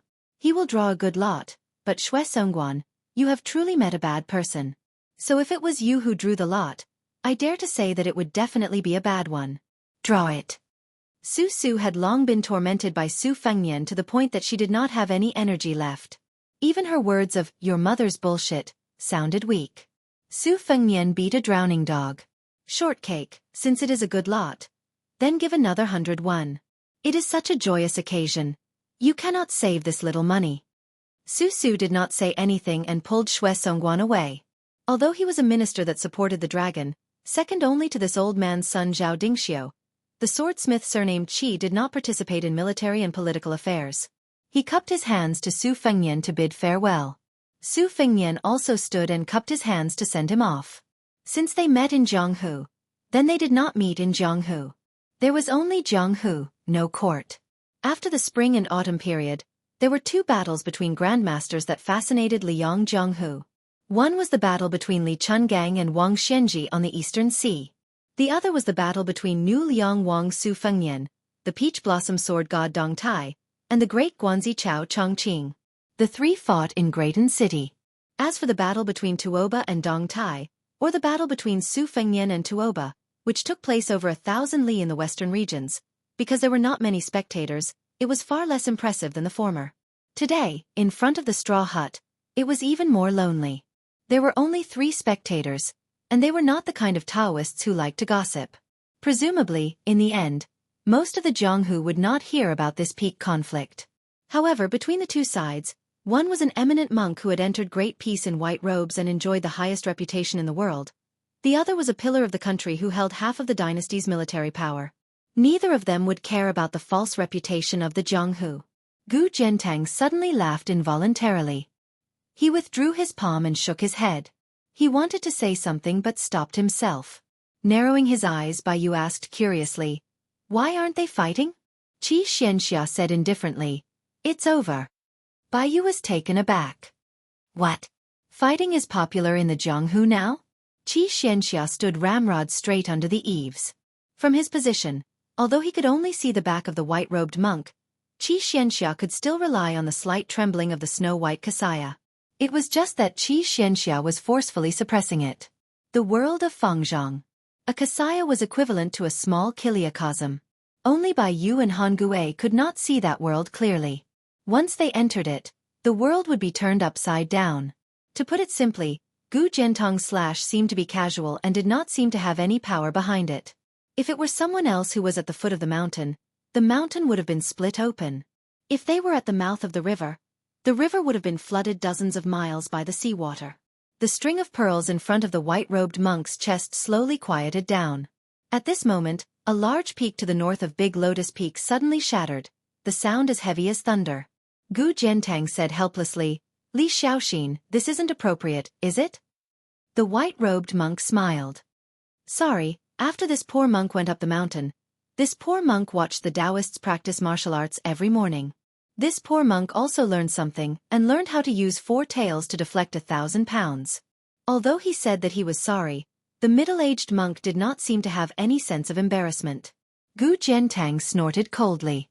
The white-robed monk hesitated for a moment, then said with a serious expression, "Grand strength is similar to Wang Xianji's absolute strength. If it were Wang Xianji, you would also be able to injure him. Of course, if you want to win against Wang Xianji with this, it is still unrealistic." Gu Zhentang asked calmly, "Is that all?" The white-robed monk smiled. "Of course, the most important thing is that this move of yours can damage one's qi.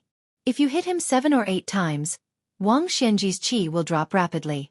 Otherwise, I would not have used this move of yours to deflect it to the back of the mountain." Gu Zhentang said proudly, "I can hit him 12 times. The white-robed monk said exasperatedly, "Do you think you have the celestial physique that Su Gai inherited from Gao Shulu? And the great yellow court of Wudong that has an endless flow of qi? Wang Xianji can smash you to death with 3 or 4 punches." Gu Zhentang laughed coldly. The white-robed monk touched his bald head. "You really don't believe me. In this world, there are only a handful of people who truly know how powerful Wang Xianji is. Li Chungang, Su Fengnian, and at most Hong Shixiang. The others, even Dong Tai and Chao Chongqing, are unable to fully understand. After all, those two have never had a true life-and-death battle with Wang Xianji. Also, even if this poor monk does not use the essence of Wudong's martial arts and stands still for you to hit 12 times, this poor monk's body will still be as immovable as a mountain. It's just that I will have to do this personally soon, so I can't afford to waste my strength here." Gu Zhentang was silent. The white-robed monk sighed and said, "Gu Zhentang, if you can focus on the blade without any distractions, you might have a chance to fight for the title of number 1 in the world." Gu Zhentang regained his composure and said with a smile, "In this Gu's opinion, the blade can only be used to kill people on the battlefield. Using it to fight for the name of Jianghu is too much of a waste. The sword is distinguished in Jianghu, the blade drinks blood on the battlefield." Perhaps this was the true understanding of the great General Gu Zhentang. Gu Zhentang finally asked, "I want to know, who in the world can break your Vajra physique?" The white-robed monk touched his head and extended 3 fingers. "Dong Tai's Taya sword." Gu Zhentang nodded. He had already guessed it. The white-robed monk continued, "This poor monk's wife snoring." Gu Zhentang took a deep breath. He left without saying goodbye. He didn't want to know who the third person was. The white-robed monk continued, "Then there's this poor monk's daughter's small wooden mallet. She likes to use her father's head as a wooden fish. His daughter doesn't know how to care for her father, but her father naturally does." Bai Yu and Han Gue looked at each other and smiled. The most difficult things in the world didn't seem difficult in front of the white-robed monk Li Dongxin. Han Gue suddenly said with a bitter expression, "Teacher, what about that damaged mountain peak?" The white-robed monk turned his head and said with a smile, "Find Su and ask for money to repair it." Han Gui thought for a moment. That's a good idea. As the provincial governor of Liangzhou, Bai Yu quickly waved his hands. No. Our Bailiang doesn't have much money now. Not long after Gu Jiantang left, the group of people who went to buy rouge returned earlier than expected. Behind them, the two children, Xianxia and Yu Fu, were secretly laughing. Among the three people in front, Li Dongbei was pulling Wu Nanbei's ear, and Li Dongxin's wife was pulling her daughter's ear. The woman said with annoyance and anger, "Li Zi, are you still mother's daughter? If you didn't drag that stupid Nanbei to listen to you talk about Jianghu and delay time, he would have gone to Yuqing Temple earlier and bought the Mian Yen Ji from the tobacco willow lane." Li Dongbei pulled on the stupid Nanbei's ear and said angrily, "It's all your fault." What Mian Yen Ji from the tobacco willow lane? You said it. Why didn't you say it earlier? Wu Nanbei said with grievance, "Master's wife Li Zi, I didn't know that Master had hidden money from the start." The three of them looked at the white-robed monk. The middle-aged monk put his palms together and looked up at the sky. He muttered, "Buddha, please bless us. We will have food to eat tonight." At this moment, no one knew that the string of Buddhist beads on the white-robed monk Li Dongxin's chest was actually a string that connected 108 peachwood beads. Because of years of wear and tear, and also because of Gu Jiantang's blade, it had already dissipated like smoke. Although there was no string, the string of Buddhist beads was still connected. It was actually done by Li Dongxin in one breath. The affairs of the world were unpredictable. Dongxin was normal. Chapter 1894. Inside and outside the hall where Jianghu the Great Emperor was worshipped, the incense was burning. An old Taoist with a solemn face quickly stepped over the threshold. Seeing the tall figure in white, the old man calmed down and slowed down his pace, standing side by side. The figure in white, who was taller than the average Bailiang man, was actually a young woman. Her face was faintly radiant. This was probably the so-called solemnity of a treasure, like a bodhisattva descending to the world. The elderly Taoist was originally here to take over the task of knocking the chimes. Although his seniority on Wudong Mountain was the highest, and he was the great spiritual master who had been in charge of the mountain's commandments for dozens of years, he still had to attend to everything personally. When he was approaching the main hall, he sensed her unusual aura. The elderly Taoist was well aware that, to be precise, she was the first one to discover him, and then she deliberately revealed some clues. The old Taoist followed her line of sight and saw a devout believer kneeling 3 times and kowtowing 9 times on a futon. Although his body was extremely weak, the etiquette of kowtowing was meticulous. The old Taoist was very familiar with this. When he was young, he was brought to the mountain by his master, Huang Manshan, to cultivate. He was Wang Zhongluo and Song Jiming's senior and junior brothers. Now that he was almost 100 years old, the old Taoist had been burning incense for people for nearly 80 years. The old Taoist said with emotion, "People pray to immortals for longevity, for relief from worries, for freedom from suffering." The tall woman in white said indifferently, "Then why does Wudong Mountain want to cut off the thoughts of all the cultivators in the world?" The old man was none other than Wudong's enlightened immortal Chen Yao, the senior brother of the former leader Hong Shixiang, and the senior uncle of the current leader Li Yufu. The old man smiled and said, "Master Tantai, I only know the rules and regulations of this mountain. I know what should be done and what should not be done. But if you ask me about the art of immortality, or some other bigger questions, I would be asking the blind. If you had climbed the mountain earlier, my master, senior brother, and junior brother would have been able to answer.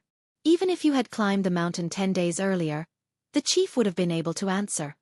Tantai calmly withdrew her gaze and looked up at the majestic statue of Jianghu the Great Emperor. It was high and mighty, overlooking the world. "Is it hard to understand? Or do you not want to understand? Why did the spring and autumn period fall? Why did the central plains sink? It was because a small group of tycoons had blocked the entire world's path to prosperity. It was obvious that if the current emperor of Liang discriminated against the white-clothed Han clan, and only promoted the descendants of aristocratic families to fill the imperial court, the fate of the Zhao clan would not last long. Running water doesn't rot. The pivot doesn't rust. How simple is this logic?" The old Taoist smiled and nodded. "Grandmaster Tantai is right." Tantai Pingjing asked again, "Is the ambition of Mount Wudong so great that they want to turn the whole world into a separatist town?" The old Zhenren asked, In the eyes of Sect Master Tantai, the mortals in the human world are inferior to the immortals in the heavens? Tantai Pingjing rudely stretched out her finger and pointed at the statue. Isn't it? Then why is this statue able to sit high up and look down, making people willingly bow their heads and enjoy 1,000 years of incense? The old Zhenren was not annoyed by the disrespectful behavior of the former leader of the Qi cultivators in the south. He shook his head and said, "It's still the same as what I said before. When people pray for immortals to grow old, they have to ask for something. I'll be bold to make an inappropriate analogy. It's like the officialdom at the foot of the mountain or the marketplace. When you ask for someone's favor, you always have to bring some gifts. When you talk to someone, you always have to lower your voice. That's how it is. That's how it is. But it doesn't mean that the person who is being asked can do whatever he wants." The old Zhenren, who was not talkative, started to talk. His tone was a little heavier.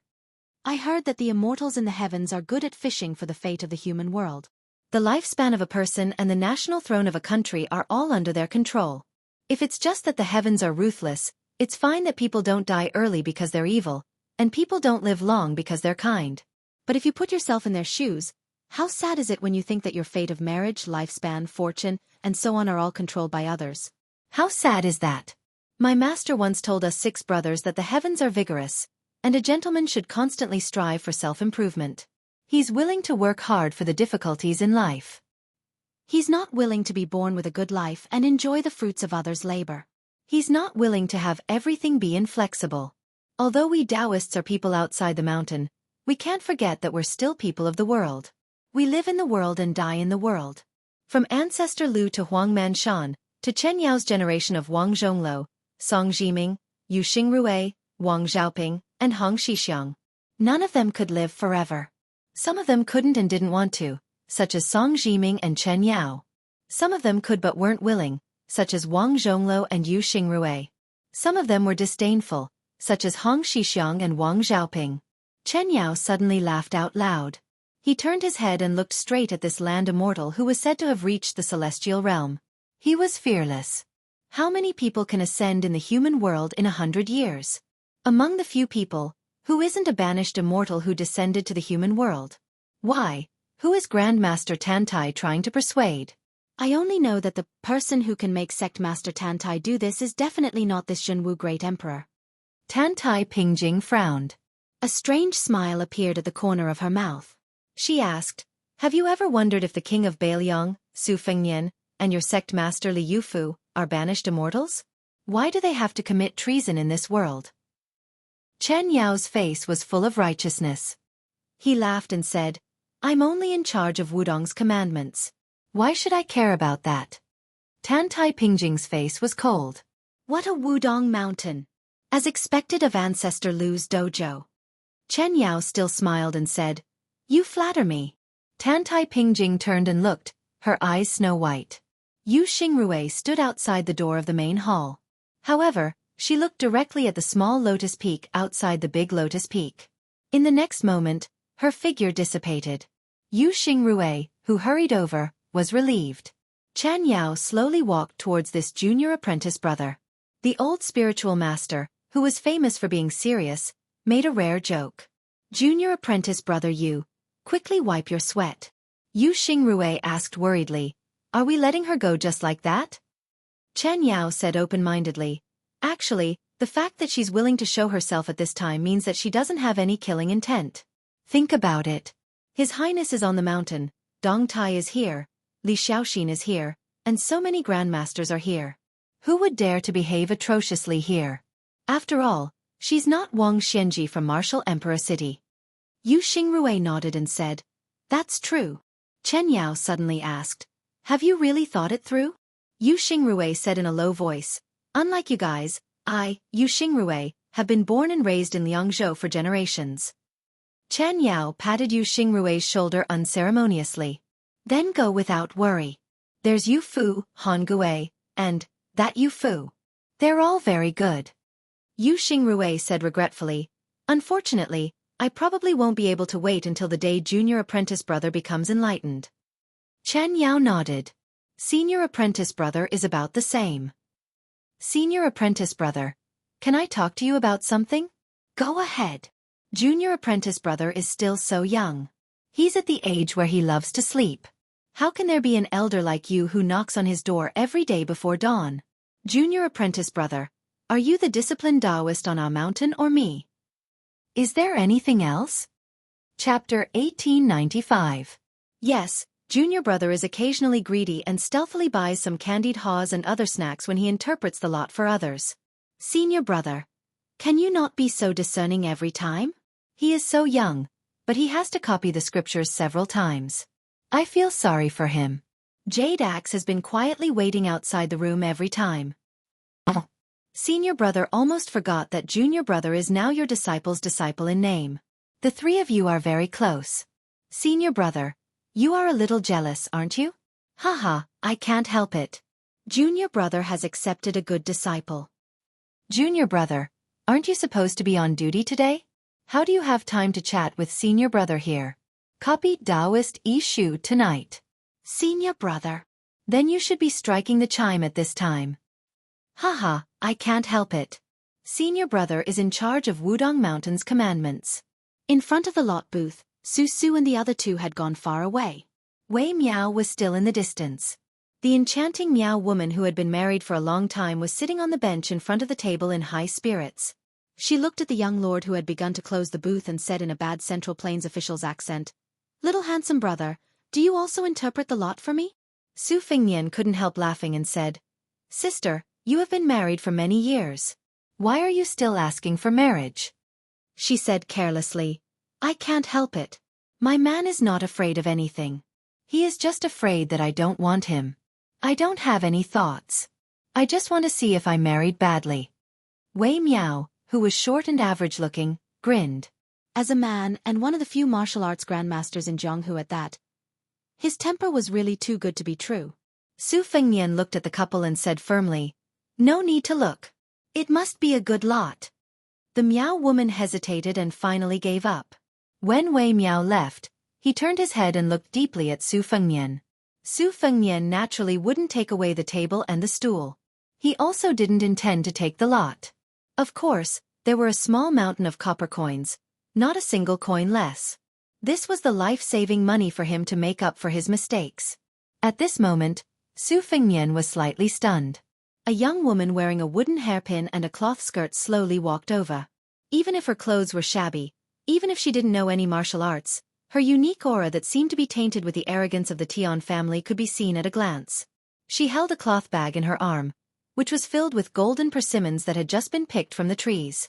Su Fengnian felt a headache coming on. She was on Mount Wudong, while Gu Jiantang had just come up the mountain. Actually, it was not appropriate for either of them to meet each other. One of them was a princess who had died of illness in the palace according to the history books of the imperial court. The other was a great pillar of the country who was loyal to the Zhao family of Liang. It was none other than Princess Sui Zhu, Zhao Fengya. She was sitting on a bench that had already been closed, facing him. Su Fengnian returned to his seat and helplessly asked, "Why are you here?" She smiled indifferently and said, "Let's see if I can shake out the first lot." Su Fengnian was about to speak when she continued, "Where did you hide it? Take it out, otherwise how can I shake it out?" Su Fengnian shook his sleeve unabashedly, and a bamboo stick fell out. She sneered and said, "You really know how to do business. Even if you can't become the king of Bailiang in the future, you can still hide in the Central Plains and become rich." Su Fengnian chuckled and said, "Should I say that you have a crow's mouth, or should I say that I'm borrowing your auspicious words?" She said with a cold face. "Lot cylinder." She was as arrogant as she was in the past. Su Fengnian only cared about money and not people. "You have 100 copper coins?" She picked up a ripe persimmon from the cloth bag and put it on the table. Su Fengnian widened his eyes. It was not because of the arrogance of Princess Liang in the past. It was because of the appearance of another princess behind Zhao Fengya. It was just the princess of Dechu in the past. Zhao Fengya turned her head and glanced at her. "Oh, the female sword immortal who likes to fly around and show off her power has come." Jiang and I said unhappily, "It's none of your business." For some reason, Jiang and I felt that the culprit who had once destroyed her vegetable garden, even if she had become the emperor of West Chu, even if she was now a female sword immortal, she still did not have the confidence to face Zhao Fengya, who was supposed to be a fallen phoenix who was inferior to a chicken. In terms of fighting, when they first met, Xianxia, the Princess Sui Zhu who was familiar with archery and horses, was slightly better. Now, Jiang and I could probably beat down 1,000 Xianxias. But the more this was so, the less Jiang and I wanted to fight. In terms of cursing, Jiang and I was probably not Zhao Fengya's opponent in the past, present, and future. Zhao Fengya said domineeringly, "First come, first served. I'll shake the lot first." Jiang and I curled her lips, but she did not dare to say anything in response. Su Fengyan sighed and put down the bamboo tube. Zhao Fengya raised her head and said, "When shaking the lot, don't do anything." Su Fengyan rolled his eyes and waved his hand, indicating for Zhao Fengya to quickly shake the lot. Zhao Fengya picked up the bamboo tube with one hand and casually turned it a few times. She gently tossed out a bamboo stick. She casually picked it up and glanced at it. Then the corners of her mouth curled up. She turned her head to look at Jiang and I, who was clearly much more nervous than she was, and heavily slapped down the bamboo stick. She stood up and left, unkindly taking the persimmon with her. Only when Zhao Fengya turned around did Jiang and I sneakily pick up the bamboo stick. Shock, grievance, resentment, and sadness appeared one by one on her devastatingly beautiful face. In the end, she was on the verge of tears. The confused Su Fengyan leaned over to take a look. Su Fengyan somewhat understood Su Su's feelings. It really was tit for tat. The lot in Jiang Ni's hand was the lot that Zhao Fengya had casually shaken out. A good match? A celestial beauty. What more could a husband ask for? The first lot. Su Fengyan pressed his hand to his forehead, speechless. Alas, the copper coins that he had spent so much effort to obtain had been completely earned for nothing. Su Fengyan could not help but be careful. He was afraid that this pitiful little mud person in front of him would also do the same, casually. She only needed to lift her hand, and a great Liang dragon sparrow would fly out of the red sandalwood sword sheath in the thatched hut. Su Fengyan could not help but sigh, feeling sad. She quickly threw the lot back into the bamboo tube like it was scalding her hand. Then she turned her head and wiped her face. She turned her head again, not looking at Su Fengyan or the lot tube. She only stared at the mountain of copper coins. She asked in a soft voice, "You earned all of this in the afternoon?" Su Fengyan, who was filled with sorrow, nodded his head. Her tone suddenly became light. "How much?" Su Fengyan said in a soft voice, "It's not a small amount. If it's converted to silver, it should be around 100 taels." Her eyes immediately lit up. Her originally dark and gloomy face was glowing. She raised her head and asked in a probing voice, "It's all mine?" Su Fengyan held back his laughter. "Of course." Su Fengyan stood up and struck while the iron